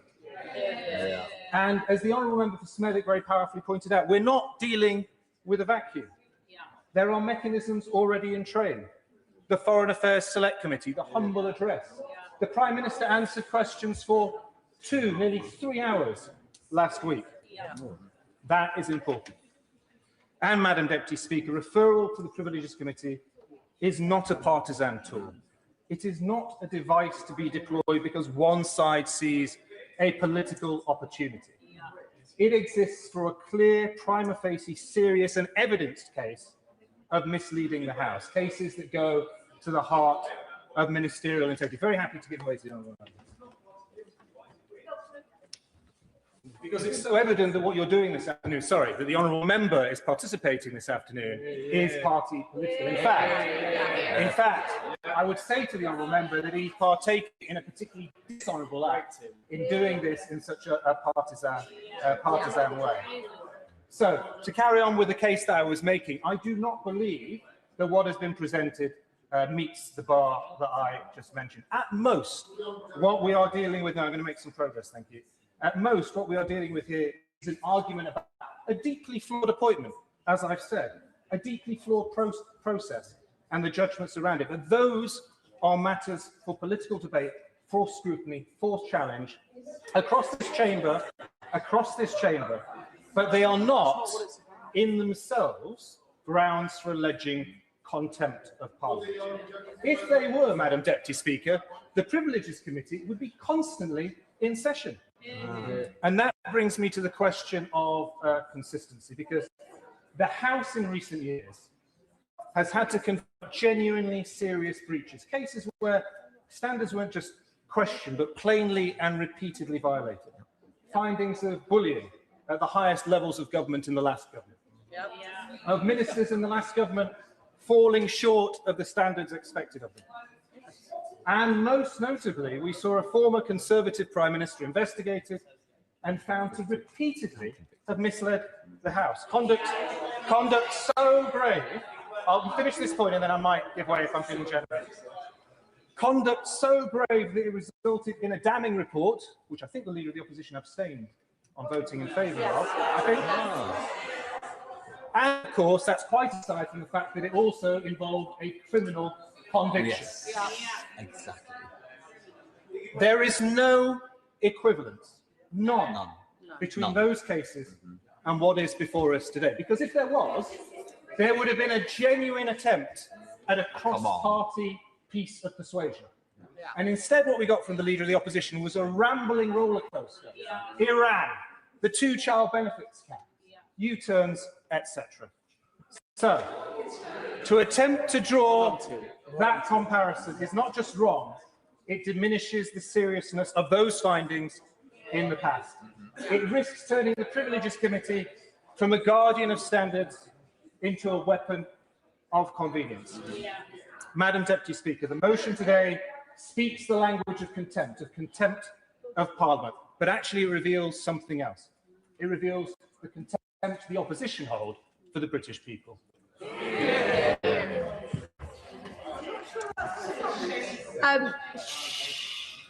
Keep the temperament good.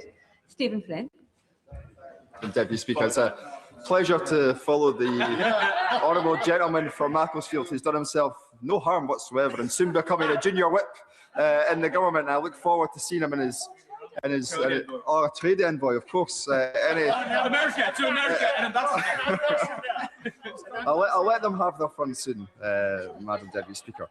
But I wish to start on a much more important note, which is not to dwell upon what the Prime Minister said, where he is, of course, accused of misleading the House. I will come to that. It's something that he said at the dispatch box a few months beforehand, when he stood up just there, and in response to the Leader of the Opposition, said that he knew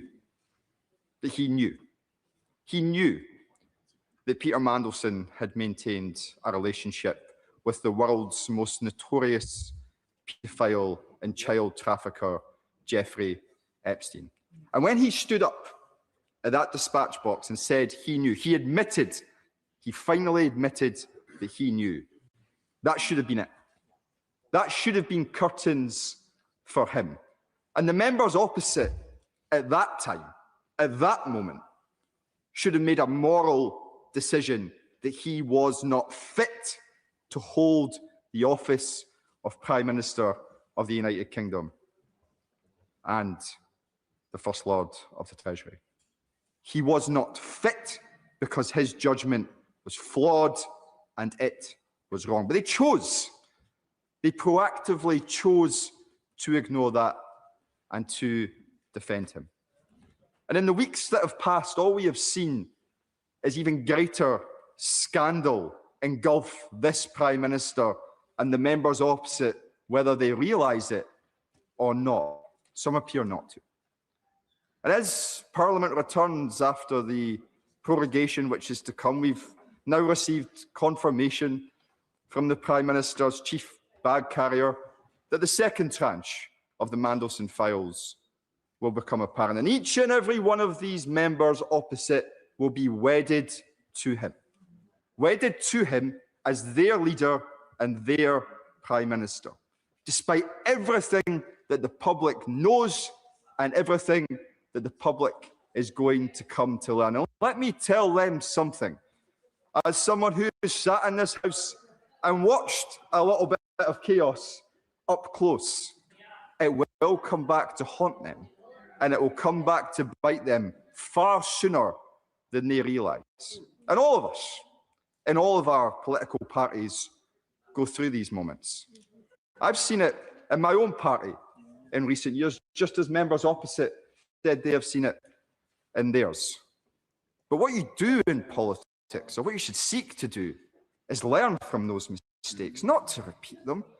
I remember sitting outside this chamber during a very contentious vote to which the right honourable member behind me referred earlier, where Conservative members were whipped to support the indefensible, and all chaos broke loose. That was the legacy that they built for themselves, and it's why they got hammered at the last election. This is what is going to befall the members opposite. They cannot outrun Peter Mandelson. They cannot outrun their own Prime Minister and his record. And what the House is being asked to do today is, of course, very simple. If they believe that the Prime Minister is innocent of the accusations that are being put to him, then all they need to do is accept the premise of taking it to a committee of the peers in this House, ourselves, to decide whether that is accurate or not. A confident Prime Minister, a confident Labour Party, a confident government would believe their Prime Minister, would have courage in their conviction and go to that committee post-haste to clear his name. But they will not do that because they are not acting from a position of strength. They are acting from a position of profound weakness. And the public see that, and the public smell it. And all they are going to believe is that there is a cover-up on behalf of each and every one of the members opposite who traipses through the lobby behind this front bench. Of course I will. I thank the honourable member for giving way. Referring to the whiff that the public may pick up, do you think that some of the Prime Minister's concern may be that the Privilege Committee delivers a result that he may not like? It's hard at this stage to come to any other conclusion. And if they had confidence in their Prime Minister, then they would already be going to the Privileges Committee, irrespective of the views of any of us in this here House. But notwithstanding the arguments that have been made regarding Ollie Robbins and Simon Case and others, and the Prime Minister's decisions to throw everyone under the bus bar himself, I do wonder what the public make of all this. at a time when they are profoundly, and I'm sure all of us can agree on this point, profoundly anxious about the very basics in their life, of being able to afford things in the supermarket, of being able to fill up the car because the price of diesel is near £2. And they turn on their TV and see a Labour Party that should be acting in their best interest, looking to protect and save their jobs, to give them hope, opportunity for the future, simply seeking to defend the indefensible. And that breach of trust, with the public can't simply be renewed. When the Prime Minister first came to that dispatch box following the general election, I did as many others did, and I congratulated him and I wished him well. And the phrase that sits most acutely in my mind at that moment was his attempt to convey to the people of these isles that he would tread lightly on their lives. He has done the opposite. He promised to be change, and I'm afraid to say he has delivered more of the same. The public deserve better. The government can do better, but that will only happen if the members sitting behind that front bench find the courage that the front bench so badly lacks. Sam Rushworth. Madam Deputy Speaker, and as others have said, I think it is important that when we speak in this place that we reflect the feelings of those that we represent. And I think that if they see anything in all of this at all, they'll be thinking about Epstein's victims. And as someone who knows more about sexual abuse than I'd like to, I want to make sure that I'm absolutely clear before I make any other remarks that I think that it was wrong to appoint Peter Mandelson, even knowing what the Prime Minister knew at the time. But I will also say this, the Prime Minister has acknowledged as much. He's acknowledged it at this dispatch box, he's acknowledged it to the PLP, and he's acknowledged it to Epstein's victims, who he has apologised to on multiple occasions. As I speak with ordinary people like an auntie that voted for Brexit, didn't vote Labour at the last election, she told me that she thinks the public are sick and tired of hearing about this because we're not addressing the bread and butter issues of their lives. Nonetheless, this is the motion before the House today. I also want to say a word about pressure. And many people have alluded to this being a whipped vote. In many ways, I wish it wasn't, because it would not change the way that I would vote. I intend to vote against the motion before us today, and I would do based on my conscience of how I read this situation. Look, I'm a backbencher with really nothing to lose and nothing to gain greatly from loyalty to the government. I've looked at this in terms of the merits of the case. And what I think is also really important is that we do have a robust system of standards in this place and that we don't make a mockery of it. And I think when we have politically motivated charges such as been brought today, it does risk making a mockery of the Privileges Committee and that process. I will gladly give way to you. What does he say to his colleague, the honourable member from South Shields, the member behind him, Hull East, Nottingham East? I don't see it as some politically motivated thing. This is something where it's a serious issue. It's a House issue. He already says he regrets it's whipped. Surely he needs to see beyond whatever the whips have told him. Well, the whips haven't told me very much, but look, I will address the answer. I will address his question as I progress in my speech, and he will see why I've drawn the conclusions that I've drawn. The question is this: has the Prime Minister deliberately or recklessly misled the House sufficient to make a referral to the Privileges Committee? And as I said a moment ago, I think it's important that we treat that properly, because we should not treat lightly this committee. We should not mock it. If we just make political referrals all the time, every time a member says anything where someone could twist or misconstrue their words, we'd be making referrals. Now, it seems to me, from listening to the Leader of the Opposition, that that there are two sort of principal claims. One is regarding whether due process was followed, and the other was regarding pressure. And I've been watching, and as we all have, the evidence sessions by the Foreign Affairs Committee. I've been listening carefully to those. And we're still awaiting many of the documents, more than 300 that have been referred to the Intelligence and Security Committee. And we're waiting to see what those documents say. But nothing so far that's come out has done anything other than corroborate what the Prime Minister has told us. I'll give way. Just so I make sure that I can follow his logical structure. So when he's saying that the Prime Minister said there was no pressure whatever, no pressure whatever, he meant there was no pressure whatever apart from the various types of pressure.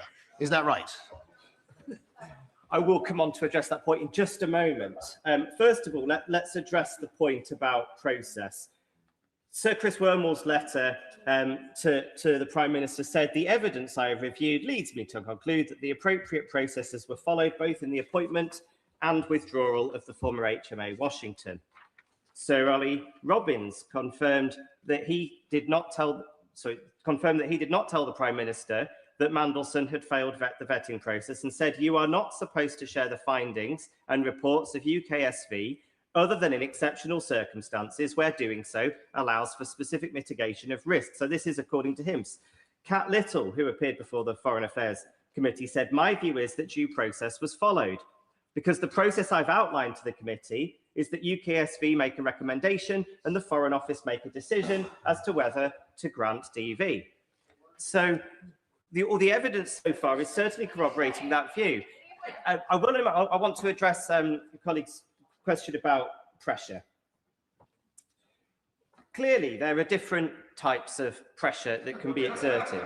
And what Sir Ollie Robbins was clearly talking about was the pressure to reach a decision quickly. And we all know, they know what was going on here in the decision to appoint Peter Mandelson. We had a change in government in the United States. We had no trade deal with the United States, thanks to the legacy that they left us. We had a very difficult situation that meant that we needed a capable ambassador in post before President Trump's inauguration. And there was clearly, I'll give way. I was just wondering if the member is suggesting that the previous ambassador was not therefore capable. Yeah. It's just not what he said. I'm happy to answer that point. And if they stop chuntering, they'll hear the answer. No, not at all. I mean, it's my personal view, although I'm not an expert in these things, that I probably would have appointed an ambassador. I said I thought the appointment of Peter Mandelson was wrong. I would have probably appointed an ambassador to the United States or left her in post. But that's immaterial to the point that I'm making. The point that I'm making is that number 10 clearly felt time pressure to get somebody in post. There is a difference between feeling a pressure to conclude a process quickly and pressure exerted on somebody to change the decision. And if we listen to what Sir Ollie Robbins actually said, we will see that. I'll happily give way one more time. And I'm genuinely listening to the honourable member's logical process as he ratiocinates through this. I might humbly say that we could do this, we could put this evidence out in a privileges committee, which would be the point of doing it. But in terms of no pressure whatsoever being exerted, and he's talking about the kinds of pressure that didn't include that were exerted, could he give examples of the kind of pressure that wasn't exerted? We've seen no evidence, and indeed, Sir Ollie Robbins made it quite clear that he did not feel pressure to change his mind, that there was no pressure exerted on him with regards to the decision that he made. There was pressure exerted to make a decision. Now, that is just part and parcel of the normal runnings of government, particularly when you're working to a timeline. Let me quote him.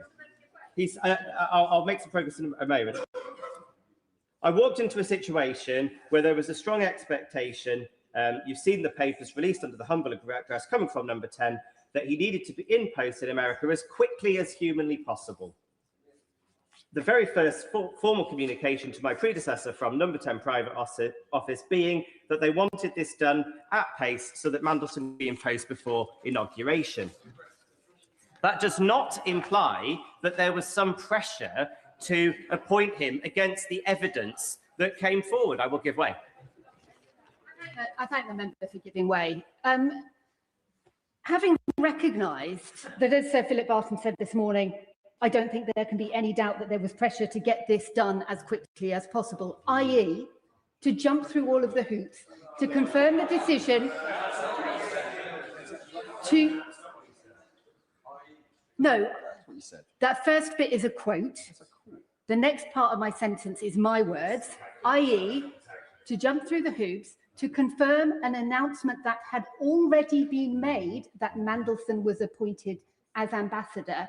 It simply stretches the bounds of reason to breaking point to suggest that pressure on time frame within the context of an already announced decision where there is no contingency plan has no impact on pressure on the content of that decision. Message understood. Sam Rushworth. I simply disagree. I think that pressure to get things done is part and parcel of what we do in government all the time. I'm always under pressure. I'm always under deadlines. That does not mean, and the central allegation that the Prime Minister somehow pressured them with regards to the decision. I'm sorry, the evidence has not pointed to that in any shape or form. Now I won't take any more interventions because Madam Deputy Speaker's looking at her watch.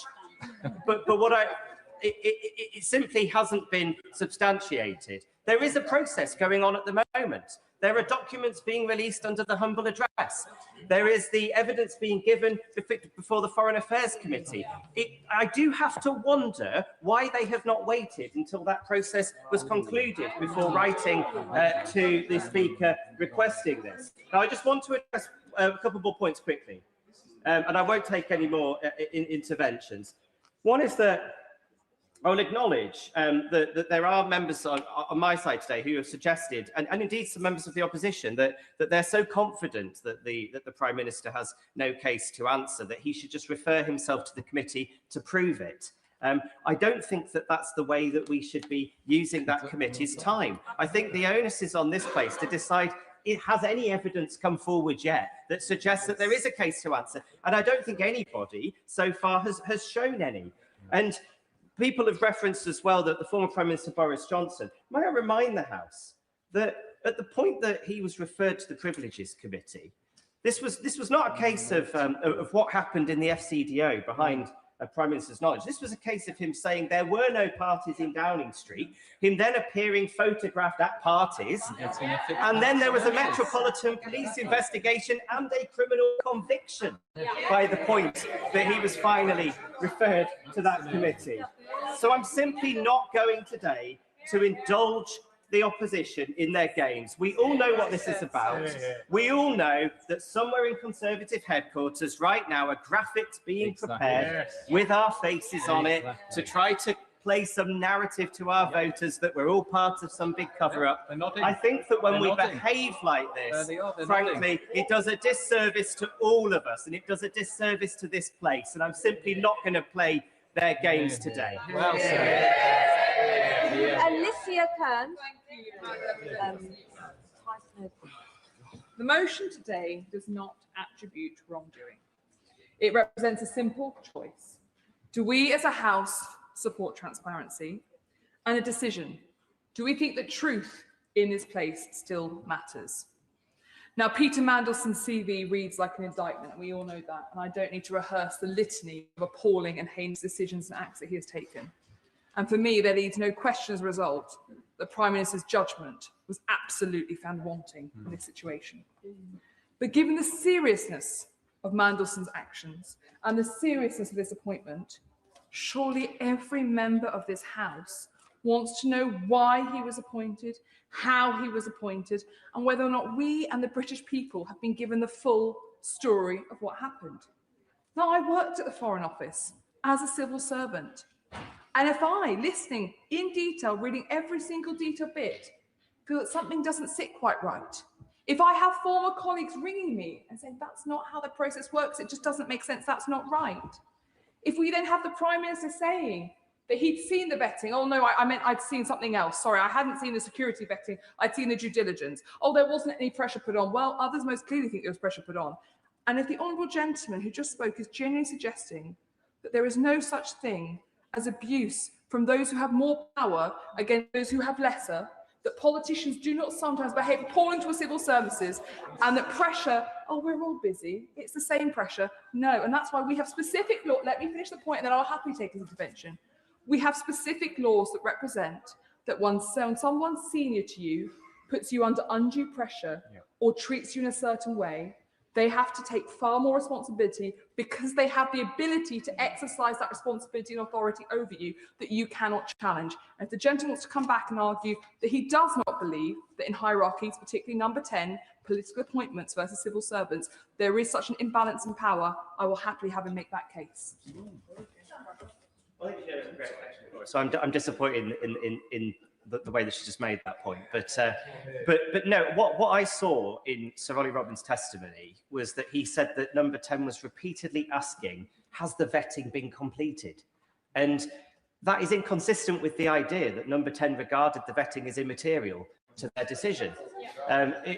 Quite the opposite. It demonstrates to me a number 10 that felt that actually this was an important process that had to be followed. And there was of course, pressure to complete it quickly. That does not mean that there was pressure to change the outcome. And I'm sorry, but until somebody shows otherwise, through evidence, there's no reason why we should believe that. I'm sorry, but the idea that somebody just chasing an update always done, can I just check where we are with that? We really would like to get it done. And that there's no concept there could have been any bullying because anyone is just asking for something done a bit quicker. I'm sorry, but that is a foolhardy suggestion by the honourable gentleman.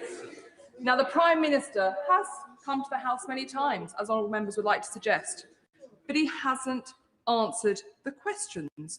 And the Prime Minister himself set the terms. Either he misled the House or he was reckless with the truth, and those are the terms that he set.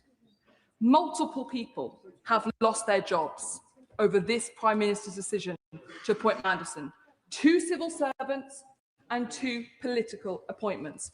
For a man who said he would never sack his staff for his own appointments, that's quite something. His judgment has also shown that he was happy to appoint people to cabinet who had lied to the police, where he knew full well that they had done that. So there is a pattern. Now, Ollie Robbins lost his job for implementing the wishes of the Prime Minister by the book. Now, either he followed due process and was sacked for doing so, or there was no due process and he was sacked because there wasn't. The Prime Minister's position so far is that the former is true. It cannot be both, in which case Ollie Robbins should never have been sacked. He did his job under immense pressure and was stripped of the agency to say no. Mr. Speaker set out the start of the debate. This motion does not attribute guilt onto anyone. The vote today is for an investigation by the Privileges Committee, and that is a committee chaired by my friend and neighbour, the Honourable Member for South Leicestershire. And I want to place on record my total faith in his probity and professionalism. Because unfortunately, we have seen in previous approaches and previous investigations that some may seek in future to undermine individuals. Now, I appreciate there are a range of views across the Labour benches, and some seem to genuinely believe the Prime Minister's version of events. Others share concerns on this side of the House, even if they're reticent to express those. I do want to point out that in the entirety of this debate, at no point has there been more than 9 Labour MPs at the backbenches who were elected before 2024. Now, I would say to those members, having been a new MP and having been through this process and watched it, having once voted, as I've said previously in this House, in a way that I deeply regret on the Owen Paterson vote, I have planned to vote against him. The reason for that was because I sat on those benches and I watched the debate and I was horrified by what I saw.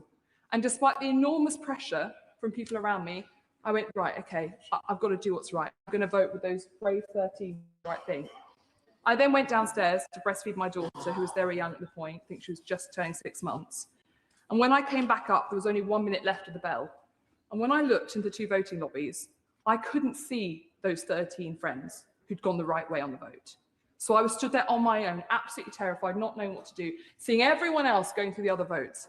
And I never, ever, will ever accept feeling that way ever again. And I say to the new intake, there is a reason why none of the other previous intakes are on these benches. There is a reason why anyone so far from the older intake who has spoken have said to you, if your gut is telling you there's a problem, there is a problem. Absolutely. They have given you their advice. Now, I know they tell us often how dismissive you all are of them, but there is, oh, apologies.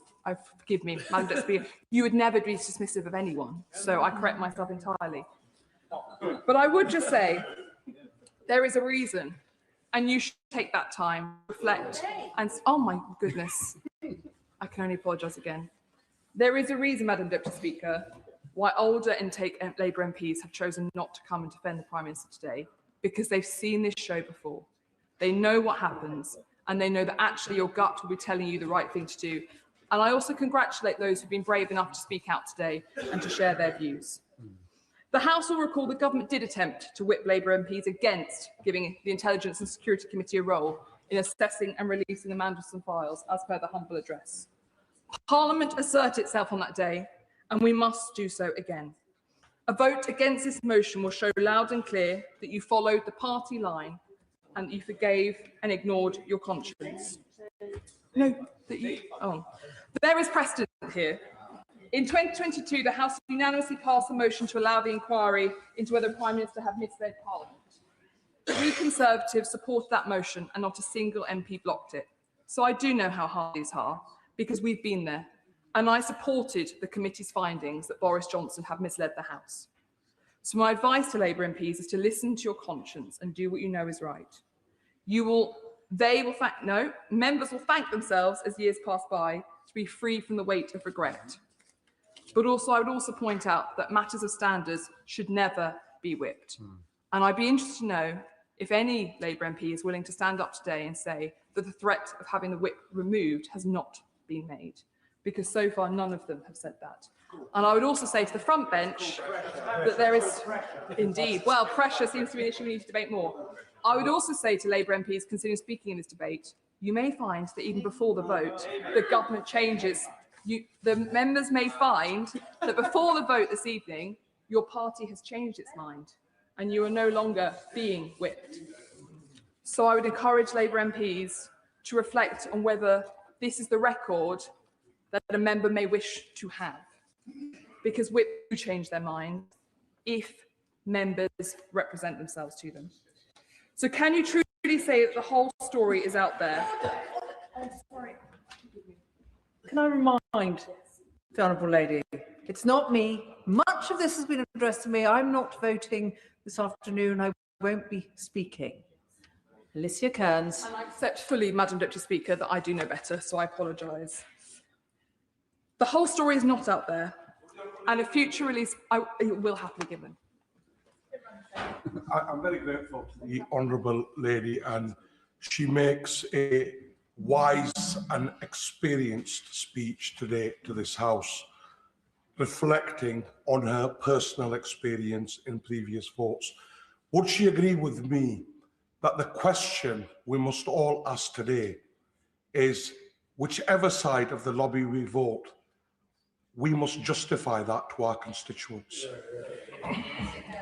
Absolutely. And some members have suggested today that their constituents don't really care about process. They don't really care about whether the truth is told in this chamber, and they're not really interested in this privileged motion. That is most certainly not the case, and that is something members will experience in months to come. Madam Deputy Speaker, I fear that a future release of files will contradict the Prime Minister's version of events further. We discovered only this morning that Jonathan Powell, the National Security Advisor, was also appointed before being vetted. I asked the government about his vetting in February. I was told that national security vetting for the current National Security Advisor was conducted to the usual standard set for developed vetting. Does that sound familiar? Clearly something again went awry. Clearly due process was not followed for the National Security Advisor, and once again we in this House were told that due process was followed. Judgment is revealed not in the exception, but in the pattern, and there is a very clear pattern in this situation. I will very happily give way. I'm very grateful to her, and she comes to the crux of this debate today. Was due process followed or not? Would she agree with me that the simple fact that vetting must always come before any appointment, the simple fact we've heard this morning, evidence in the select committee where that was not the case, is very clear that due process was not followed. The honourable gentleman is completely right, and we were told repeatedly and consistently that due process was not followed. Now, anyone who wants to tell me it was, I know it wasn't, because I've been through security clearance, which was the first level, where I had to wait for 7 months to hand in my notice to my existing job so I could join the civil service until I got security clearance. Then there was developed vetting, where again I had to wait about 6 months before I could take up that role. And then I went through strap clearance as well. So I've been through the work, so I've been through all of it. And it doesn't sit right with me, the accusation that due process was followed. And fundamentally, to the point about Ollie Robbins, it cannot be that due process was followed and therefore he deserved to be sacked. He must have breached due process if he needed to be sacked. In conclusion, Madam Deputy Speaker, I will be voting in favour of this motion. And tonight, I will end my day with a clear conscience, knowing that I voted to give my communities the answers that they deserve. And I hope that every member can say the same, because we are asking whether the man leading our country has the judgment the office necessitates and a commitment to the truth that is required. And at this moment, the country does not believe that that commitment to the truth is there. So let's have it, and let's see if it was. Brian Leishman. Good afternoon, Madam Deputy Speaker. And from the outset, I wish to state my support for justice to be delivered for all the people who were harmed by Jeffrey Epstein and for those involved with him who committed such despicable violations and crimes to be held responsible. Yeah. The people who were exploited should be at the front of all our minds. It is my opinion that this motion does not come from anything noble, a deep concern for those that were trafficked or abused, nor is it about the protection of democracy or anything of that nature. Of course, this motion is designed to embarrass the Prime Minister and put Labour MPs in an awkward position. And not for the first time as Labour MPs, we are in an awkward position. And not for the first time, it's because of the Prime Minister's actions and not that of the opposition. The accusation of secrecy and the goings-on in this place are serious political issues that mean the world to a whole host of our constituents. Sometimes it's in the traditions and protocols of this place, which to many often seem arcane and totally unrelatable to how they lead their daily lives. People are regularly frustrated at ministers not answering questions at the dispatch box, and equally shadow ministers with amnesia at their own record when in power. People are infuriated watching politicians do the media circuit, slavishly going through the party lines no matter how illogical they may be. All of it just breeds utter contempt in politics and for politicians. People are sick to the back teeth of it all. Now, when I'm out campaigning and knocking on people's doors, they tell me just how irritated they are with politicians who endlessly try to deflect and defend the most absurd and wrong decisions, just because of the party that they represent. Of course, this is not unique to the Labour Party. All parties indulge in this. Conservatives defending the record of austerity that ripped the heart out of communities up and down the United Kingdom. Many in the SNP refuse to take responsibilities for failures in housing, education, health, local authorities and vital public services. But credit to the Right Honourable Member for Aberdeen South for touching the lightness of touch on some of the travails that his party have experienced. Madam Deputy Speaker, I just want my Labour government to be better than that. It really is a low bar that we have been set, but people genuinely think that we are all the same. They see no real difference. And to echo other honourable and right honourable members, I think the Prime Minister should refer himself to the Privileges Committee. It would say to Parliament, and more importantly, our voters, the country, that he knows he will be proved innocent, that he will be vindicated, that he's got nothing to hide, and importantly, that transparency and accountability are at the heart of our democracy. I say to colleagues on this side of the House that we were elected based on the promise of providing change, an end to the scandals and the cover-ups that people are so disgusted with, whether it be Tory lockdown parties or trips to castles, hundreds of miles to test eyesight. The SNP abandonment of care homes and the do not resuscitate notices placed on patients without their consent during COVID. We need to be better than all of that. But truthfully, in our first 20 months in government, the public don't think that we are. And because of the mistakes, the decline in standards, the secrecy, the lack of accountability, then we are paving the way for a hardline, far-right government to come next. And be under no illusions. That government would set the country back to the days of mass unemployment, dire poverty and inequality. They want to create a society that is as intolerant as it is unfair. And it absolutely terrifies me. In finishing, I say to any colleague that if you think I'm wrong, then please do have a look at the polls. Look at the by-election results we have had. The Prime Minister said we would put country before party. Today, with this vote, he has the perfect opportunity to do just that. The Prime Minister needs to stop putting Labour MPs in awkward situations. The open and honest thing would be to refer himself to the committee. But if he won't, then I'm afraid he has left me with no choice. I will have to vote for this motion this afternoon. Sir Roger Gale. Thank you, Madam Deputy Speaker. At the start of this debate, when Mr. Speaker was in the chair, he's reminded the House that this debate was not a trial of the Prime Minister. This was a debate about whether or not an issue should be put to the Privileges Committee. I do think we all need to remember that.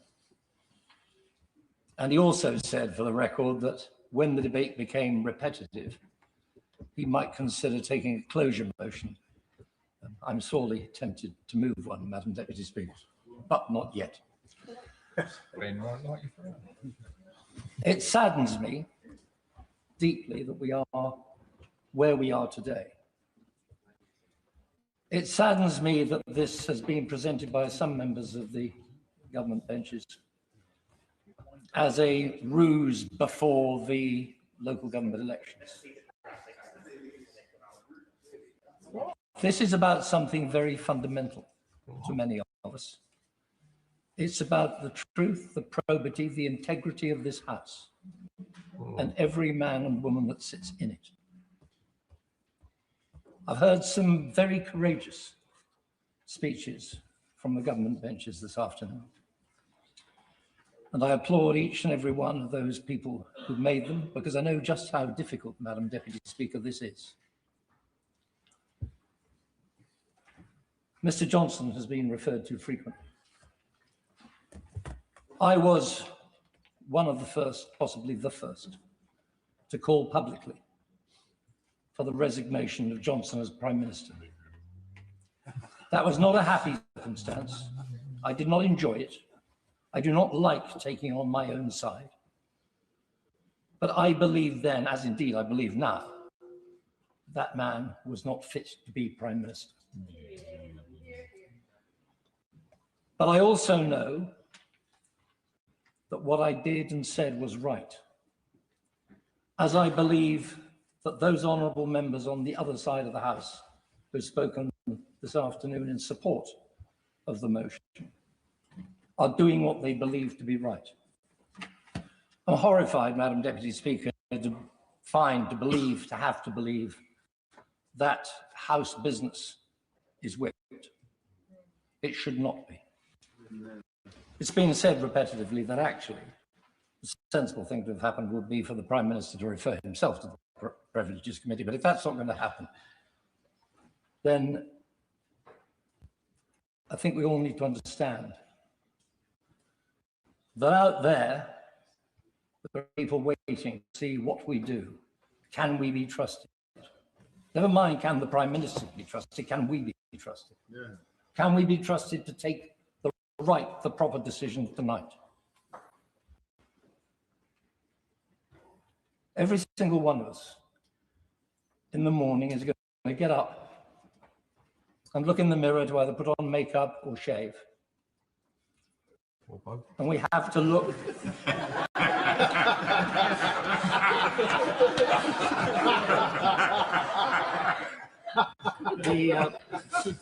My honourable friend reminds me that he did say incorrectly that the vote on Johnson, the call for the resignation of Johnson, was not taken until after the Privileges Committee findings. He's actually quite wrong. That call was made well before it went to the Privileges Committee. So let's come back to what I was trying to say. Every single one of us has to be able to look in the mirror in the morning and live with ourselves. I hope very much that the government whips will withdraw the whipping tonight, so that honourable members can vote according to their conscience. And I believe that if that is so, and if that is done, then this matter will be referred entirely properly to the Privileges Committee. And then we can get on with the job that after the King's speech, we will be here to do again, which is to devote our concerns to the cost of living, to fuel prices, to the manner in which the hospitality business is being destroyed, to all the matters that we ought to be here discussing today, rather than discussing this. I beg my friends on the other side of the House to do the right thing tonight. Chris Kane.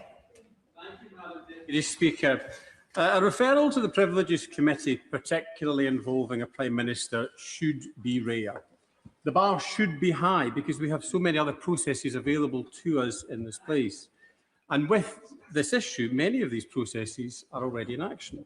The Foreign Affairs Committee, under the excellent chairing of the Right Honourable Member for Islington South and Finsbury, is taking evidence and will report in due course. The humble address from this House has put a process in place to ensure transparency, and the Government is complying with it. Then there is attendance in this chamber. I have no doubt the Prime Minister will continue to make himself available here, as he has done in recent weeks through statements and at PMQs, both because it's right and because the processes of this House require it. Yeah. And let us be honest about the timing. Bringing this forward 1 week before elections is political. Now, I do not criticise that. It's part of the system we operate in, but we should be clear about it. I've been reflecting this week on the concept of pressure. We have heard from senior civil servants that there was pressure to proceed with the appointment of Peter Mandelson before vetting had concluded. They have said that the pressure was inappropriate. They have not said the pressure was inappropriate, simply that it existed. The Prime Minister, for his part, has been clear. He has said that this was the kind of pressure that exists in any high-performing environment where decisions need to be made and progress needs to happen. That is very different from pressure to do something you are not comfortable with. But I suppose the truth is that my experience of pressure is not the same as the Prime Minister's. A degree of recalibration is required on my part. As a member of the Public Accounts Committee, we apply pressure to senior civil servants every week. We expect them to account for their decisions, often in difficult circumstances, and under public scrutiny. And time again, I am struck by their professionalism and their ability to handle that pressure. I am equally struck by the Prime Minister's ability to do the same. Whether at Prime Minister's questions or in extended sessions like the one we held last week, where he answered questions for over 2 hours. That level of scrutiny is constant and unrelenting. In my time in this House, I have never known the Prime Minister to act in anything other than good faith. He is focused, serious and determined to deliver in extraordinary, difficult circumstances. Yeah. Is he perfect? Of course not. None of us are. His is an almost impossible job in turbulent times. But that is the nature of government. The public elects a government and gives it time to govern. That requires consistency, judgment, and at times the ability to change course as circumstances demand. What it does not require is abandoning the course entirely at the first sign that another ship looks to be sailing more smoothly. We are quite clearly in the middle of a storm, not a passing squall, but sustained difficult conditions, economic pressure, global instability, and challenges at home that have been building for years. In those circumstances, what matters is not whether the sea is calm, but is whether the vessel is seaworthy and whether the person at the helm knows how to navigate. Now, no ship is perfect. There will always be repairs to make, adjustments to take, and decisions that with hindsight might have been handled differently. But abandoning a ship mid-storm or trying to sink it is a risk. Because that other ship, finding another ship that is sailing in different waters is sailing under different conditions. And let's be honest, that other ship, well, the same storm is heading its way to. So the real question is not whether things are perfect, it's whether we have a vessel that can withstand the conditions and a captain who can steer it. Yeah. Now, when I look across the chamber, I do not see credible alternatives ready to take us through what lies ahead.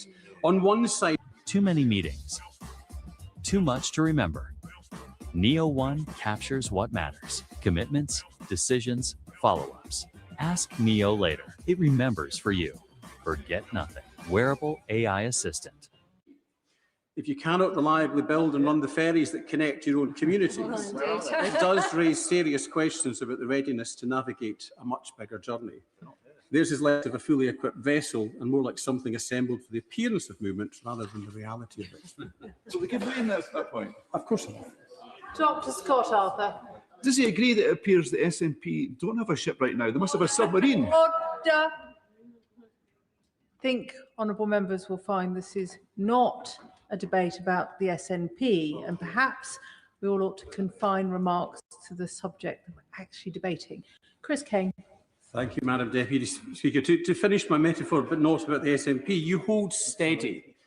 You make the adjustments that are needed, and you focus on getting safely to better conditions.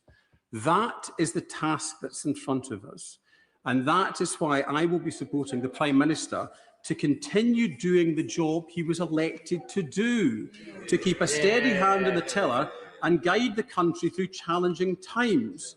And I would urge colleagues to do the same, because in the end, this is about stability, seriousness and leadership. And that is what this country needs. Today's motion feels to me like a distraction from that mission, and so I urge colleagues across the chamber to vote against the motion today. Anne Davis. Madam Llefarydd. The Prime Minister has called this motion a stunt and pure politics, but the Prime Minister and Labour MPs rallying around him forget the seriousness of the allegations against him. That is, misleading the House of Commons over statements relating to the appointment of Peter Mandelson as ambassador to the United States, an individual with well-documented links to the convicted sex offender and human trafficker. To swat away these allegations as a desperate political stunt, refusing them to be investigated properly by the Committee of Privileges, is an insult to us all. An insult to the public who were promised transparency and openness by the Prime Minister's Labour government, and an insult to victims and survivors of violence and abuse who deserve so much better from those who claim to represent them.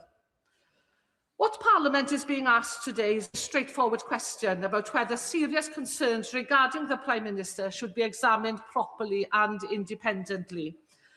If the Prime Minister insists that he has done nothing wrong, then surely the Privilege Committee will come to that same conclusion. And if Labour believe that everything is in order, why have they forced their MPs to vote against the motion today? It begs the question, what does the Prime Minister have to hide? The Prime Minister promised change, and people across Wales gave him a mandate for that change. But what did the public get instead? Misjudgment, incompetence, a lack of transparency at the heart of government, and no real accountability. I put myself forward to become a Member of Parliament because, to be frank, I was fed up of Partygate, the betting scandal, the 200,000 that Vaughan Gethin had accepted in order to fund his own leadership campaign. I thought we're better than this. As residents, as constituents, we are better than this. And people deserve a government which is honest and transparent, and we certainly haven't had that in the 2 years that I've been sitting here on these benches. The Prime Minister's tried to wash his hands of Manderson's appointment, hiding behind processes, procedure and the actions of civil servants, destroying decent people's lives, only to hobble on for another few weeks. And even if the Prime Minister's loyalists vote this motion down today, Labour and the Prime Minister himself will have shown their true colours. In just over a week, people of Wales have a chance to give their verdict, and they will. Alex Barros-Curtis. Thank you, Madam Deputy Speaker. And I rise in this debate, first and foremost, to reiterate, as other colleagues have said, my fullest solidarity with the victims of Epstein. And we should always maintain them at the forefront of our mind, notwithstanding the absence of them from the motion. It is something I know many colleagues across both ends of the House have referenced, and I'm sure will continue to do so. In respect of this motion before us, I want to be clear that I will vote against it, not because I have to be told to, but because the case is absolutely not made out. And given some of the contributions made about shaving in the makeup or shaving in the morning or putting makeup on in the morning, in considering and reflecting on the vote that will be cast tonight, I will have no compunction whatsoever and have absolutely no doubt in my mind when I go through the lobbies today that I will have made the right decision for the reasons, and I do not need to have insinuations to impugn my integrity to the opposite. And before I explain why I am making that case and that decision, I will happily give way. Grateful for the honourable member giving way. And of course, every member is entitled to make their decision in either the lobby. They have to justify it to the electorate. For that reason, does the honourable member believe that having a three-line whip is necessary? Alex Barros-Curtis. It's an irrelevant point. And the point that I would make, I've already said that regardless of the position of the party, I don't need to be told how I will vote on this for the reason that the case is not made out. And he says, if people will stop chuntering, the individuals who have said that they have to look in the mirror tomorrow, every decision we make in this place, regardless on this motion or on amendments, on legislation, we do, I have no doubt, with integrity and with our best motivations of our constituents in mind. So the need to remind me or my colleagues of that today suggests more about the person making the statement than it does about me and the decision I made. So as I said, I will vote against the motion because I do not believe the case has been made out. And in my time as a solicitor, I've seen many witness statements and particulars of claim. And if I hear and reflect on what the Leader of the Opposition laid out as her case today, I thought it was one of the most poorly made out cases in my professional lifetime. Well, if he waits to hear why I think that, then I will happily give way in a moment. This motion cuts across existing procedures, as has been said, and that just a few weeks ago, everyone in this House jointly, unanimously agreed, supported and initiated. And as I said, and I will go on to explain, it lacks any credibility or evidential basis. He can chunt us some more, but maybe listen to the basis on why I reach my decision, and then I will happily give way in a moment. So I will turn to, as I say, the lack of evidence to make out this case. But before I do, I want to mention, as others have mentioned, the integrity of the Prime Minister in and of itself. I've known the Prime Minister for a number of years, and I know that he is a man of integrity and that he will act without fear or favour and will always be the hardest critic on himself. He has apologised, and rightly so, for the poor and incorrect decision to appoint Peter Mandelson in the first place. He's done it in this House, he's done it to the country, and he has done it, most importantly, to the victims of Epstein. He's very eager, I will give way. Very grateful to the honourable gentleman. He's being most generous. But we haven't really heard the case yet, given that colleagues opposite will be in a similar position to the honourable gentleman. They will know the Prime Minister. They will have known him for years. They will be sure of his integrity or otherwise. Why does he think there should be a three-line whip imposed on members opposite? Even the member for Bishop Auckland, who spoke with his cause, could see that it wasn't a good idea. But the honourable gentleman doesn't seem to see it. But as a good lawyer, maybe he'll be able to share the argument with the House. I appreciate his patronising tone, but I will simply say this. I have said that I don't need to be told how to vote in this, because I do not believe the case is made out, as I will go on to explain now, if I can make some progress. And I underline this by reiterating what the Speaker said earlier and what I said to him when he was in the chair, that of course the question here is not about the application that was put before him, and he's rightly made the decision as he is required to once it came to him. But I am clear that from those who put the application to him for him to have to make the decision, it is a nakedly political stunt to submit that application in the first place. And that's not just because of what the motion is before us, but because of the shape-shifting of the opposition party leaders on this issue since The Guardian broke the story on the 16th of April. I'll give way. I'll give it to my honourable friend, making a really powerful statement to the House. Isn't the reality that this is about a leader of the opposition who, just like we called for us to join the US in attacking and join the war in Iran, she called the Prime Minister a liar, and the evidence has shown that there is absolutely no basis for it. Isn't reality that this is just the leader of the opposition once again shooting from the hip? I thank him for his intervention. I completely agree, even if it was perhaps slightly askew from the point I'm about to make, but I think it goes to consistency on this issue and many others. And I think, as I said, the shape-shifting of the position of the party leaders, rather than wait for the evidence, we know that both the leader of the opposition and the Right Honourable Member for Kingston and Surbiton had already made up their minds 2 weeks ago. I've got here, I will at least make a point and make the point, and then I'll happily give way. On the 17th of April, this is the day after the Guardian story was broken, the Lib Dems put out a press release. Starmer must be investigated by Privileges Committee over the decision to overrule Mandelson's failed security vetting. But that was found wanting because the evidence showed otherwise, as was proven when the Prime Minister came here at the earliest opportunity on that Monday, the 20th of April, and laid before this House the evidence, and Sir Ollie Robbins backed that up in his evidence to the Foreign Affairs Select Committee on the 21st of April. I'll give way. Member for giving way. He mentioned the Guardian story on the 16th of April. The Prime Minister found out on the 14th of April, so the earliest opportunity would have been the 15th of April at Prime Minister's questions, wouldn't it? Yeah, the Prime Minister already addressed this when that was put to him in this House a number of times in the following days, whereby he said he was trying to secure the answers to the questions which he put on that evening, and the officials were not able to answer, so that he could then, as he said, and as other colleagues and cabinet colleagues have made clear, at the earliest opportunity, then come back in order to update this House, as is rightly the case. I go back to the timeline of the shape-shifting of the opposition. On that same Friday, the 17th of April, the leader of the opposition went on national radio and television, saying it is completely preposterous for us to believe that civil servants would have cleared a political appointee who had failed security vetting. The Prime Minister is taking us for fools, and she called for him to go. A standard that, as other colleagues have elaborated on, and I won't dwell on, has not previously and consistently been applied to the proven lawyer before Boris Johnson. So we've got the shape-shifting of the opposition parties on this point, and therefore the motion before us today dwells on two aspects: due process and, of course, the question of pressure. In respect of due process, Madam Deputy Speaker, now explain why I do not think the motion and the evidence is made out. I note the motion itself doesn't critique the process itself, which, as this debate has played out over recent weeks, has shown to be seriously deficient and lacking.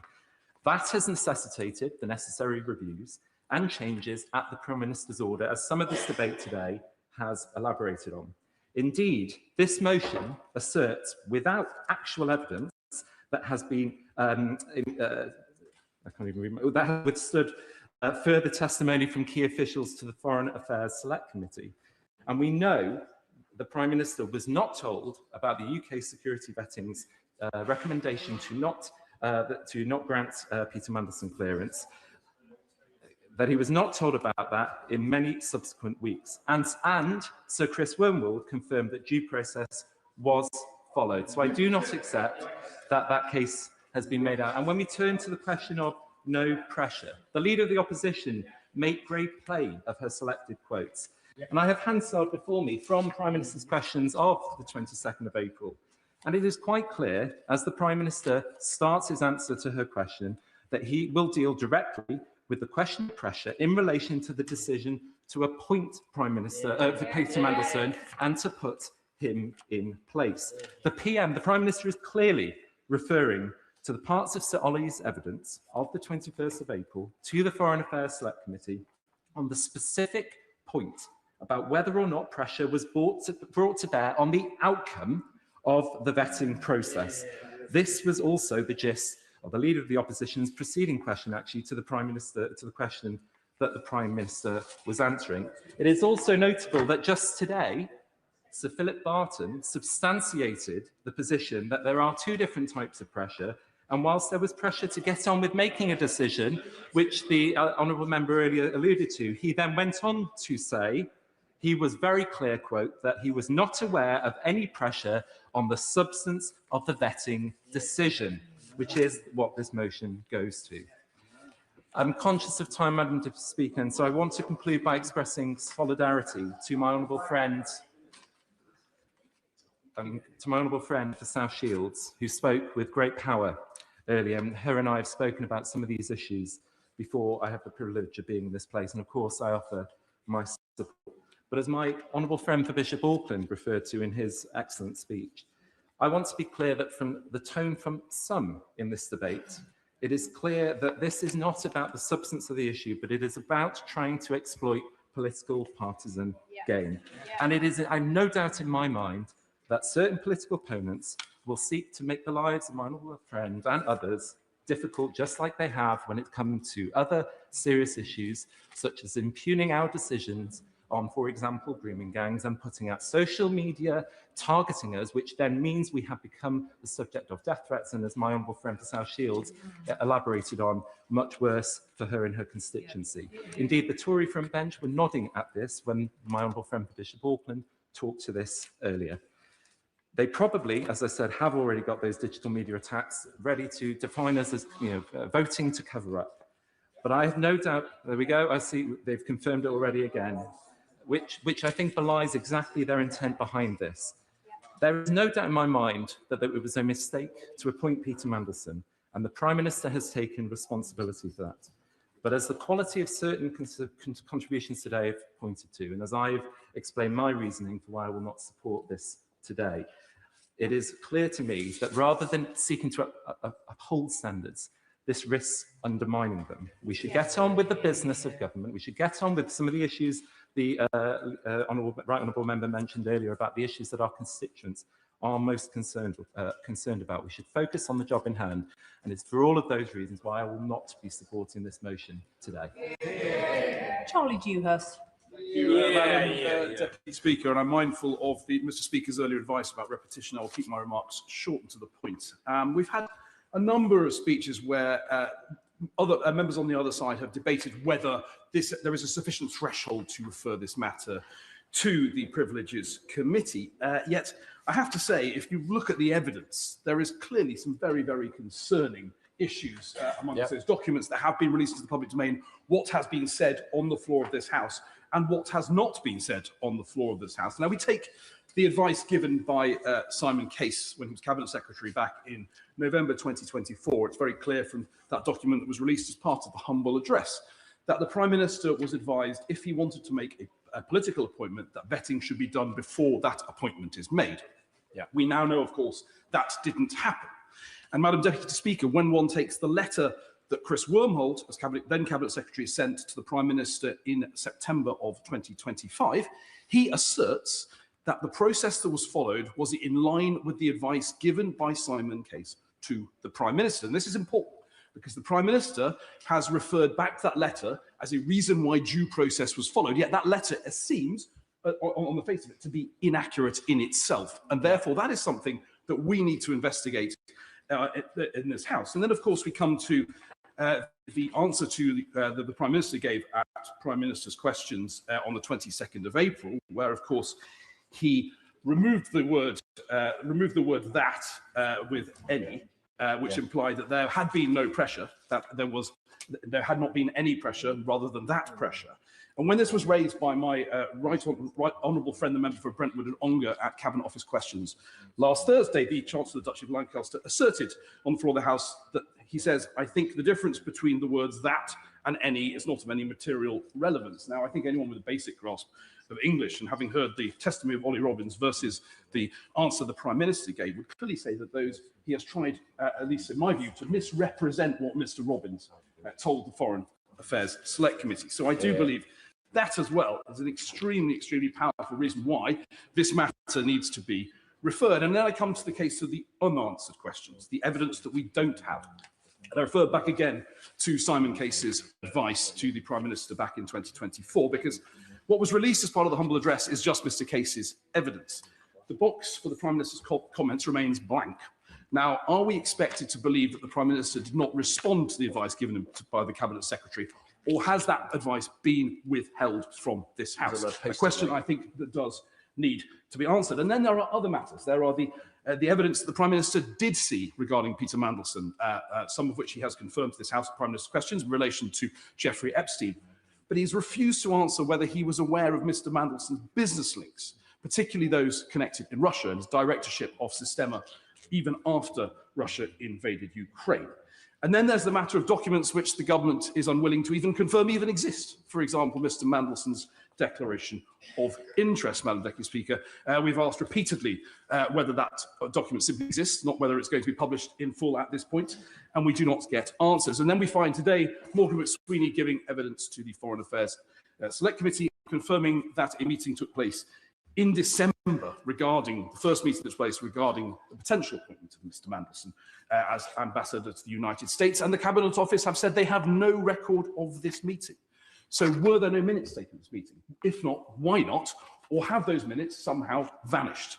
All of these, I think, are very, very good reasons why this matter needs to be referred. Honourable friend, I mean, the Prime Minister has told the House, and this is about the allegation that the Prime Minister may have misled this House, that all due process was followed.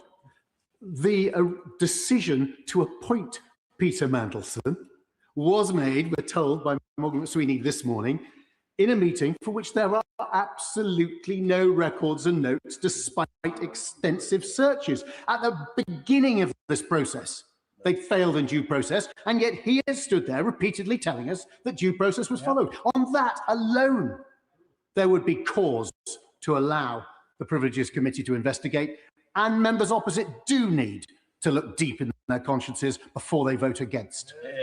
Absolutely. I couldn't agree more with my right honourable friend. It's absolutely astonishing that the decision to appoint an individual to the most important ambassadorial role that we can offer took place in a meeting in which there now appears to be no record.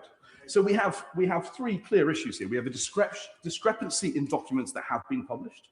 We have inaccurate recollection of events in response to questions in this House, whether inadvertent or deliberate. And we have a failure to provide full transparency in relation to this very, very sorry saga. Now, as my honourable friend, the member for North Dorset said, the Prime Minister is losing in the court of public opinion.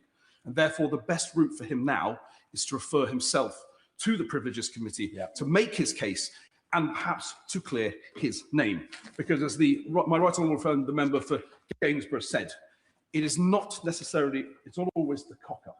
And we know in this case, the decision to appoint Peter Mandelson was a cock-up. It is the conspiracy that brings you down. Yeah. Joanna Baxter. Thank you, Madam Deputy Speaker. And before I start, let me also pay tribute to the victims of Jeffrey Epstein, because their views have been heard far too little in these debates. Let me also address some of what I feel to be quite patronising comments made to backbench Labour MPs today. Nobody has asked me to speak today, and nobody has put any pressure on me. In fact, colleagues on these benches know that I have my own mind and will express it as I see fit. At a moment of genuine challenge for families across the country, when households are concerned about rising prices, instability abroad and pressure on living standards, the opposition has brought a motion that is ultimately more concerned with political point scoring than practical solutions, and that is deeply regrettable, because the British public expect and deserve better than Westminster at its most performative. They expect seriousness and rightly expect scrutiny where scrutiny is due, but also expect Parliament to focus on the issues that shape their daily lives. The bills landing on their doormats, the cost of food in the supermarkets, the price of fuel at the pumps, and the strength of the economy in uncertain times.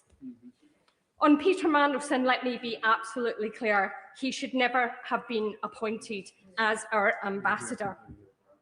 The Prime Minister recognised that. He's apologised for that. He did so properly, repeatedly, with transparency and accountability, and with respect to the victims of Jeffrey Epstein. That was the right course of action, and I would not have expected anything less from the Prime Minister, because I too have known him for many years. I have worked with him as he sought to rid our party of the stain of anti-Semitism, which has now infected others.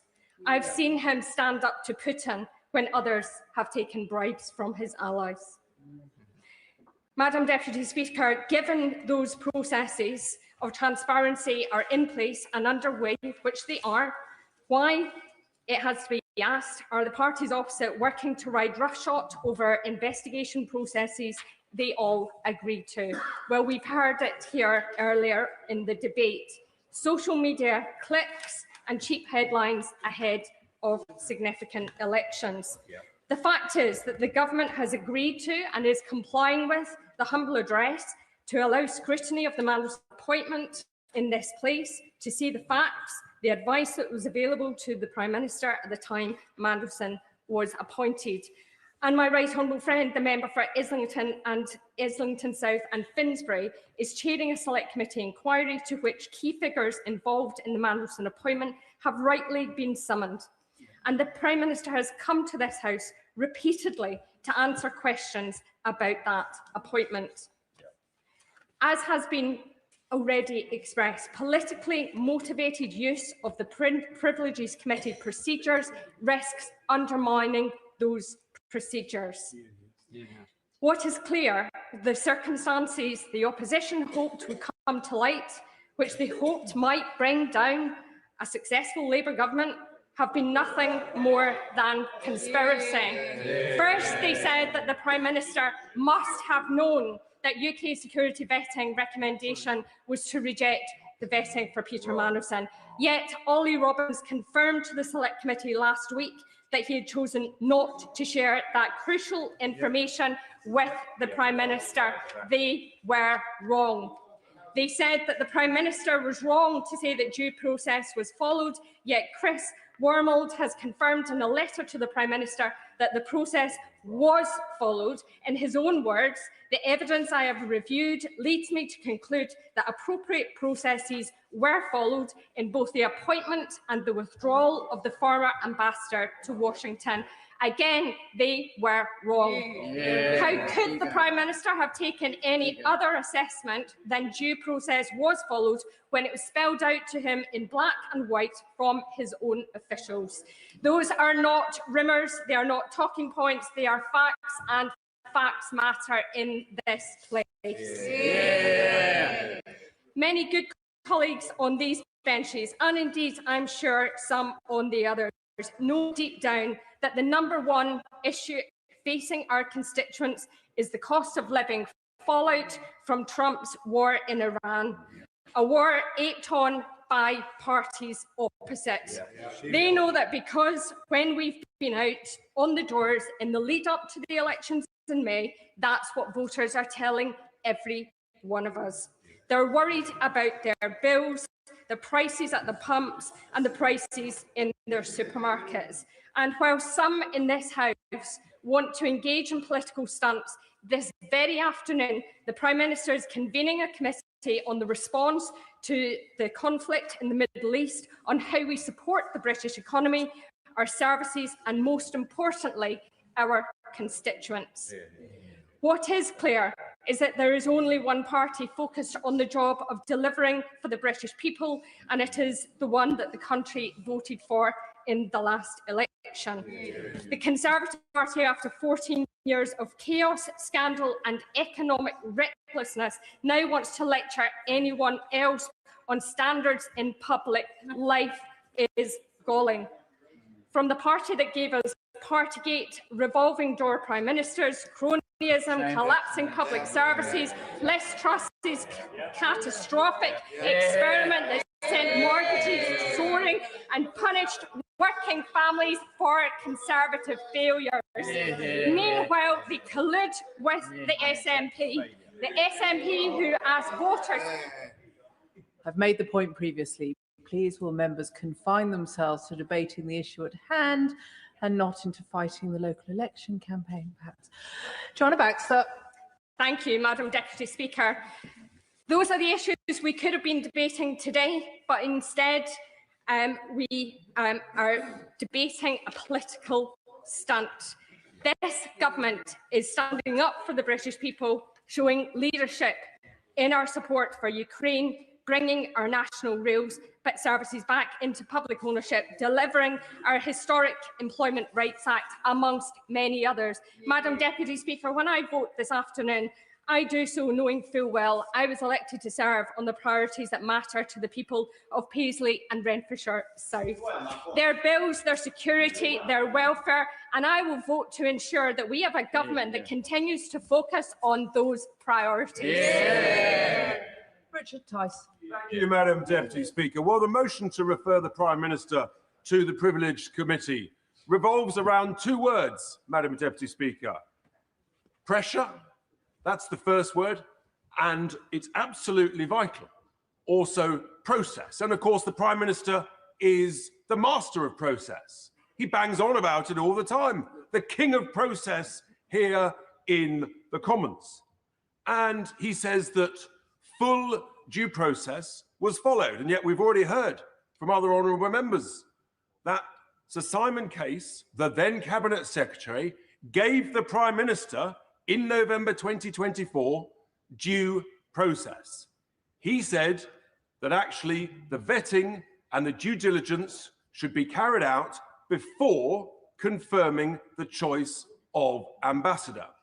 The Prime Minister chose to avoid that due process. There is a second key element of due process that I don't think has been properly teased out so far this afternoon, and that is with regard to the timing of the decision on vetting through January 2025. Because if full due process was being followed, then the security authorities, the vetting authorities, should have been allowed to take whatever time they deemed necessary to make their judgment. And with regard to Mandelson, goodness me, there's a lot to go through to check that clearance. Clearly, we've heard from a number of senior civil servants that actually they were not allowed to carry out full due process and to take as long as they determined was necessary, even if that took them beyond the inauguration of the President of the United States. No, I bring you on now, Madam Deputy Speaker, to the second word, which is whether or not any pressure whatsoever was applied And we've heard from not one, not two, but from three separate senior civil servants that actually the pressure was not on the decision itself, the pressure was indeed on the speed of the decision, because the decision had already been taken by not following due process. And we have heard Sir Ollie Robbins confirm that pressure was felt to get on with the decision. We've heard yesterday from Ian Collard that actually pressure was applied to make that decision. And we've heard, of course, from Sir Philip Barton that actually, again, he said the pressure was to get on with it. There was no space in the decision. There was no space in that. In other words, due process was not followed. And it was all about, I will happily give way to the honourable gentleman. If we're giving way. Did we not hear last week at the Foreign Affairs Select Committee that whilst there was pressure and that was discussed, it had no impact on the decision, and it was a marginal decision, and they felt that the risks could be managed. I feel that the honourable gentleman is missing this part out in his story. I think the honourable gentleman, but I would remind him what the Prime Minister said at Prime Minister's questions just last week. No pressure existed whatsoever. Whatsoever is the critical word, which is the flaw in the honourable member's argument. So we now know, Madam Deputy Speaker, that not only actually did the Prime Minister inadvertently mislead the House with regard to full due process, but he has misled the House for a second time with regard to whether or not any pressure existed whatsoever. Madam Deputy Speaker, the evidence is in. And for a Prime Minister that prides himself on process, anecdotally, it seems that there is a culture that does not exist around him and within him and perhaps himself. For example, we now know that the Cabinet Office questioned whether or not there should be any vetting at all. In other words, they didn't want full due process. So we know that. And we now know that Sir Ollie Robbins, in terms of the decision whether or not to retain him or fire him, clearly full due process was not followed. And then the issue of whether or not this decision to refer any member of the House to the Privileges Committee, precedent clearly shows that it should not be whipped. And I would argue, Madam Deputy Speaker, that precedent is a process.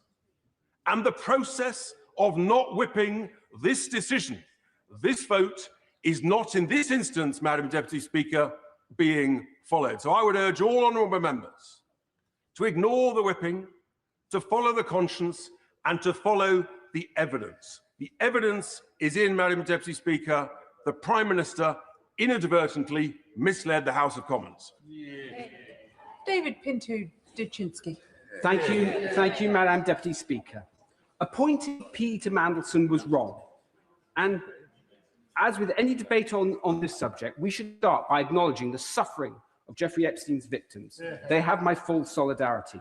But, Madam Deputy Speaker, I have listened closely to the opposition during this debate, and I think we need to call their behaviour for what it is. This is political game playing of the lowest order from the party opposition. Politics is a circus to them. They thrive off this use of politics as a soap opera because it is all they know. That's why the public grew so heartily sick of them, and it is precisely why so many of their former colleagues no longer sit on their benches. Just weeks ago, their leader showed a catastrophic failure of leadership in calling for this country to rush to war. When she spoke then, she had no underlying strategy and she didn't focus on what was right for the country. Clearly, she has learnt nothing from that. Her cynicism becomes clear now when we peel back their rhetoric and expose the lack of substance behind her arguments. Peter Mandelson was dismissed last September, rightly so. The Prime Minister has acknowledged that his appointment was a mistake. Senior civil servants, including Ollie Robbins, Chris Wormholt and Cat Little, have all made clear that due process was followed in that appointment. Ollie Robbins himself has said that no one from Number 10 ever spoke to him or messaged him to apply pressure. And Philip Barton today also confirmed that there was no pressure on the substance of the vetting. I also want to deal directly with this point about the sequence of vetting. I have been through developed vetting. I've been through security vetting numerous times. It is completely standard procedure to make offers of jobs contingent on passing security. On this point, as on other points, there is simply no case to answer. What's more, this government is undertaking an extensive release of documents. Now I'm making some progress. In the interest of transparency and respect for this House, ministers have updated us on that progress with the humble address. And on top of that, the Foreign Affairs Select Committee is holding hearings. What's more, alongside that, the government has strengthened already the processes around national security vetting and senior appointments. So I ask again, what's the real substance here? We are not uncovering new facts. In fact, the opposition's argument has changed time and time again, as the member for Cardiff West so eloquently pointed out. What we are seeing is lots of throwing mud in the hope that some of it will stick. The party opposite is not speaking in the public interest, but in service of political opportunism. It is demeaning and diminishing an important parliamentary process. Our disciplinary processes are serious. They should not be used for political point scoring. A privileges investigation would not bring further clarity. It would only create a long, costly and wholly unnecessary duplication of processes that are either completed or already underway. It is a distraction, and I'm guessing that's why the party opposite wants a stunt, and that's why I will be voting against it. But, Madam Deputy Speaker, under the previous government, this House was treated with contempt. Standards were bent and procedures were torn apart to protect those in power, with the support of many members now sitting opposite. So we are entitled to ask, why do they raise this now? Well, it's for one reason only. Of course, it's because there's an election in a few days' time, but it's also because fundamentally they cannot accept the change this government is delivering. They cannot accept that we are investing in public services that they ran to the ground. I'm going to make the point again. We're debating privilege. We're not debating the government's record and its actions. David Pinto-Jasinski. Madam Deputy Speaker, so with that, I will then wind up. We were elected with a mandate to deliver change, and that's exactly what we'll do. The party opposite's trying to distract from that fact, but Madam Deputy Speaker, it will not work. Joy Morrissey. Thank you, Madam Deputy Speaker. And may I echo the voices of other MPs across this House, particularly the member for South Shields, when asking why doesn't the Prime Minister refer himself to privileges? And if the Prime Minister has nothing to hide, why is he whipping his MPs against a House motion? Now, we have the Privileges Committee, as Madam Deputy Speaker, you know full well. The Privileges Committee, the Standards Committee, is there to judge us and our conduct in this House, to judge members. We sign a MP code of conduct when we become MPs, and these two committees are the select committees that judge our conduct in the House. The select committees, the foreign affairs select committees, all of these committees are to judge the government, to hold the government to account. Those two committees are the only committees that hold us as MPs to account. Therefore, why hasn't the Prime Minister taken the leadership that he has demanded of others time and time again and not refer himself to privileges? He has demanded others resign for far less trivial matters. He has referred and demanded that others be referred to privileges and standards. But why have the rules changed for him? Now, we could spend another afternoon laboriously analyzing who did what and when. Another week of the Prime Minister telling us what he didn't know and wasn't responsible for. That the buck stops anywhere but here. This is from the man who has made a career of standing on the moral high ground, damning others for behavior he is now demonstrating, demanding others do the honorable thing, something we now see he is clearly incapable of doing himself. Instead, choosing this painful spectacle, clinging on until inevitably those sitting behind him or beside him dispense with his tarnished services, which we all know they will do soon. And I note, Madam Deputy Speaker, many are absent from the front bench, perhaps on full-time leadership maneuvers as we speak. But I do not wish to further condemn the Prime Minister, only offer my genuine sympathy on a basic human level for the embarrassment and shame he must be feeling underneath the veneer of virtue he has spent decades cultivating that is now crumbling to dust with his every word, his every defection, every desperate excuse. What goes around comes around. And for the Prime Minister, it has come around, right here, right now. It is an intensely sad and embarrassing sight. And for that, he does not deserve my condemnation, only pity. Andrew Lewin. Thank you, Madam Deputy Speaker. In advocating for the motion today, the Leader of the Opposition, who I see is just returned to her place, I know she was waiting for me, her essential argument, I believe, is that we in this House have not spent enough time debating this issue and that perhaps just one more committee would be the answer. Madam Deputy Speaker, before we began our debate today, 5 statements, 2 debates and more than 13 hours of debate here in the House of Commons. That's my count of how long we've been discussing the Mandelson issue.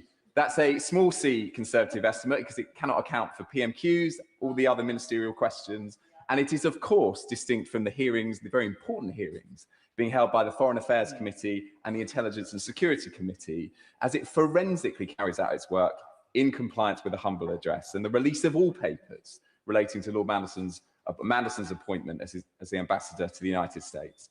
Madam Deputy Speaker, I do not believe that the British public believe that just one more committee is the answer. But I do want to set out why I think we are at an important juncture and look at 3 things, 3 actions that have been taken by the government. The apology from the Prime Minister, the action taken across government departments, and the ongoing scrutiny that is still being applied to this case. The apology. The Prime Minister has offered repeated and unconditional apologies from that dispatch box, from when he's been asked questions by the media and to the victims of Epstein. He's made clear that this was an error of judgment. There has been a message of contrition that I believe that has been heard by people in this House and across the country. We all make mistakes. That is not in dispute. So let's turn next to the action that has been taken and continues to take place across government. More than 300 documents have already been released to the Intelligence and Security Committee in full compliance with the humble address.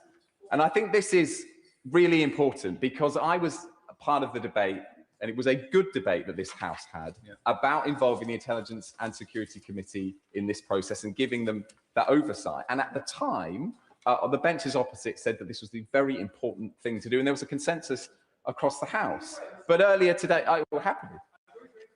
Given way, I too was in that debate, and if the member remembers, as the House will show, it was the decision during the debate to suddenly do that. The government was going to vote against having the humble address. It was only because members from both sides of the House, particularly the Security Committee, put themselves forward to say, we have an option here. So the reason we were actually having the debate in the first place was because this side of the House compelled the government to come to give that papers away. He can't have it that it was just put out there by his side. Andrew Lewin. Thank the honourable member for his intervention. I remember it vividly. Members from both sides made the case, and I said in my remarks that it was an example of the House at its best because we came to a good decision to involve the ISC. But the reason I raised it again today, Madam Deputy Speaker, is because I was fascinated by what the Leader of the Opposition said. She characterised that committee as, quote, a never-never committee in her remarks earlier today, as if it would never come to the answer. So all of a sudden, it seems that it's politically convenient. They've now lost faith in the ISC when they were advocating for it for so long. But more action has been taken, and it's important that it has been. On vetting has been discussed extensively today. The process that was in place under the last government and at the start of this government has gone and has already been changed by my honourable friend, the Chief Secretary, to the Prime Minister. In the future, all vetting will now be completed before appointments. That is absolutely the right change. Right, but it's quite clear from the advice given by Simon Case in November 2024 that that was the situation. The only reason that we found out that there wasn't the alternative one was because the documents were forced into the open. And does he not agree that Chris Wormold's letter that suggested that everything had been done properly directly contradicts the direct advice given by the then Cabinet Secretary that you should do the vetting first? It's not compatible. It's illogical. And surely the honourable gentleman, who is giving the least embarrassing speech on behalf of the government so far, congratulations to him for that, can see that. Andrew Lewin. It's very kind. I'll see him on the cricket pitch in a week's time. There's a serious point here in that there are a number of very senior civil servants that I'm going to come to who have given evidence on this and have said that process was followed. And it leads neatly into my next point about the importance of ongoing scrutiny. The scrutiny that is being conducted by the Foreign Affairs Select Committee. Very happy to give way. On the point, we've heard a lot of evidence today. Does he agree with me that what's clear about the process is that there were so many inconsistencies and so much confusion that the Prime Minister was absolutely right to build back trust in that process and make the decisions that he has done? Thank you. I appreciate the intervention, my honourable friend. I think he was absolutely right, and the House was absolutely right to accept the humble address, to involve the Intelligence and Security Committee, and to give the Foreign Affairs Committee all the scope that it needs to ask questions of the key actors in the process. And just to remind the House, in the last few weeks and days, we've had evidence in public from Cat Little, Sir Oliver Robbins, Morgan McSweeney, and of course the Prime Minister himself repeatedly from that dispatch box. Madam Deputy Speaker, the Prime Minister and the government is not hiding. It is putting everything in the sunlight, as an honourable member suggested earlier. But this is a deeply serious issue for the House and for the country. And I want to again associate myself with everyone who has spoken today about the pain that must continually being felt by the victims of Jeffrey Epstein every time this issue is raised. And our thoughts are with all of them. But the Prime Minister has apologised unconditionally. He has acted, and the government has acted, and scrutiny from 2 committees is still ongoing. So the judgment before us today is not whether scrutiny should happen, because it most clearly and evidently is. It's whether we should support a conveniently timed motion from the Leader of the Opposition to refer the issue to one more committee. I'm afraid, Madam Deputy Speaker, I do not believe that is the answer.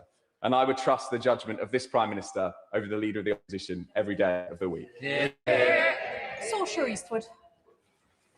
Thank you, Madam Deputy Speaker. I just want to put 2 things on record here before I commence my remarks. So the Labour Party don't stand for election in Northern Ireland. We do not have elections next week or the week after. So everything I'm about to say has got absolutely nothing to do with a so-called political stunt, but everything to do with the integrity of this House. And by the way, I find patronising the context that we shouldn't be discussing these things because the government of the day want to get on with the cost of living. I have had 2 car bombs at the edges of my constituency in the last 5 weeks, so believe me, there are much bigger things that I would prefer to be talking about at this time. However, it is incumbent upon everybody in this House to make sure that everything we're doing is completely above board.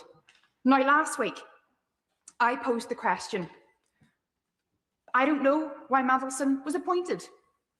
Prime Minister then said it was a mistake.